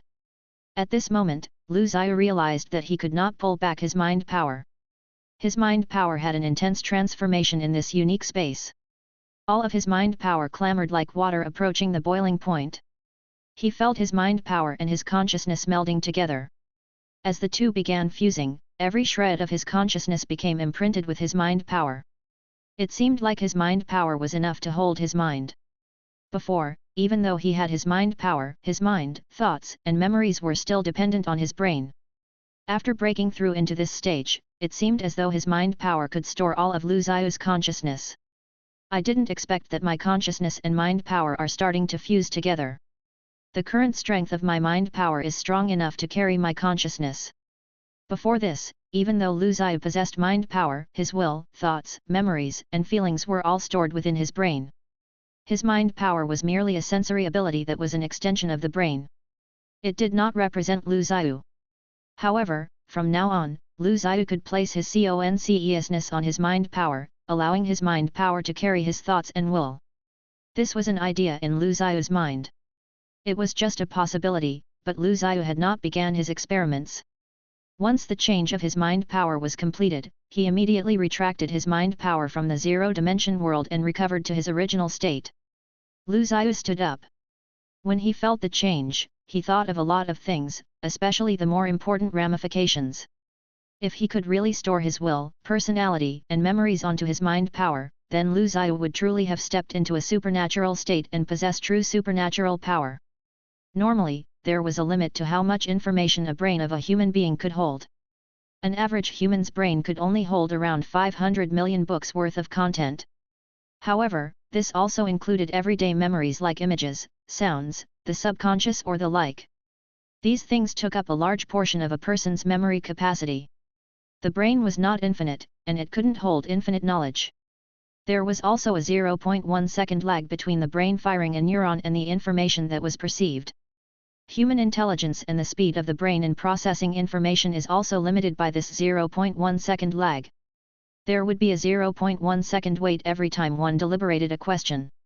If there was no limit to how much the brain could hold and the lag time between sensing and perception was decreased, boosting the speed of processing information to 0.001 seconds or even faster, that would mean that he could complete a day's worth of calculation and thinking in just a minute. It would be a breakthrough in human intelligence. This thought excited Lu Zhiyu. How can I store my consciousness and will onto the mind power? A person's consciousness and memories are all stored within the brain. If I were to change anything for my consciousness, I would have to start with my brain. What if I imprint every cell in my brain with my mind power? He immediately began his work. He sent his mind power to infiltrate one of his brain cells and left an imprint. He could immediately feel the connection between this cell and his mind power. It was as if he could control the cell, and he could feel it even if it was out of his body. It's working. He could feel his mind power welling out from a nameless and magical spot, slowly infiltrating into his brain. It wasn't just entering the organ, it was entering each of the individual cells. He wanted to control his power, but found that he could not stop it. The mind power was like water rushing through a broken dam, and he could only watch it change his brain. He had changed his brain once before, dividing it into a main brain and a sub-brain, but this time it was completely different. He could sense the mind power permeating each cell, leaving an imprint on every cell's nucleus. He realized that this was not a bad thing, and he stopped trying to prevent the mind power from doing so. The mind power immediately began assimilating his brain. All the cells in his brain were infiltrated and imprinted by his mind power. It was as if his brain had been enveloped by a ball of clear water, and every single cell was cleansed by his mind power. Physically speaking, there was no change made to the cells in his brain. However, from the mind power perspective, his entire brain now was imprinted with his mind power. Each of his brain cell was now merged into his mind power. Lu Zhiyu could feel his brain was completed activated. Countless memories and emotions, thoughts, his personality, and even the sub-brain programming became one with his mind power. Lu Zhiyu called these cells the mind power activated cells, or deified cells for short. After his cells were deified, he could sense every single cell. If one day half of his brain got destroyed, he would still be able to fix it using the power of deified cells from other parts of the brain. This was not about controlling his cells. It was more about how every single cell represented his very will. When all the cells were deified, Lu Zhiyu felt his brain rumble, as if something had exploded within the brain. He slipped into darkness. He saw that he had fallen into a strange and unknown dimension. He could see limitless information in the darkness. That was all of his memories, from the time when he was a child up until now. Lu Zhiyu raised his head to see a large silver hourglass floating in midair, and he himself became a figure of light, standing in the middle of this world. This is my mind power space, I can also call it my mind dimension. As for myself, this being of me is made up of pure mind power, or should I say that I have materialized my own soul. I might be the first person on earth to fully materialize my soul. Lu Zhiyu acted immediately. The fusing of his mind power and brain had created a wonderful transformation. Lu Zhiyu shouted, "Sub-brain!" The sub-brain is awaiting orders. A translucent window appeared in front of him. Lu Zhiyu was elated to discover that not only was his normal brain deified, his sub-brain was also deified. The abilities of the sub-brain had also been brought over. Record the characteristics of the mind power and start developing and expanding the applications of the mind power. Recording in progress. Lu Zhiyu smiled. Prior to this moment, the sub-brain could not feel mind power, nor could it document anything related to mind power neither. Lu Zhiyu was quite reactive when it came to the development of his mind power previously. Reorganize my memories. Categorize them along with all other information. Set up a mind power information library. Lu Zhiyu could feel that his brain was working much faster, almost twice as fast as before. There was still a limit, but that was inevitable due to the limits of his cells, as well as the limits of his mind power. He knew that he would only get stronger from here, with the evolution of his cells and improvements of his mind power. His calculation speed would become faster and faster. He jumped out of his bed, feeling as though he was wrapped by a spiritual glow and that he was now much smarter than before. His originally already captivating eyes seemed to be able to glow. He could tell that 3 people were walking by his room without using his mind power, a waiter, a man, and a woman. He could also tell their height and weight through their footsteps. A man was upstairs watching soccer and a couple were taking a shower downstairs. He walked over to the window and pushed it open. He sniffed the air, and sensed through the humidity and pressure of the air, it's going to rain at night, about 5 hours from now. Chapter 38, Elven Kingdom. It had been almost 800 years since Lu Zhiyu left after creating the elves. The acceleration of time had also gradually decreased to about 4,000 times that of normal. It had only been shy of 2 months on Earth, but in Maria's world, dozens of human dynasties had risen and fallen. Even the first generation of a long-lived species like the elves were entering their final years. It had been almost 1500 years since the birth of the orcs and 1200 since the birth of the humans. Over 1,000 years of development, because of the large amounts of trade, coupled with the birth of religion and bloodline knights, the division between classes, as well as the rich and the poor, became wider. The civilizations also gradually went from a primordial era of cities and tribes to an era of nations. Countries of different sizes started to appear on the Aulan continent. Throughout the constant separation and merges, the territories of the humans and orcs gradually expanded. The two races expanded outward from the center of the continent. There were traces of humans and orcs on every corner of the continent. The humans and the orcs also developed more technologies as they moved from the age of tribes to the age of kingdoms and cities. Finally, iron slowly replaced copper. The two races also increased their rate of excavating mines, developing their own steel refineries. Iron swords and armor were now used as weapons. Metal hoes, shovels and picks were now used for farming. Various powerful armies also started to appear, conquering the wilderness. These nations commanded a large amount of slaves to help gather iron ores. The world had officially entered the Iron Era from the Bronze Era. More and more farms dotted the land, the skills of farmers improving. Artists were also thriving. Metal coins were becoming popular and heavily distributed. Lu Zhiyu watched everything unfold on the Aulan continent through the scroll of the world and was amazed. Right now, the civilizations on Aulan resembled Earth's civilization at around 500 BC. Especially, the appearance of a large amount of bloodline knights, who had awakened the abilities in their genes, had created powerful families as well as religions. Their abilities were not limited to the abilities Lu Zhiyu had coded into their genes. Many abilities were also created due to the proliferation of sword techniques and the intermingling of their genes. A lot of powerful men and women even passed on their skills through their genes to their children. What surprised Lu Zhiyu was that bloodline knights were even generated within the orc civilization. Over the 1,000 years, both races captured the other race to act as slaves. They fought with each other, and meanwhile the constant clashes and melding of cultures also produced decent number of mixed bloods within the orc civilization, and allowed the creation of orc knights who could awaken their bloodline capabilities. In addition, some orcs also awakened the powers of ancient animals that dwelled within their genes. Since the orcs were generally stronger than the humans, the orc bloodline knights seemed to be even more powerful in battle. Lu Zhiyu walked through the continent of Aulan wearing a cloak, observing the transformations of the continent. The people were all wearing clothes, their clothing starting to develop various styles. In the different areas of the continent, people began developing different cultures, their cuisines also undergoing a transformation. There was the appearance of various artists, architects, sculptors, painters, musicians, and even unique musical instruments. The orcs were behind in terms of cultural development. They were more adept in battle, material refinement as well as smithing technology.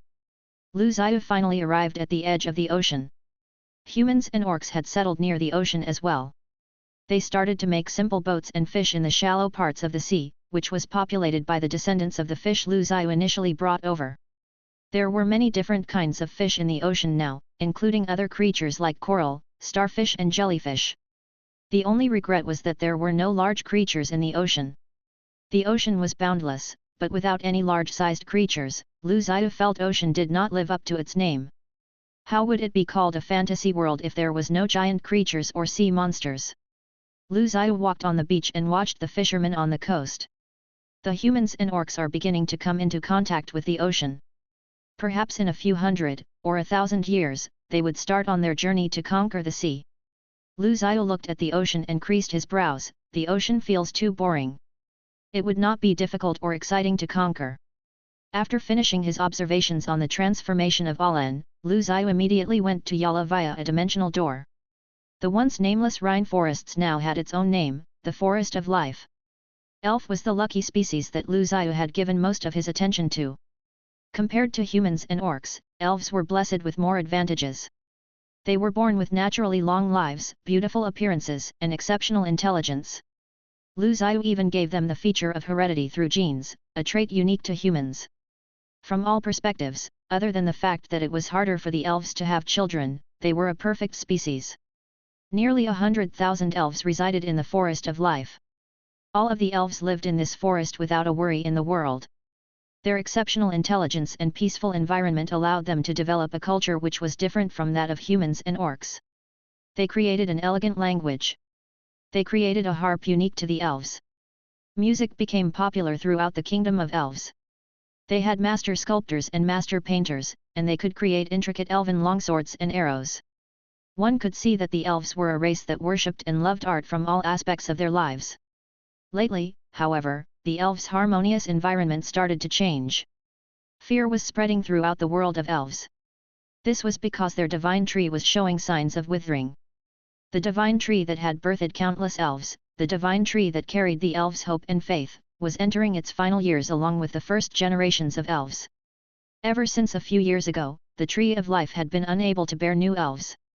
The elves were unable to stop, nor were they able to salvage this decline. The elders had continued to investigate the reason for the withering of the tree of life, as well as a way to rescue it. They had tried many methods, continuously praying to the gods, but to no avail. Even though the tree still looked strong and healthy, but every single elf could feel that it was dying slowly. This led to countless agitated arguments between the elders. Losing the tree of life would be similar to every single elf losing a place that they could depend on spiritually. The elves were originally divided into two parties. One party believed that the elves should forever stay in the forest and guard the tree of life, while the other party argued that they should expand and explore the outside world. Originally, the side that insisted on staying with the tree of life was more popular, but currently, the withering of the tree of life caused the clashes between two factions to intensify. Zhiyu walked into the forest. He spotted the elegant forms of several elves hiding among their tree houses with their bows and arrows, awaiting a prey. They coexisted with the forest, living within it, yet depended on each other. He walked past a large cluster of huts and through small villages before arriving at the capital city of the Elven Kingdom, Sylve. This was originally a valley, and had become a large forest. The elves had built their city around the holy lake and the tree of life. The city was built into the cliff, half hidden by the lush forest. There were no walls to this city, and many buildings were carved straight out of the rock. The buildings and the trees were tangled together and formed a unique sight. Zhiyu could see many bridges, fountains, and spiral stairs.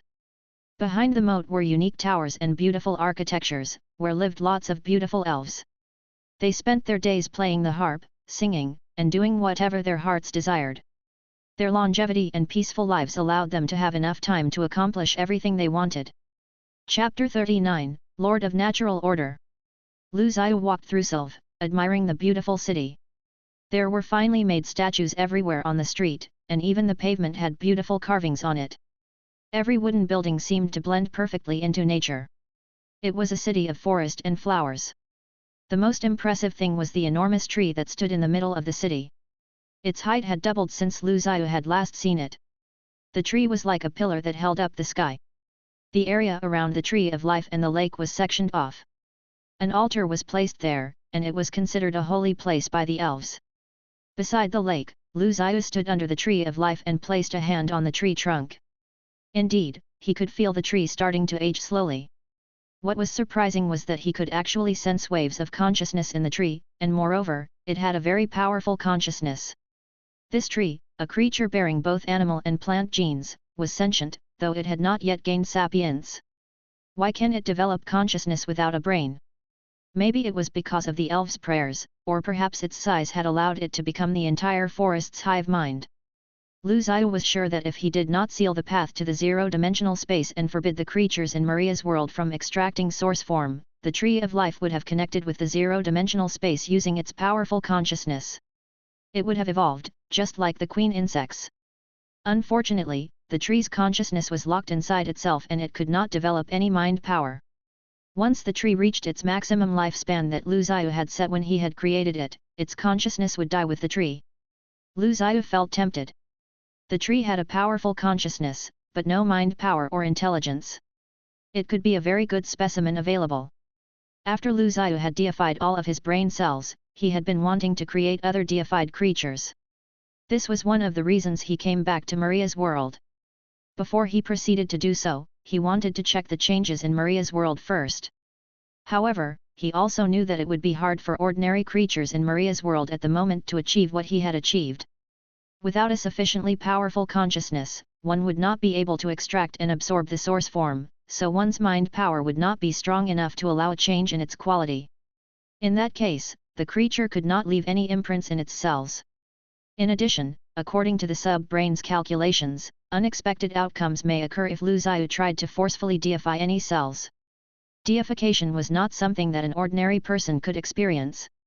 Sub-brain, record the tree's life template in all of its waves of consciousness, Lu Zhiyu ordered. Develop the process of creating a deified life, and calculate its success rate. Loading. It will take up half of the operational capacity of the brain, and will take 3 days, 5 hours, and 43 minutes to complete. Confirm. Yes. Lu Zhiyu had only wanted to inspect the changes in the world, and the tree was an unexpected discovery. He withdrew the hand he had placed on the tree of life. Then, he was just about to leave, when he suddenly felt someone approaching from behind. Who are you? Lu Zhiyu turned around and saw a middle-aged elf whose face had already begun to show signs of oldness. Because he had started aging, he must be one of the first generation of elves to be born. Lu Zhiyu realized that the elf was wearing a robe of the Council of Elders and wore a badge with 3 leaves on his chest. It's you. Lu Zhiyu immediately recognized the old elf as the first elf born from the tree, the child he carried down all those years ago. In the blink of an eye, so much time had passed and the child was already old and dying. It was like Ahhenaten all over again. Who are you? The elf president Mihare asked, staring at Lu Zhiyu in confusion. No one can approach the tree without permission. Do you not know? Who are you? The elf suddenly paused and glanced at Lu Zhiyu's ears. You're not an elf? Who are you? What's your race? The elves had always thought they were the only intelligent creatures in the world, and this was the first time an elf came in contact with a species other than themselves. Mihare seemed to be both excited and alarmed. Lu Zhiyu looked at Mihare. What's your name? He asked in the elf language. Mihare found this man very familiar. Mihare, he said. I'm the president of the Council of Elders. Lu Zhiyu nodded, after which he glanced at roots of the tree. He sensed with his mind power that the ant people he had left behind were buried under the altar after they had died. Don't go near it. Lu Zhiyu walked towards the altar. He turned his head and looked at Mihare. You buried them here. Mihare looked at him, astonished. How did you know? He asked. Impossible. Other than the oldest elders in the council, no one knows where those messengers of the god were buried, not even the early elves. Mihare asked in excitement, who exactly are you? You're the first elf on this land, the first life born from the tree of life, Lu Zhiyu said with a light chuckle but did not explain. You also have the closest connection to this tree. You can even sense its consciousness and presence, but it also tied you to this place. Lu Zhiyu continued, the world is so vast. Why don't you go out and explore it? Mihare's eyes widened, recalling the man from his distant memories. It's you, he exclaimed. You're actually here again, the all-powerful Lord of Natural Order. Did you come because you heard our prayers? Mihare's face was wet with tears. He lied down on his belly, kneeling in front of the tree of life and before Lu Zhiyu. God, please, the tree of life is dying. You have to save the tree. We cannot lose it. Why? Lu Zhiyu asked, curious. You do not need it. The tree's purpose was to create the elves, and it has fulfilled that purpose. Your kind is growing rapidly and is strong enough to sustain itself. The tree is no longer necessary. In fact, it has become a prison that keeps you here. Mihare straightened his body, but he was still kneeling on the ground. Looking at Lu Zhiyu, he said, no, it is everything for us, and also our spiritual pillar. If we lose the tree, the kingdom of elves will be gone and we'll lose everything. An end is just another beginning, Lu Zhiyu said, shaking his head. It should not be the reason for you to keep yourselves hidden away. The tree's purpose is done. It can no longer give birth to any elves. Please, before Mihare could say anything else, Lu Zhiyu interrupted him. Saving the tree is only your own wish. You cannot represent all the elves, he asked. There are many who want to explore the world out there. Can't you feel that? Lu Zhiyu held out his hand. At once, the consciousness of the tree of life was pulled out by his mighty mind power. It gushed towards Lu Zhiyu's hand continuously, eventually forming a figure made from light. Just like what he had guessed, the soul of the tree of life was naturally formed. On the spiritual level, it was a being very much like Lu Zhiyu. However, it did not have a brain or other organs that would allow it to think and have emotions. The soul was born from the tree of life, but the two were not closely connected. Nevertheless, the soul did not have any intelligence or mind power, but rather only faint instincts and consciousness. It was indeed an interesting natural soul. Lu Zhiyu approached Mihere and handed him 3 emerald green seeds. These are seeds of the tree of life, he told the elf. Whenever the elves are in danger, or you face an unsavable situation, you can plant a seed. A new tree of life will grow there and give your kind new life. Mihere was so excited that he could hardly keep his body straight. He accepted the seeds gingerly, as if he was holding the most precious treasures in the world. Thank you for your gift, Lord of Natural Order. When he raised his head, however, Lu Zhiyu was nowhere to be found. On the other hand, leaves began raining down around him. He looked up into the sky and realized that the enormous tree of life was aging suddenly, as if all of its life had been drained in an instant. All its leaves turned yellow and poured down onto the ground. The leaves danced through the air, producing a spectacular, dream-like sight, and at the same time also lamenting the misery of death. All the elves sensed the change and looked at the dying tree. Chapter 40, Terrifying Deified Creatures. Lu Zhiyu placed a sequoia tree in his lap and put the soul of the tree of life into the sequoia. Every day, he observed and examined the tree to understand more about the characteristics of souls. At the moment, there was a fresh drop of blood in a test tube. It contained the deified cells which Lu Zhiyu had created, and he had been observing it carefully for a while now. They were his own cells, deified using the mind power he had obtained after a few days of meditation. Ever since he had deified his brain and obtained the mind power space, the efficiency of his mediation had grown significantly. His mind power and consciousness had fused together to form his soul, which had a very stable structure. Now he could enter the zero-dimensional world for a long time without worrying about being assimilated. Originally, increasing his mind power by 1 would take over 10 days, and his mind power had only managed to reach 128 SFU after several years. Now, he could gain 1 SFU mind power increase in a day of meditation. As compared to the past, it was over 10 times faster. Indeed, it was a major improvement. Even so, Lu Zhiyu had calculated that it would take about 6,400 SFU mind power to deify all of his cells. The cells in his brain only accounted for 2% of his whole body. With his current progress, it would take him at least 17 years to deify all his cells and enter the next stage. After some research, Lu Zhiyu now knew some characteristics of deified cells. One of them was that no changes would occur to the ordinary parts of a deified cell. The only difference was the deification. To be more precise, on the cellular level, the cell would have the characteristics of mind power and also Lu Zhiyu's spiritual imprint. The second feature of a deified cell was that the cell was extremely invasive. Regardless of what organism the cell came into contact with, it would immediately start to corrode the cells of the organism, changing the organism's form closer to Lu Zhiyu's form. The third thing he observed was that deified cells could be easily shaped and controlled. He could control and adjust his own deified cells freely. In this way, Lu Zhiyu could change his genes and strengthen himself according to his own imagination. He could even give himself various abilities that would otherwise only exist in legends. When he first figured out these characteristics of deified cells, Lu Zhiyu was very excited. Such powerful plasticity and control ability. Once I understand the genetic template of some powerful creatures, I can actually turn into them. I can change myself into a dragon which can change its size and shape freely. Lu Zhiyu thought about something else immediately. No, not just that. As long as I can understand the laws of nature, and understand how electricity and fire are formed, I can burn them onto my genes. In this way, I can possess various extraordinary abilities. It will not just be abilities from my physical body obtained via genetic inheritance. Instead, I can really control lightning, fire, metals, magnetism, gravity, and temperature. Of course, normal cells would not be able to tolerate changes like this, but deified cells were not normal. He would be able to control his deified cells up to the smallest details, and adjust, strengthen, and modify them according to his will. Moreover, his strong restorative ability could also help him to endure such changes. As long as his mind power was strong enough, he could truly be like a real god. He could change the laws of nature, control the elements, create massive destructions with the flip of his hand, and crush stars in just one punch.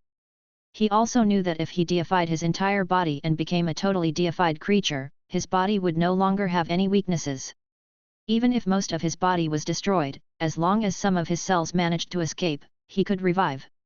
He could actually become an invincible, god-like being only heard in legends. This was why Lu Zhiyu wanted to deify his entire body as soon as possible.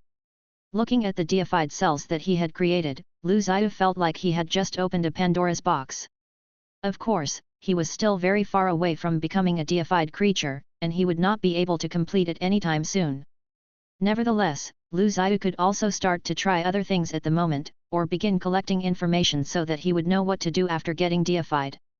Lu Zhiyu waved and summoned an ant person who had been guarding at the doors into his lab. He hesitated for a second, after which he extracted the blood containing his deified cells with a needle and injected it into the ant person. Then, he opened the nutrient pool made from a freezer at the side and made the ant person lie inside. He closed the tub off and began observing the changes to the ant person attentively. Immediately, Lu Zhiyu saw the body of the ant person collapse. Then, its lean body began to expand. Lu Zhiyu could feel that the ant person's cells were changing rapidly and drastically. Lu Zhiyu's deified cells were assimilating the ant person's entire body rapidly, affecting all its cells like radiation. The deified cells changed its cells and regrouped its genes. One drop of blood was all it took to completely change the ant person. Lu Zhiyu could feel his human genes and longevity genes assimilating the ant person, turning it into a being that more closely resembled himself. The ant person shrank in size, and muscles began growing around its joints. Its shell was slowly replaced by many muscles, and a layer of skin began developing over the newly formed muscles. This is amazing. How can a drop of blood achieve this? Lu Zhiyu muttered. The invasiveness of deified cells is terrifying. Lu Zhiyu could imagine that even if a real deified creature was dead, its corpse could still turn a barren piece of land into a hotbed for thousands of lives. If the deified creature was powerful enough, maybe a person would be affected on the most fundamental level by just looking at the creature or being close to it. The person's form would also change towards that of the creature and become its spawn. In fact, he would never be able to escape its control. With such an ability, what could better describe the creature other than the word demon? Oh no! Lu Zhiyu suddenly seemed to have felt something. The ant person's body began to quickly collapse. Within a few seconds, the ant person's body fell apart, turning into bloody lumps on the ground. Lu Zhiyu raised his hand and many pinpricks of microscopic cells rose out of the ant person's body, converging back into a drop of blood in the air. Lu Zhiyu sighed, I failed. Just now, Lu Zhiyu could feel that his spiritual imprints in the deified cells were invading the ant person's cells, but they were met with resistance. The fusion was unsuccessful, and it caused the ant person's genes to fall apart. Lu Zhiyu put the deified blood back into the test tube and sealed it off with a cork. Then, he sat on his chair and started thinking. Ant people are not very intelligent, but they still have their own minds. It is only natural for their bodies to instinctively resist any foreign invasion. Therefore, there was a conflict with my spiritual imprints. So this means that if I can find someone who will not resist my will at all, I can change him, on the most fundamental level, into a spawn that carries my bloodline. Why does this sound like creating a mad religious believer? Chapter 41, Settling Down. What do you think of this one? A man in suit asked. He was standing beside Lu Zhiyu and his face was filled with a bright smile. Lu Zhiyu inspected the villa before him carefully and walked around its huge yard. It was a townhouse in Kensington, London, and it was over 300 square meters in size. The villa had 6 floors including the basement and was very secure because Kensington was filled with many rich people. The public transport around the house was also very convenient. In addition, there were plenty of facilities around the house.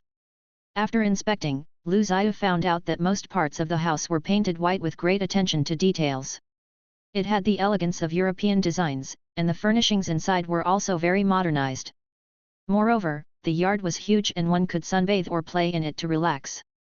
I'll take it, he said with a nod. How much? The man's smile immediately became more friendly. The house originally costs £9,300,000, but since Ms. Sharp recommended you here, and the owner of this house is a friend of Mr. Sharp, you only need to pay 9 million. Lu Zhiyu calculated and found out that it cost around 80 million yuan. He knew it was a very expensive villa, but he really liked it. Moreover, he was not so concerned with money anymore. He had just won $10 million in Vegas, and he could use that money for this home. Okay, I'll buy it. Lu Zhiyu nodded. When can I move in? Anytime that is good for you, of course, the agent said, bowing. It is fully furnished and ready for its new owner. If you need any services, you can contact me as well. I'll settle everything for you. Being rich really was great. Lu Zhiyu could get anything he wanted at any time. After spending £9 million, he became the owner of the villa. He sat down on the couch in the living room and looked around. Sunlight came into the living room through a large window. The living room was combined with the second floor, so the room looked very high and spacious. At the center of the room, there was a staircase leading to the second floor. Over the fireplace was a taxidermied deer head. In addition, there were many abstract paintings and embedded bookshelves on the walls, giving the room a unique taste. Lu Zhiyu had not even sat down for long when the doorbell rang. He looked in that direction and saw Zoe Sharp standing in front of her car. She was wearing a black dress and looked graceful and charming. Lu Zhiyu walked over and welcomed her into his house. When Lu Zhiyu was traveling throughout the world, he had his sub-brain record down all the common languages in the language section. With the hints from his sub-brain, Lu Zhiyu had managed to learn those languages very quickly. How did you know I chose this place? It seems like that agent is the spy you have placed here. Zoe said at once, I'm here to give you the information you need. I asked a shipyard, and these are the models they provide. Take a look.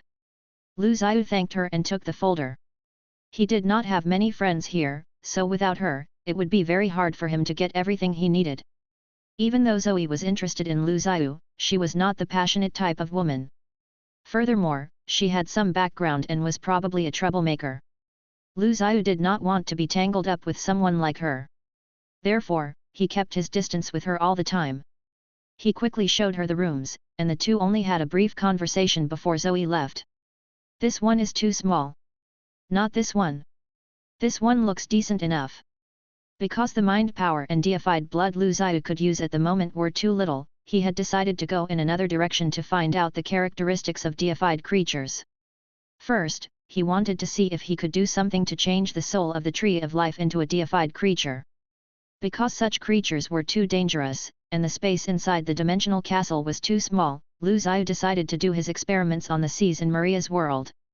However, he needed a yacht so that it would be easier for him to go out to the sea and carry out his experiments. Clearly, he could not keep using his mind power to sustain himself on the sea, carry out experiments, and at the same time observe the creatures closely. Apart from that, Lu Zhiyu also used another identity to order a set of professional medical equipment from Paul's Medical Equipment. Previously, Lu Zhiyu had run through quite a lot of such equipment, so he had chosen the cheapest supplies possible. However, this time, Lu Zhiyu planned to use only the best equipment available. He also talked with some people on the internet on how to build hibernation chambers and nutrition chambers. These things would be very useful in experiments involving changing and combining different live specimens, and they were also essential for Lu Zhiyu himself. He was not 100% certain whether he would succeed in building these chambers or not. At the moment, he had ordered some materials from Paul's Medical Equipment and several other companies, and would soon try to build them. The hardest things to make were actually the nutrient and restoration fluids. Of course, he already had plenty of those on hand. When he was changing his own body, he had considered about similar problems. After all, during both modifications to his body, he had used nutrient fluids. Hence, Lu Zhiyu was quite confident that he would be able to build the seemingly high-tech nutrition and hibernation chambers. He had already confirmed his order, but the items still needed time to be delivered. He felt that the logistics overseas was not as developed and timely as his own country. While waiting for the medical supplies, he decided to look at which yacht he would buy first. It was not simple to purchase a yacht as there were many procedures. After Lu Zhiyu made his order, the factory would still need to spend time making the yacht perfect. After that, he would need to obtain a certificate of competency to actually operate the yacht and a place in the harbor to park the yacht. More importantly, after browsing through the information he had just received from Zoe, he realized that most of the yachts were not actually ready for sale. From ordering to actually getting the yacht, Lu Zhiyu had to wait for half a year to 1 year. He really did not have that much time to wait. Forget it, if I have time to go through so much trouble, I might as well choose one at the pier and steal it. Anyway, I'm not going to operate it in this world. Lu Zhiyu finally decided to go to the seaside and choose one that he liked. However, because he did not know much about ships and also how to actually sail a yacht, he decided to do some research on the internet first. Lu Zhiyu read about the descriptions of various yachts, as well as the precautions during sailing. Looking at yachts of different models and sizes, and many other details about sailing, Lu Zhiyu realized that it was all quite complicated and was not something he could understand fully by reading a single book. In particular, some of the bigger yachts could not even be operated by just one person. As Lu Zhiyu surfed the internet, his interest suddenly piqued when he saw something accidentally. At the instant he saw it, his eyes sparkled with excitement. Wow! This looks amazing! It'll be fantastic if I can get it. Lu Zhiyu enlarged the image with his mouse. On his screen, there was a picture of a Nimitz-class nuclear-powered aircraft carrier with the USA flag on it. Lu Zhiyu felt that this was the king of the seas and all men would want to possess it. However, if he really stole this, the whole world would be stirred up. He lay his chin on his hand and thought carefully about whether he should do it. Even if he could not operate the carrier, it would still make a great base and laboratory on the sea. In the meantime, he could examine the carrier as he was very curious about such things, not to mention that it was nuclear-powered. Should I do it? He thought. Chapter 42, Biological Chamber. The Port of London was located along the banks of the River Thames to the southeast of London. Lu Zhiyu drove to the port in a brand new Range Rover Evoque, and he could see the London Bridge and the beautiful night scenery in the distance. This was an important arterial road of London. Ships were coming and going very frequently, and it was still very busy here despite the falling darkness. From far away, Lu Zhiyu could already see the liveliness of the port. There were still many ships out on the sea. In addition, there were also many ships docking, loading, or unloading their cargoes. Ships of various sizes packed the dock, creating a busy scene. Lu Zhiyu walked around until he found where the medium-sized and small-sized ships were docked. The port was twisting and turning.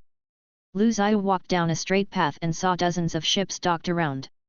Among them, there were quite a few yachts. This one looks good. In the distance, Lu Zhiyu saw a yacht with 3 floors. It looked luxurious and extraordinary. With its white streamlined body, it looked as elegant and graceful as a shuttle. Lu Zhiyu did not go closer to the yacht and only looked at it, knowing that going any further would cause him to be caught by the security camera. He looked around a little bit more before turning to leave. Before he left, he took out a £1 coin from his pocket. Tossing it gently, the coin was pushed with his mind power onto the yacht that was a few hundred meters away. The coin rolled on the deck and eventually turned into a corner. The coin had Lu Zhiyu's spiritual imprint on it. The channeling array for the dimensional door would be activated at dawn, bringing Lu Zhiyu the yacht that he had chosen.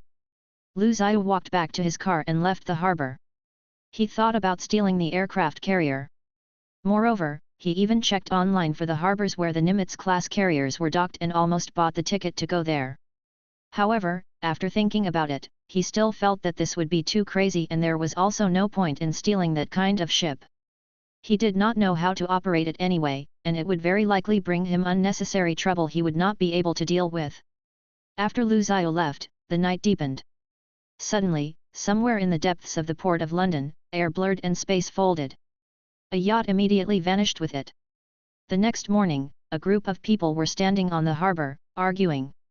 Everyone was discussing and making wild guesses about the weird incident that had occurred the night before.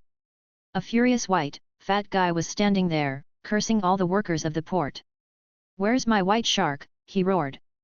"I didn't pay you all that docking fees for you to lose it." "We apologize, Mr. Babbo," the harbor worker said. "We looked up the security tape, but strangely, it seems that your yacht disappeared by itself during the night." The man was clearly raging. "By itself? You're saying it grew wings and flew away? Do I look that stupid to you? I'll sue you, it must have been you all. You just wait, my lawyer will send all of you idiots into jail." On the other hand, at the moment, Lu Zhiyu was operating the yacht leisurely in his beach shorts. He had found the instruction manual and operation manual in the yacht and read over it carefully. Then, he immediately managed to sail the yacht according to the manuals. Lu Zhiyu had to admit that it was a cool experience. It was a very large yacht with a lot of utilities and 3 floors. The bottom floor had the master room, a guest room, and a restroom. The middle floor contained the bridge, the deck, a living room, a kitchen, a karaoke room, and a video game room. On the top floor there were the meeting room and a small bar. It seemed like the original owner was a businessman who liked to see his clients or have meetings on this yacht. Lu Zhiyu found a bottle of Hennessy which had been collected by the previous owner. Its color is beautiful. The wine looks crystal clear. Oh, I think it's made in the year 1865. How did this guy get it? Anyway, he hid it so well and was reluctant to drink it himself. Let me try. Lu Zhiyu looked at the wine and realized that there was even a signature on the bottle. Lu Zhiyu had sampled a lot of expensive liquor lately, but he really liked the color of the alcohol in front him at the moment. Moreover, this was something that one could not obtain by just money. He was curious how it tasted like. Lu Zhiyu walked onto the deck with that bottle of Hennessy and sat down. He set up a fishing rod and fished while eating some food leisurely. After he got rid of his old identity, he felt the restraints he once had being lifted off. He could now do everything he wanted to without having to worry the way he used to. Under this new identity, he felt braver and freer. He observed the creatures that swam across in the ocean quietly. As compared to Earth, the marine life in Maria's world was really monotonous.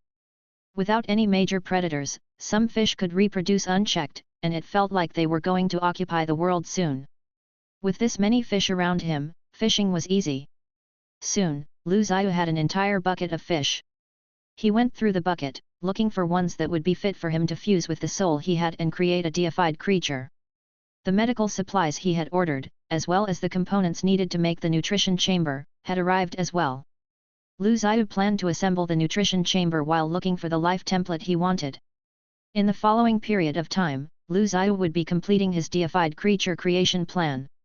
The ocean in Maria's world was very peaceful. Lu Zhiyu spent the next several days on the sea in the yacht, looking for the creature he wanted. Whenever he looked out, he could only see the endless blue sky and ocean. He took the time to alter the layout of the yacht and change the bottom level into a laboratory. At the same time, he also managed to create the biological chamber that he needed. The biological chamber had combined the functions of both the nutrition chamber and the freezing chamber. It could provide the necessary nutrients to a growing life and at the same time freeze the biological activities in the organism. Thankfully, the generator on the yacht provided plenty of electricity. Lu Zhiyu built 2 of those chambers in the yacht's laboratory. At the moment, they had already been completely installed in a cabin on the lowest floor. He also cleared out the unnecessary things in the cabin that used to be the entertainment room and installed a test bed and many medical equipment. The entire room now seemed to be filled with coldness and lifelessness. Lu Zhiyu stood in the lab and watched the biological chamber. After his modification, the biological chamber now looked like a glass pillar. This way, he could observe whatever creature he had placed in the chamber easily. The top and bottom of the chamber were metallic with a lot of wires and a panel. He fished out a seahorse he had caught a few days ago and injected it with a sedative. Then, he opened the door and put it into the chamber. He wrapped the cords around the seahorse using his mind power and pressed a button. Nutrient fluid immediately began flowing into the chamber from the top and surrounded the seahorse. The seahorse closed its eyes and floated in the biological chamber. Beep. Lu Zhiyu saw the panel lit up, showing the life stats of the seahorse, including its body surface temperament, heart rate, and various others. Lu Zhiyu smiled, knowing that he had completed the biological chamber successfully. Chapter 43, Seiken. Lu Zhiyu poured a test tube of blood plasma into the slot at the top of the biological chamber. He pressed a button and the blood was injected into the seahorse. A day later, the seahorse's consciousness and memories were wiped completely. Then, Lu Zhiyu tried to place the soul of the tree of life into the seahorse. However, the soul was met with strong resistance, and the seahorse died almost immediately. As he extracted the soul of the tree of life, Lu Zhiyu found that the soul had been weakened as well. The soul, which had been pure and without any form of consciousness before, had become tainted by the seahorse's mind. As Lu Zhiyu observed it, he sensed some very chaotic and confusing waves of consciousness being emitted. Lu Zhiyu tried the same thing with several different kinds of sea creatures and failed every time. The contamination of the once pure soul was becoming increasingly severe. Lu Zhiyu knew that if he kept failing, the soul would fall apart. Sigh. It's such a waste, but I have no other choices. I don't know anything yet, and my research about souls is not sufficient either. I'll just take the soul as the price to pay for learning. Why does this keep happening? Why will there be resistance? I have wiped their consciousnesses and memories. Previously, Lu Zhiyu had also tried plants and those did not work as well. At the moment, when he gathered all his results, he realized that the problem might not just be the consciousness of the organism resisting the soul. He paused the experiment because he knew that it would be useless to keep trying until he found a solution to this problem. Lu Zhiyu paced up and down the laboratory anxiously and thought about the problem for quite a while. Maybe it's not just the resistance from its consciousness. In addition, the organism is also resisting other minds from controlling its body on the genetic level. It's just like when I first modified an organism. Should I try to create a deified creature from the embryo? Lu Zhiyu immediately began his plan. This time, he chose a squid. Instead of putting it into the biological chamber, he placed it in an aquarium, ready to breed the first generation of deified creatures. He picked one of the eggs the squid had laid and placed the soul of the tree of life into the egg. Just like what he had guessed, the fusion was successfully, and Lu Zhiyu was elated by this. It was like the soul of the tree of life was being reincarnated into a new life. Lu Zhiyu activated the creature's consciousness and opened up the path into the zero-dimensional world, guiding it to extract the source form in the space. As expected, the creature which had a powerful soul skipped the first few steps which Lu Zhiyu had spent years to complete. It started as a simple soul, but it quickly developed its own mind power. The strong structure of its soul allowed the creature to stay longer in the zero-dimensional world, so that it could extract more source form. Its mind power grew rapidly, often several SFU every day. Using an analogy, Lu Zhiyu was like a fully filled bucket which was trying to expand its volume all the time. On the other hand, the creature was like an empty bucket which only needed to fill itself up. Lu Zhiyu could feel that the originally pure soul was slowly transforming into mind power. When it turned into pure mind power, it had 150 SFU of mind power, which already surpassed Lu Zhiyu. When the transformation was complete, Lu Zhiyu noticed that the white egg containing the soul was invaded by its mind power and its cells were deified. Lu Zhiyu watched the creature hatch from the egg. A strange, grey creature resembling a young squid appeared in the biological chamber. As soon as it was born, the creature began rapidly draining the nutritions in the biological chamber and grew rapidly. In a minute, it grew into a black squid the size of a human head. By this time, it had used up all of its mind power and reached its limits. Unlike Lu Zhiyu, however, its entire body was made up of deified cells. It might be much smaller and looked very unassuming, but its nature was very different from Lu Zhiyu. It was a true deified creature. As soon as it finished growing, Lu Zhiyu and the creature stared at each other across the glass of the chamber. The creature seemed to be very angry, and its mind was very chaotic. At once, it began smashing against the wall of the biological chamber. However, the wall was extremely strong. The creature might have been deified, but it did not know how to change its own genes. It only possessed the immortality and plasticity of deified creatures. "Do you want to come out?" Lu Zhiyu asked, staring at the creature inside the chamber in amusement. "Seiken! Seiken!" At the instant when Lu Zhiyu looked at the creature, he realized that its appearance started changing. It actually imitated Lu Zhiyu and quickly developed vocal cords. Then, it started making meaningless, weird shrieks at Lu Zhiyu. Its voice was very ear-piercing and dragged. Lu Zhiyu felt the creature's mind and found that it did not have a dominant personality. In addition, its consciousness was in chaos. There seemed to be dozens of consciousness within the creature's mind, fighting for dominance. It did not even know how to control itself. The voice and the mimicking were also done unconsciously and did not mean anything. Lu Zhiyu frowned. This was not what he had expected, but he indeed managed to create the first deified creature. Why is it like this? It should be that the soul has been contaminated because I have failed the fusion multiple times. "I'll call you Seiken then," Lu Zhiyu said. Since this was the sound the creature first made, Lu Zhiyu would name it after this. Even though it did not have a complete personality and intelligence, Seiken was truly a superior life form. After the successful creation of a deified creature, Lu Zhiyu would also start trying to change his own genes. He wanted his life template to become one which really had extraordinary powers. Lu Zhiyu decided to call such a high-level life template a mythical creature template. He changed the name from deified creatures, but it was appropriate anyway. These beings were no different from the creatures in legends. Lu Zhiyu did not know how to do it yet. After all, he had never seen such a superior life form before. He could only try and explore based on his own imagination. Seiken, the first deified creature he had created, was a perfect sample for him to try. For Seiken, he could create the life template of a superior life form. He could use the plasticity of deified creatures to create a truly extraordinary life. Lu Zhiyu smiled as Seiken.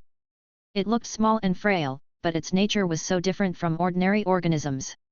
As long as it could obtain the life template of mythical creatures, its power would increase significantly. How should I do it? Lu Zhiyu started thinking. Clearly I cannot use the ones I have designed in the past. They will only open up the normal powers of the body. Normal creatures might be considered as powerful after obtaining more strength, speed, godlike perspective, dynamic vision, or obtaining the powerful sword skills or memories from their ancestors. However, these were really useless for a deified creature. In other words, these powers would not make full use of the plasticity of deified cells. Chapter 44, Supernatural Power. What is supernatural power? That was the question that had been bothering Lu Zhiyu for a long time. To him, this kind of creatures shouldn't be limited to be able to control only its own body. They should be able to interfere with the world and lives around it using mind power as well. This was what a real supernatural creature should be able to do and how mind power should really be used. This required a lot of knowledge about rules of the world. Temperature would be an example. What was temperature? General speaking, temperature was a physical quantity that expressed how warm or cold an object was. But on microscopic level, it measured how violently particles vibrated or moved. According to the kinetic theory, temperature represented the average kinetic energy of the constituent particles. Temperature was a result of the thermal motion of a large amount of particles collectively. Lu Zhiyu thought that a mythical creature would be able to detect the speed of the particles. For creatures on his level, it would be very difficult to control particles. There were simply too many of particles. How powerful would the mind power had to be in order to control so many particles at the same time? Lu Zhiyu thought maybe there were other ways to control temperatures. There was no need to increase or decrease the speed of all of the particles. As long as the mind power was able to push or change the momentum and speed up the movements for the particles within a small area, the impact would be extended to the other areas and thus increase the temperatures without any limits. The stronger the mind power was, the temperature of the larger area could be impacted. And vice versa, stopping some particles could cause the other particles to slow down and the temperature to drop. The more powerful the mind, the larger the area could be impacted. A strong mind could lower or increase temperature indefinitely. Lu Zhiyu was excited by this idea. He felt that he was getting closer and closer to developing his first template. He looked at Seiken, who was still lurching around in the life chamber and shrieking, radiating chaotic messages with its mind. It of course did not know how to control anything yet, but Lu Zhiyu did, and that was enough. Lu Zhiyu needed to develop a genetic template that could carry the code for controlling temperature. He could then insert it into Seiken's genetic codes and turn it into a mythical creature that could control the temperature. If it worked, it would become a natural thing for Seiken and Seiken didn't have to know the theory behind it. It seems like I am the only one who could alter the genes. Without the ability to change genes, even if one could use the mind power to handle Atom, they still would not be able to make specific modifications to the genes, let alone creating life templates. For the other mythical creatures, their mind power couldn't change their own genes either. If they wanted to evolve, the only path would be to seek out other mythical creatures' genes and fuse the two genes, or to adjust their genes based on the genes from other mythical creatures. Lu Zhiyu finally realized just how powerful the ability to transmit messages really was. It might appear very weak because it would only convey messages and modify messages. This was not something that had direct physical impact. However, to Lu Zhiyu, it was an invaluable power. He took Seiken to the dimensional castle for a few months and began developing the mythical creature template for Seiken. Seiken was based off of an octopus and could control temperature. He named the template 0° Sea Monster. He took deified cells from Seiken and began experimenting. He found that when he tried to prod the cells with his mind power, the cells resisted him. As soon as he made contact, Lu Zhiyu could feel the consciousness of Seiken was trying to interfere him. Lu Zhiyu did not want to fight against it, knowing that the only part of him that was deified was his brain, while the rest of him was still normal. He did not want to risk getting assimilated by Seiken's mind.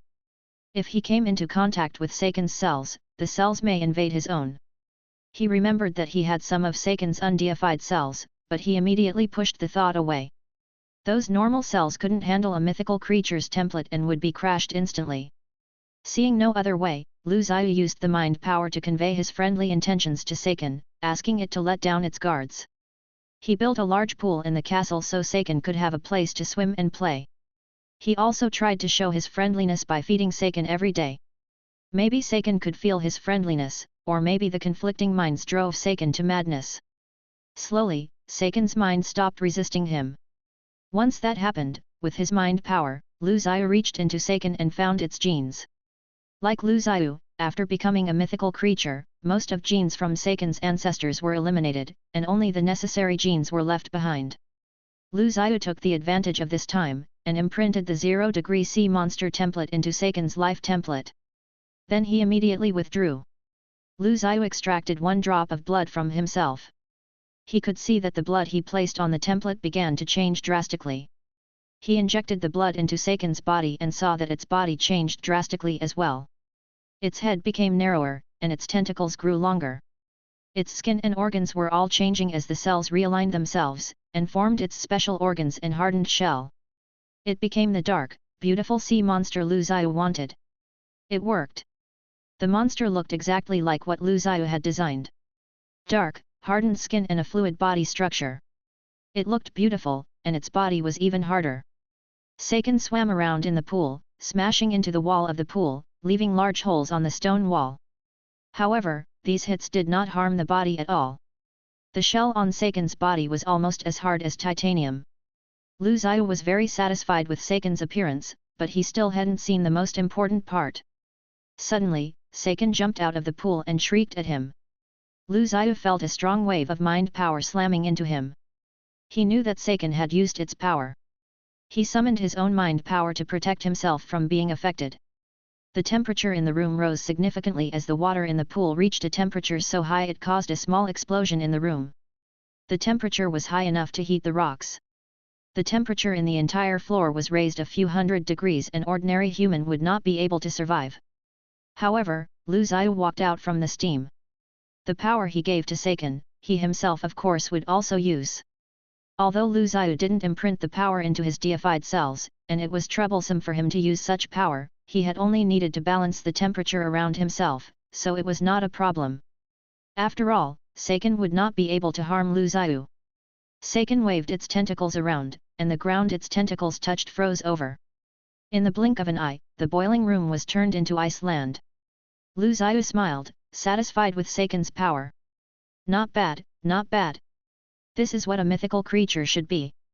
Right now, Seiken was still young, and it was already very powerful.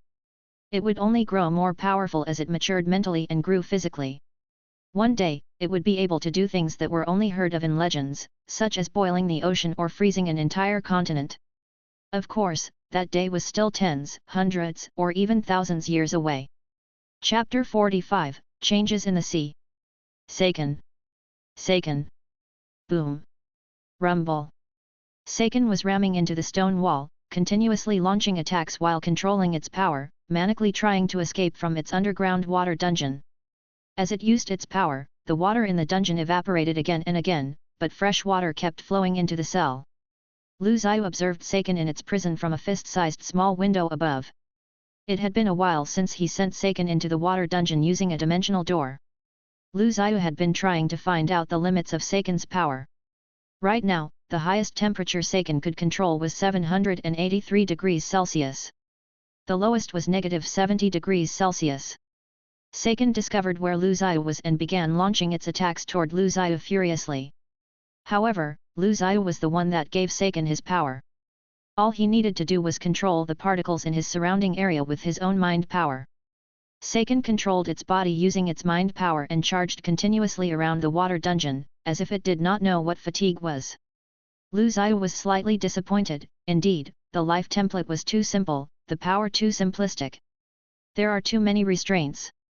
But it was mostly because Seiken didn't have intelligence and did not know how to use its own power optimally. However, Seiken was only harmless to Lu Zhiyu. With its ability to control temperature and its powerful mind power, it would be able to destroy several seaside villages and kill thousands of people with little trouble. Its sturdy shell and powerful regenerative abilities also allowed it to ignore most attacks. If it were to barge into a city, it would spell disaster to the average person. After observing it for a while, Lu Zhiyu had basically uncovered all the secrets regarding Seiken. He released Seiken into the southern sea and followed it in his ship. Even though Seiken could fly, it could not leave the water for extended periods of time and spent most of its time submerged. It was rare for Seiken to leave the water. After Lu Zhiyu spent a few days observing its swim patterns, he completely shifted his attention away from it. Once it got away from Lu Zhiyu and his tortures, Seiken disappeared into the sea of Maria's world. Seiken was the first mythical creature in Maria's world, a creature that could truly control its supernatural abilities. It did not have predators, nor did it have any opponents in the ocean. It became the unparalleled king of the ocean. Because of its chaotic consciousness, it was like a wild beast, merely charging along around the world. What Lu Zhiyu did not expect was that Seiken would begin to pollute other creatures living in the ocean. Unlike Lu Zhiyu, Seiken didn't care to control or restrain its deified cells. Even if the cells somehow got out, Seiken didn't try to collect them. It often ran into rocks under the ocean or islands and injured itself. The cells that it released while it was injured flowed continually into the ocean. Many creatures that came in contact with the cells started to mutate due to the deified cells. Larger creatures started appearing in the sea. They were called sea monsters, while Seiken was heralded as a god of the sea. While Seiken was roaming the oceans, its spawn were called the children of the sea. There were large octopi, squid, and even jellyfish that could release freezing vapors explosively. There were also missile-like fish, their bodies massive beyond comparison. They could move tens of meters with a single stroke. Seiken was much smaller than most of the sea monsters, but Seiken could easily lower or increase temperature within hundreds of meters around itself. It could turn a person's body to ash, or freeze it into an ice sculpture. It didn't matter how big it was. To an average person, it was God, a god that they could not fight against. Even the children of the sea were impossible to defend against for an ordinary human. These children of the sea would also spawn a large amount of offspring. After a few decades, any large sea monsters could be considered to be Seiken's children. Some of these sea monsters had inherited some of Seiken's abilities through the small amount of Seiken's blood within them. Some could freeze things, others could use fire. Some had strong skin while others were very large. While outside the ocean, people on the continent of Alan were growing more fascinated by the ocean, as they caught more and more fish from the ocean. The mysteries of the ocean attracted more and more fishermen and explorers from Alan. More nations appeared on Alan. After 1,000 years, both humans and orcs had developed their own nations and gave birth to various cultures and civilization. The two races had gradually spread their areas of influence throughout a large portion of Alan, and now set their sights on the vast ocean. The boundless ocean was rather romantic to man. There was fear in the unknown, but there were also fantasies. Other than the harvests brought about by the fishermen, people discovered that by sailing, they could easily reach northern nations from the south. From the practical point of view, trading using land routes would mean that one had to traverse countless mountains and pass through many different nations. The taxes and tolls along the way was enough to dampen the excitement of the trade. But the ocean was different. It could save them a large amount of money and time. When the first explorer returned carrying precious spices, animal pelts, plants, herb and other items and made a fortune, more people flocked to the ocean and kick-started using sea routes for trade. Fleets of ships began heading into the ocean, carrying wealth and hope. For a time, the ocean became the world's hope. Nothing made more money than going on a journey to sea. If one was lucky enough to discovering a safe sea route previously unknown, they would be able to elevate the status of their family. Merchants, nobles, peasants, even slaves, and government officials all began heading toward the sea. Harbors sprang up everywhere, and seaside villages expanded and grew into cities, cargo filling their piers. This growth in sea trade also led to a growth in the shipbuilding industry. People used their experiences from sailing and improved upon the simplest wooden boats, creating ships with masts. At first, the masts couldn't move and the ship required oars. Soon, ships with movable masts were created as well, allowing ships to steer forward despite the wind blowing from the other direction. Currently, there were ships that were 30 meters long, 6 to 8 meters wide, large enough to carry 60 tons of cargo across the ocean. People piloted these ships across the seas, but they still couldn't completely conquer the ocean. Whenever a fleet sailed into a dangerous area or got caught in a storm, there was still the risk of the entire fleet sinking. And as people ventured even further into the ocean, they encountered the deepest nightmares in their memories. A fleet sailed on the peaceful ocean. The strong, steady ships had 3 masts. Even if they got caught in a storm or a small tsunami, the ships should have been able to survive. This fleet belonged to the Lumen Kingdom's Rosa Doro family. The captain Short stood on the deck, watching the peaceful sea. There was no sign of any storm today. Everything was going very well, and Short was in a good mood. Days at sea could get very boring. There were no women, nor were there any leisure activities. His sailors were playing card games popular amongst the humans on Alan. The game was called Sailor's Cards, since the person who invented the game was a sailor. Most of the crew were playing cards and drinking on the deck. Some sailors on duty were scrubbing the deck and checking the masts. Soon, it would be lunchtime. The kitchen was busy playing cards. The people on the fleet were like a small community. A bored sailor who was standing on deck suddenly perked up at the sight of a dark shadow in the water. He rubbed his balding head and asked curiously, "What is that?" Chapter 46, Children of the Sea. As the ship drew closer, the sailor immediately saw the giant dark shadow under the water and shouted in panic, "There seems to be a rock up ahead." The call startled everyone, and more sailors appeared on the deck, searching the open water for hidden rocks. The captain hurried to the front of the ship. "That is impossible, this is a very safe route. We have sailed this route many times. How can there be rocks all of a sudden?" Even so, they saw the dark shadow under the water slowly grow larger. A circular black area gradually appeared from under the water. Confusion filled the minds of everyone present. "What is that?" Boom! The water exploded as a large head rose up from the ocean into the sailor's view. A huge black octopus erupted from under the ocean, its long tentacles immediately entangling the ship. The large suction cups on its tentacles were terrifying to look at it. "My God, what is that? Goddess Maria above, what kind of monster is that? Help! Mummy!" The sailors gaped as they watched the huge tentacles grab their ship, tilting their ship toward the bottom of the ocean. Sailors stumbled across the deck, being flung this way and that by the octopus's force. A chorus of screams and cries rose from the ship. Short lost his footing and was sent flying out the deck toward the monster. The octopus opened its pitch-black mouth, and Short saw the flickering flames within it. Short slipped into a daze, and could only mutter one word, "Monster." The fire sprang forth, instantly igniting the ship and incinerating Short. The other ships in the fleet attempted to get away, but they were all easily capsized by the octopus. After this incident, more and more fleets began running into the Children of the Sea. Sometimes it was giant octopi, sometimes it was massive whales, other times it was large sharks with hard head capsules that could destroy a ship simply by ramming into it. Each of these creatures were enormous, and not something an average humans could deal with. The further the ship went into the ocean, the more likely it was to run into these creatures. These creatures were massive and rarely appeared near the land or shallow waters. But their presence became a great obstacle for sea trading and put a large dent in the merchants' and nobles' income. People began employing bloodline knights to deal with them. But even the bloodline knights were unable to kill them. The powers from their bloodline could cause great damage to the monsters, as could large crossbows, but it couldn't kill them. After all, these Children of the Sea were creatures that could use supernatural powers. These monsters were like gods. Some could spew fire, others could instantly freeze a large area of the ocean. Some had the ability to let out strange sounds that could put sailors to sleep. Each one of them possessed a powerful vitality and sturdy skin. Some monsters even formed groups, swimming in certain areas of the ocean, patrolling their deep-sea territories. None of the fleets and bloodline knights that set out to kill these creatures had ever returned. Even the most powerful warriors seemed powerless in front of these monsters. The ocean once again descended into darkness. People gave these creatures the name Children of the Sea.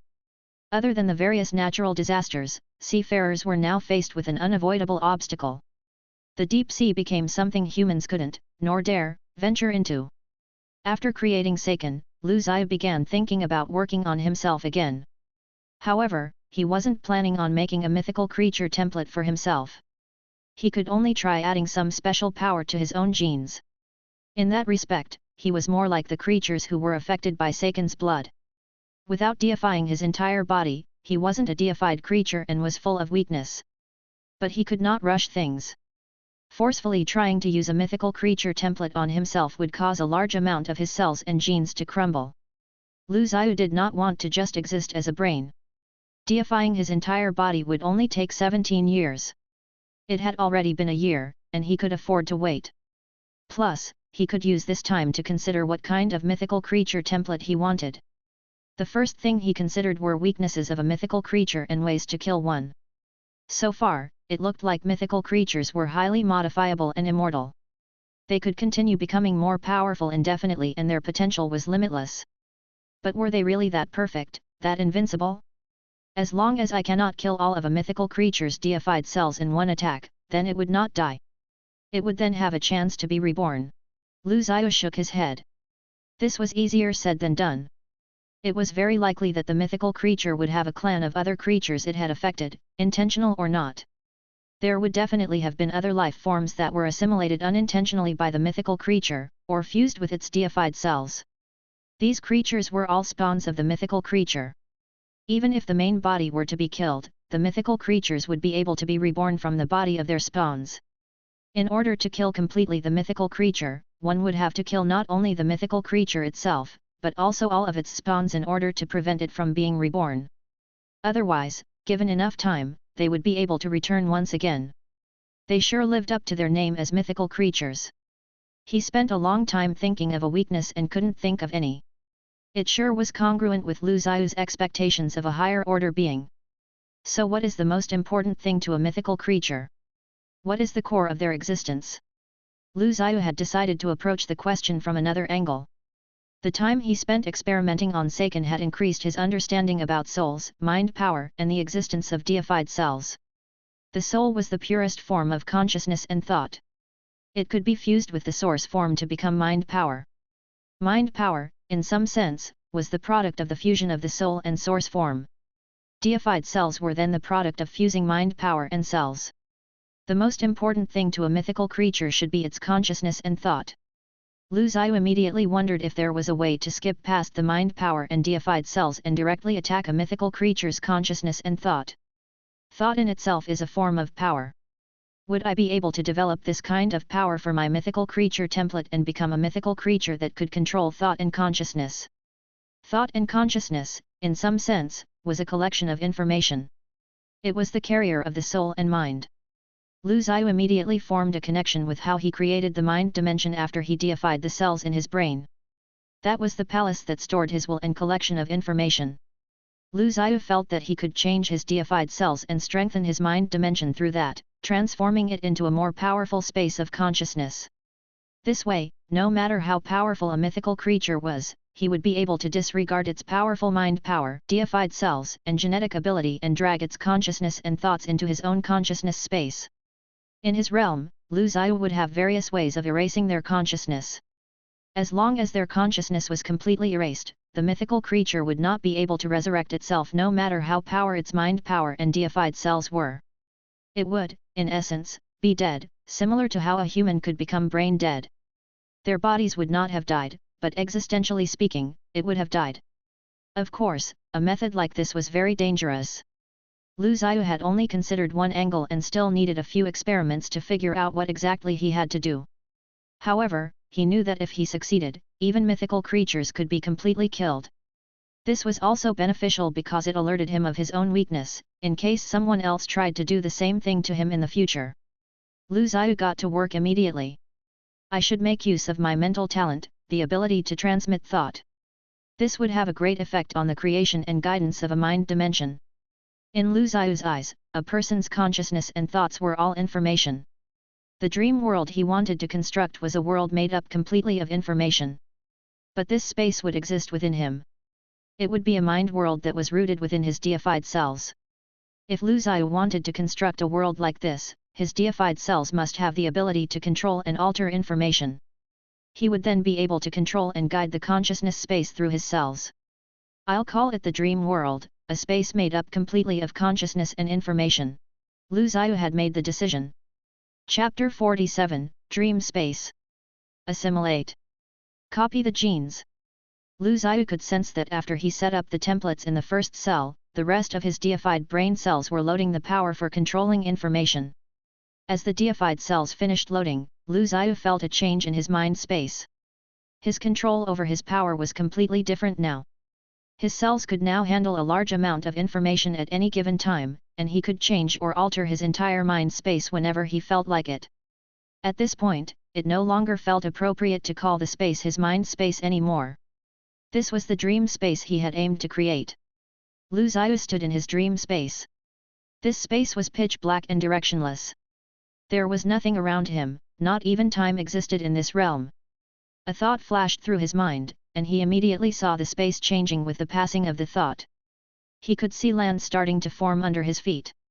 Everywhere he swept his gaze, buildings began to slowly appear within his dream space. Gradually, a small ancient village appeared before him. Lu Zhiyu looked at the sky. A crimson moon entered his field of vision. There was finally light in this world, but this crimson moon made the small village look strange and eerie. Lu Zhiyu felt that it would be difficult to continue creating things within this space. Currently, his mind power was already at its limit at which it could control information. If he wanted to expand the dream space and make it more vivid and lifelike, he would need more mind power. It is indeed possible to create a world made purely out of information. The dream space, I did it. Lu Zhiyu was excited by the sight of his success. Even though this dream world he created was very tiny and made up of only information, completely different from Maria's world which he created in the past. A comparison could not be made between the two. However, this was the first time he had created something without getting outside help. This world was completely his own. He knew how he created it, he knew its logic, structure, as well as every detail about this world inside out. This was not a world that was to be controlled using the scroll of the world and his authority over it. This world meant something completely different to him. Lu Zhiyu walked through the small village in the dream world. The town was completely empty and sat quietly under the night sky. This was an ancient village, with old wooden buildings along a single dirt-packed road. The dirt road was the only road in the entire village, the rest of the ground were all small yards that belonged to the houses. There was a dilapidated inn, a smithy, and a grocery store. Inside the smithy, there were all the tools that were commonly found in real smithies, like farming tools and knives. The grocery store was stocked full with groceries needed by a populated village. The inn's kitchen was fully stocked with food and drinks, its wine cellar filled with barrels of different kinds of alcohol. But there was no one in this world. This was Lu Zhiyu's dream world, a world that he had just created. He walked around the dream world alone, observing the world. The ground felt solid under his feet, and the buildings looked like they could be found in a real town. The food and drinks resembled the real worlds as well. He had created everything based on information he could find in the real world. Even though they were not real, but speaking from the perspective of information, they are the same as real. In this world, one could never differentiate the boundaries between what's real and what's not. It's a little boring and too small, but since this could work, it means that my guesses and ideas were not wrong. I am on the right path. Lu Zhiyu walked as his deliberated, there are many things I could improve on. As of now, the deified cells could only load information. I still have to develop it into an ability that could affect the outside world. I also have to have the ability to drag other intelligent beings into this dream world. Otherwise a dream world like that would not have too much of an effect. Lu Zhiyu immediately committed his thoughts into memory. His genes could not merely have the ability to control information, it also had to assimilate information, to assimilate and pull others into his own dream world without them noticing. It was hard to guard against an attack on the information level. Lu Zhiyu left the dream world, his consciousness once again controlling his body. He stood up in the library of the dimensional castle and started to design the genes needed to assimilate information and loaded these genes onto himself. This way, Lu Zhiyu's ability to control dreams was basically complete. It was the first supernatural power he had. However, this was merely the first step. There was still a long journey ahead of him. Adding gene segments one by one would eventually form a perfect life template. Lu Zhiyu would like to find a way to create his own mythical creature life template. Lu Zhiyu had spent a few months in the scroll of the world creating Seiken. After that, he spent a few months observing and recording its movements. This took about a year to complete. After he released Seiken, he spent another year developing the genes that could allow him to control information, from experimenting with cells that could control dreams to its refinement. In the blink of an eye, he had spent almost 2 years in Maria's world. He was reading when he suddenly closed his eyes. The world around him darkened, and he sensed 6 ant people within a 200-meter radius from him. Dream World, activate! Lu Zhiyu saw a wave of information spread across the castle. His mind power swelled and dragged the consciousness of the 6 ant people into his dream world. A few white dots appeared in the small village under the crimson moon. The white dots wandered the streets, confused. The ant people's minds were very weak, and they could not assume a physical shape in the dream world. Lu Zhiyu could sense that they were rather confused. The ant people did not have much intelligence and did not know what fear was. They were simply lost as to why they suddenly appeared here. Lu Zhiyu shut off the dream world and released the ant people's consciousness back into their own bodies. Lu Zhiyu stood. It looked like the supernatural powers he had developed, the control of his dream, was rather successful. However, that was only toward the ant people in the castle. He needed something more powerful to experiment on. The flow of time seemed to have decreased again. Ever since he created Seiken, the difference in the flow of time between the real world and Maria's world had been impacted. The world seemed to be more complete now. Lu Zhiyu could sense that the once 4,000 times acceleration has now decreased to just shy of 3,000 times. One day in the real world was only about 8 years in the world of Maria now under the influence of the acceleration of time. Lu Zhiyu did not expect the presence of mythical creatures like Seiken to affect Maria's world so much. He hadn't paid much attention to Maria's world lately. When he checked on the world, he discovered that the sea was filled with sea monsters and large sea creatures. A large reason for their creation was because of Seiken. Lu Zhiyu was prepared to set out and capture Seiken. He wanted to test his new ability and see if he could deal with a mythical creature using his dream world the way he had intended. Chapter 48, Swirl. Lu Zhiyu arrived on the southern sea, looking for traces of Seiken. He knew the whereabouts of the creature using the scroll of the world, but he did not want to capture it with a dimensional door. He wanted to catch it off guard and see if he could draw it into his dream world. His boat shimmered and disappeared. He used the dimensional door to teleport himself hundreds of miles and reappeared in another area of the ocean. Lu Zhiyu immediately discovered Seiken. It was currently playing under the ocean, boiling the area of ocean hundreds of meters around himself. A layer of dead fish floated on the water, and Seiken began feasting happily. Water vapor hung over the ocean, covering the world in a layer of mist. The water of the ocean was bubbling. Lu Zhiyu approached Seiken slowly on his boat. Seiken did not notice anything. Lu Zhiyu found that Seiken was 5 to 6 times bigger than the last time he saw the creature. Seiken now looked about half as tall as a full-grown person. It was a lot of growth for 2 years' time. It looked like Seiken had drawn a lot of source form from the 0-degree dimension to fuel its growth. This was another reason why Lu Zhiyu wanted to catch Seiken again. He had originally opened up the 0-degree dimension to Seiken. Now, he needed to get Seiken back. If he was going to open the dimension up again, he would definitely set a limit to how much source form one could draw from it. Seiken seemed to have felt something, it felt Lu Zhiyu's presence. He turned and saw Lu Zhiyu approaching quickly on the white boat. Seiken was furious and wanted to activate its ability, but it was too late by then. Dream World, activate! Lu Zhiyu locked in on Seiken. Seiken could immediately feel its world changing. A large pulling force and information was continuously assimilating its consciousness, dragging it into Lu Zhiyu's dream world. Seiken resisted with all its might, but it was useless. It had already failed the moment Lu Zhiyu locked in on its consciousness. If it had some sort of warning beforehand, Seiken might have been able to escape from Lu Zhiyu. However, it was caught off guard and couldn't do anything but enter Lu Zhiyu's world. Seiken entered the dream world, turning into a giant squid. It began manically attacking everything in this world. As the small town got destroyed, the dream world collapsed. Seiken's mind collapsed alongside the dream world. The dream world began to regenerate and rebuild. The world was restored, and parts of Seiken's mind seemed to have been assimilated into this world. The form of its soul seemed to have changed. Seiken began attacking it once again. This cycle of destruction and death happened over and over again, until finally the creature's consciousness was completely assimilated by the dream world. In the end, Seiken's form was also gradually interfered with Lu Ziyu's information, turning it into a middle-aged man. It no longer had its chaotic thoughts and its anger. Seiken wandered the streets of the town aimlessly, confused and unsure of what to do. Suddenly, Seiken saw the smithy by the road. A mysterious force drew him in. He picked up a hammer, turned on the bellows and began to work as any normal blacksmith would. It seemed to have become a puppet, a part of the dream world. It had become a blacksmith whilst being lost within the small village. Its consciousness had become a part of the information within the dream world. Lu Ziyu shot up into a sitting position in his boat. He was sweating and panting. What he just did was more dangerous than he had expected. Lu Ziyu had done battle with Seiken in his dream world.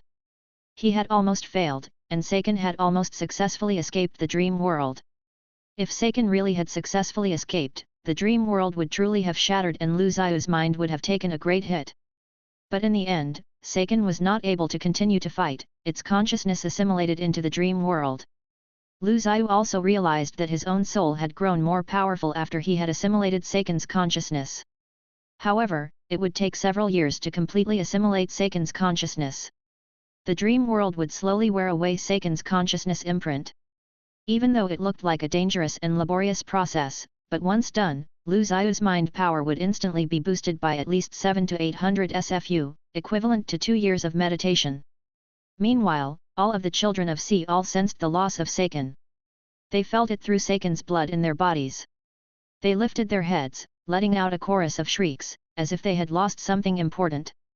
The Seiken's blood in their bodies had lost its master. They have gained full freedom, truly becoming children of the sea. Without Seiken, some sort of restraint was removed from them. Maybe one day one of them could gather enough of Seiken's deified blood and become the new god of the sea. Lu Ziyu was elated. Triumphing over and completely killing Seiken had showed him exactly how powerful his dream world was.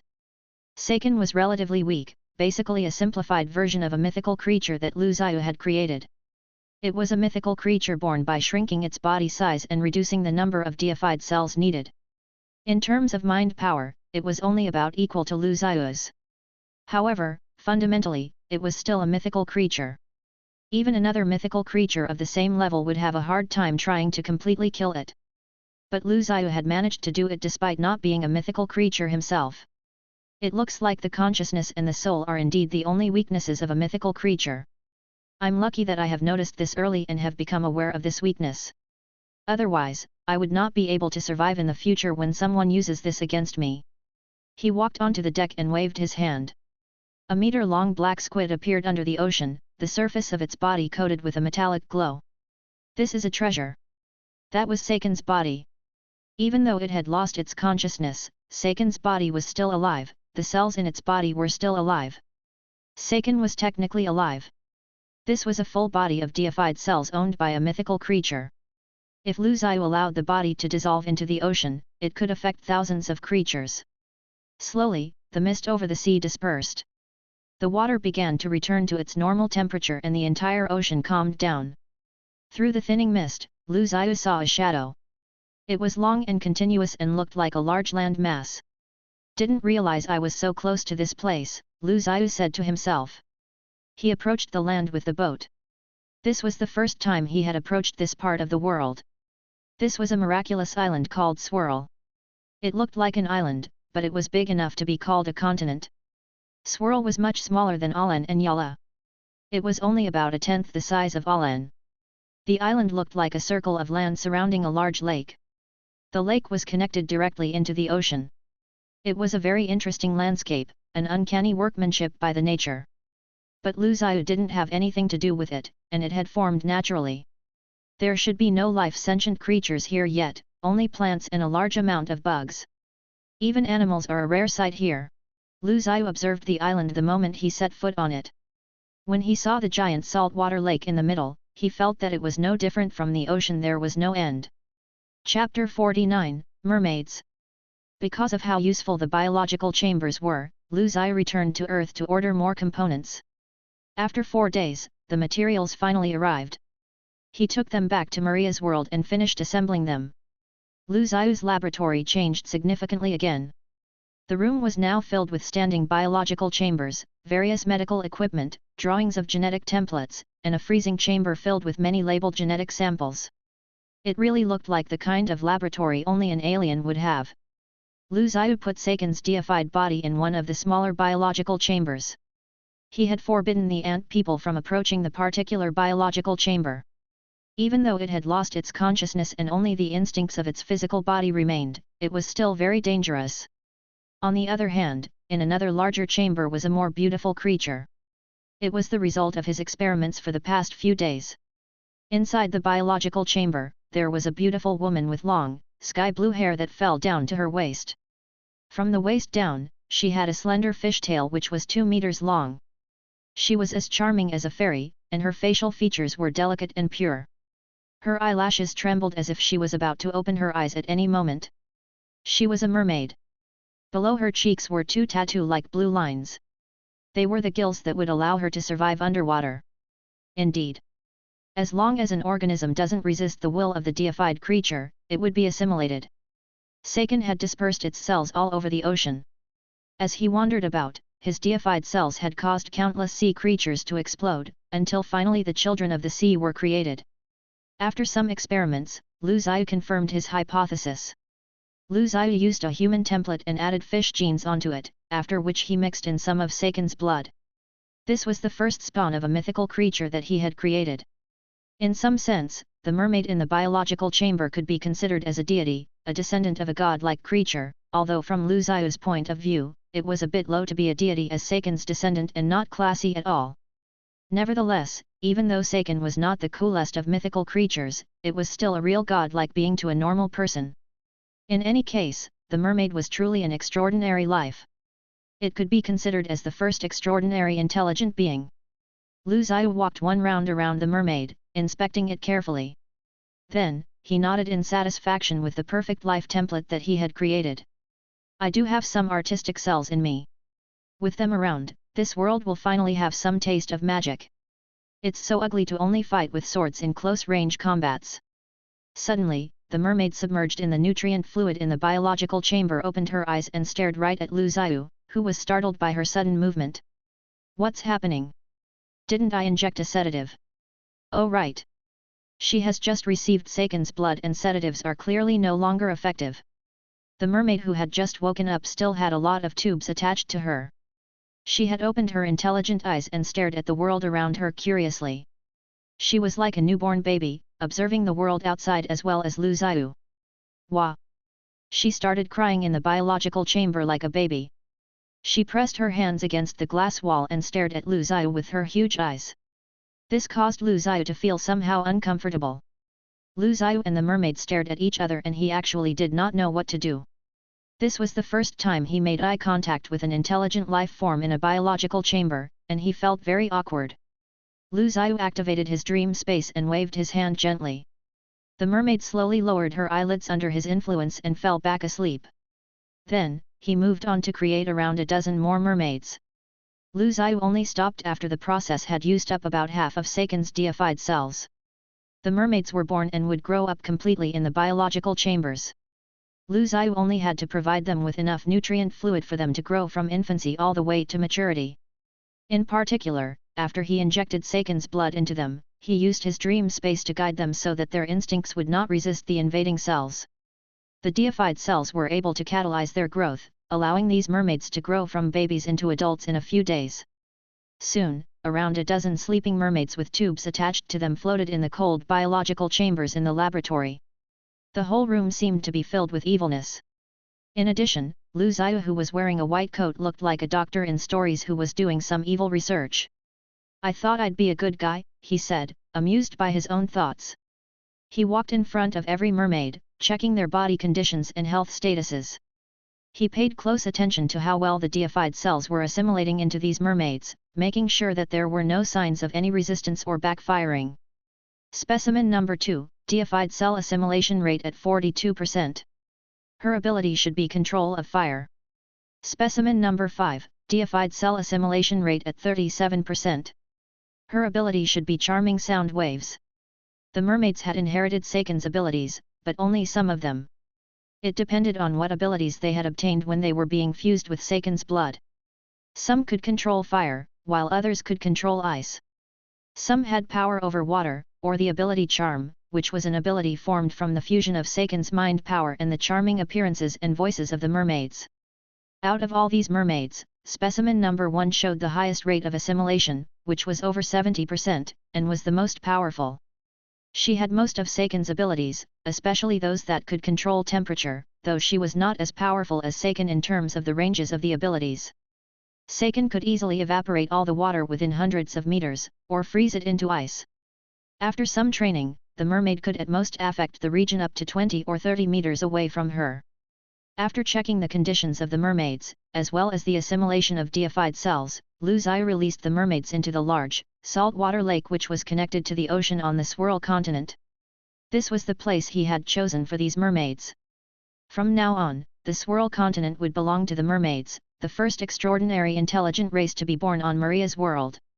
After Lu Zhiyu removed the seals he had placed on the mermaids' minds, they immediately woke up. They surfaced from the water and looked at the scene over the lake, taking their first view of Maria's world. White clouds dotted the clear, blue sky above them, and the lake stretched out infinitely.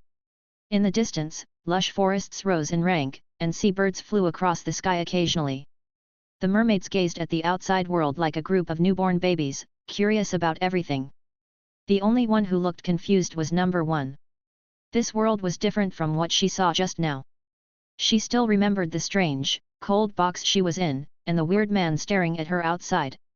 However, she almost immediately left her confusion behind. In comparison, this new world around her was so much more interesting than the previous one. The colorful Maria's world, fresh air, and vast waters were enough for her to forget what had happened. The mermaids played in the beautiful lake like sprites of water. They danced amongst the waves and explored the floor of the lake. Then, they swam along the side of the lake, heading towards the unknown distance. Chapter 50, Mansion. Zoe had invited Lu Zhiyu to an upper-class party in London. The party was held in a mansion just on the outskirts of the city. Lu Zhiyu had accepted her invitation because he had spent a few years in Maria's world, doing nothing but experimenting with different creatures. When he first came back to the real world, he couldn't quite remember how to interact with others and even his facial expressions were unnatural. He felt that if he kept doing this to himself, he would forget how to act like a proper human being, so he wanted to take this opportunity to get away from his experiments a little and relax. He was also very curious about the British upper class. He had only seen such parties in movies, and he wanted to see what a real one was like. After changing into a nice suit, he drove out to the outskirts of the city. As he drove toward the mansion, he used the time to enjoy the view along the way and took a deep breaths of the fresh country air. At one time, London was one of the most heavily polluted cities in the world, but now, there was no sign of pollution in the country. The air was fresh and the surroundings were clean and beautiful. As he approached the mansion, he could see a large building standing alone at the foot of the mountain. There were no other buildings around the mansion and its grounds. When he arrived at the mansion, he saw that many people had arrived already. Getting out of his car, he took out his invitation. A few guards stood at the gate. They checked his invitation and allowed him inside. The grass in the garden was neatly trimmed and a variety of trees and flowers adorned the garden as well as fountains and statues of angels. A few gardeners were still working in the garden, taking care of the plants. Even though the garden looked very new, the mansion itself looked like a castle and appeared very old. It was clear that the owner of this mansion was not only rich, but also came from a privileged background. He entered the mansion through a pair of glass doors and saw a large group of people already gathered inside. As soon as he walked in, the attention of the room turned to him. The good looks his genes had blessed him with made him the center of attention wherever he went, and this place was no exception. Everyone was looking at him, curious about who he was. A young woman wearing a black dress smiled at him as she walked over. She held out her hand and said, "I've never seen you here before." "I'm Lisa." "Anthony," Lu Zhiyu said with a smile. "Nice to meet you." "No offense intended," Lisa said after they shook hands. "But are you a man, sir?" Lu Zhiyu frowned a little, then nodded. By then, there was a small crowd had gathered around them. Everyone was looking at him, curious. Seeing his response, Lisa's eyes widened. "You are indeed very handsome," she said. "Dare I say, even women would be jealous." "Thank you," Lu Zhiyu said awkwardly. Suddenly, someone grabbed Lu Zhiyu's hand. He turned and saw Zoe standing behind him. "This is my friend, Lisa," Zoe said with a smile. "I have to talk to him about something." Lisa frowned, but she didn't say anything as she turned to leave. Zoe led Lu Zhiyu to a corner on the left side of the room. The two found a red couch and sat down. Immediately, a server came over with some champagne and snacks, and Lu Zhiyu and Zoe each took a flute. They clinked their glasses and Zoe asked, "You came alone? Didn't you bring a date?" "I don't know a lot of people here," Lu Zhiyu said, shaking his head. "I just wanted to know what your parties are like." Zoe glanced at him as if she found his words hard to believe. "Oh my god, you're not gay, are you?" Zoe looked at him as if confirming something. Lu Zhiyu waved his hands frantically and said, "No, no, no. Don't make such jokes, Zoe. They're not funny." "All right," Zoe said with a small smile and nodded. She grabbed his hand and said, "Then I will be your date tonight. Promise me you'll dance with me."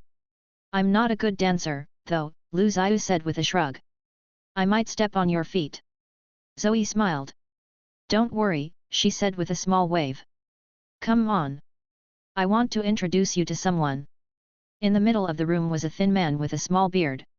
He was very slender, but he looked very energetic and proud and seemed to be a good friend of Zoe's. As Zoe walked over with Lu Zhiyu, he first waved at her, then glanced curiously at him. After Zoe introduced Lu Zhiyu to him, he smiled and said, "Greetings, Mr. Anthony. I'm Charles Andrew. Welcome to my party." "The honor is all mine," Lu Zhiyu said, shaking hands with him. The party was more fun than Lu Zhiyu expected. Charles had hired a professional band, and the band performed some very interesting and unique music. Amidst the elegant music, the moon rose and its light poured into the room through the large windows. The entire mansion was lit up for the party, and the attendees in suits and elegant gowns danced together under the mingling party light. The atmosphere made one feel like they had been transported to the Middle Ages. Lu Zhiyu walked onto the dance floor with Zoe, who unexpectedly tugged him into a waltz. The two waltzed across the floor with such ease that the dancers around them stopped to glance at them. When the song ended, the two concluded their dance with a professional pose and applause erupted around them. Zoe looked at him with a wide smile, her cheeks flushed. "I thought you said you couldn't dance," she said. "You were being modest, weren't you?" Lu Zhiyu grinned mysteriously. Of course, he wouldn't tell Zoe that although he had never danced the waltz before, he did have his sub-brain do some research about dancing. That, combined with his absolute control over his own body and attention to detail, made it easy to learn how to dance and pretend that he had been learning it since he was young. After talking for a few more minutes after leaving the dance floor, Lu Zhiyu said, "I'll be fine. You don't have to stay with me the entire time. I think I'll walk around a little. I'm pretty interested in this castle." Lu Zhiyu knew the reason Zoe came to this party was to network and expand her connections. She was the daughter of a businessman and had several siblings. If she wanted her family business and more resources, she would have to fight for it. She needed more friends and more people who knew her face and name. This was why this party was so important to her. Lu Zhiyu walked through the hallway of the castle alone, looking at all the paintings in the hall. The paintings showed the previous owners of this mansion, and there were brief descriptions about each one of them under their portraits, as well as some descriptions of the castle's history and some of the important events that had taken place there. This mansion had a long history, and Lu Zhiyu was very interested by it.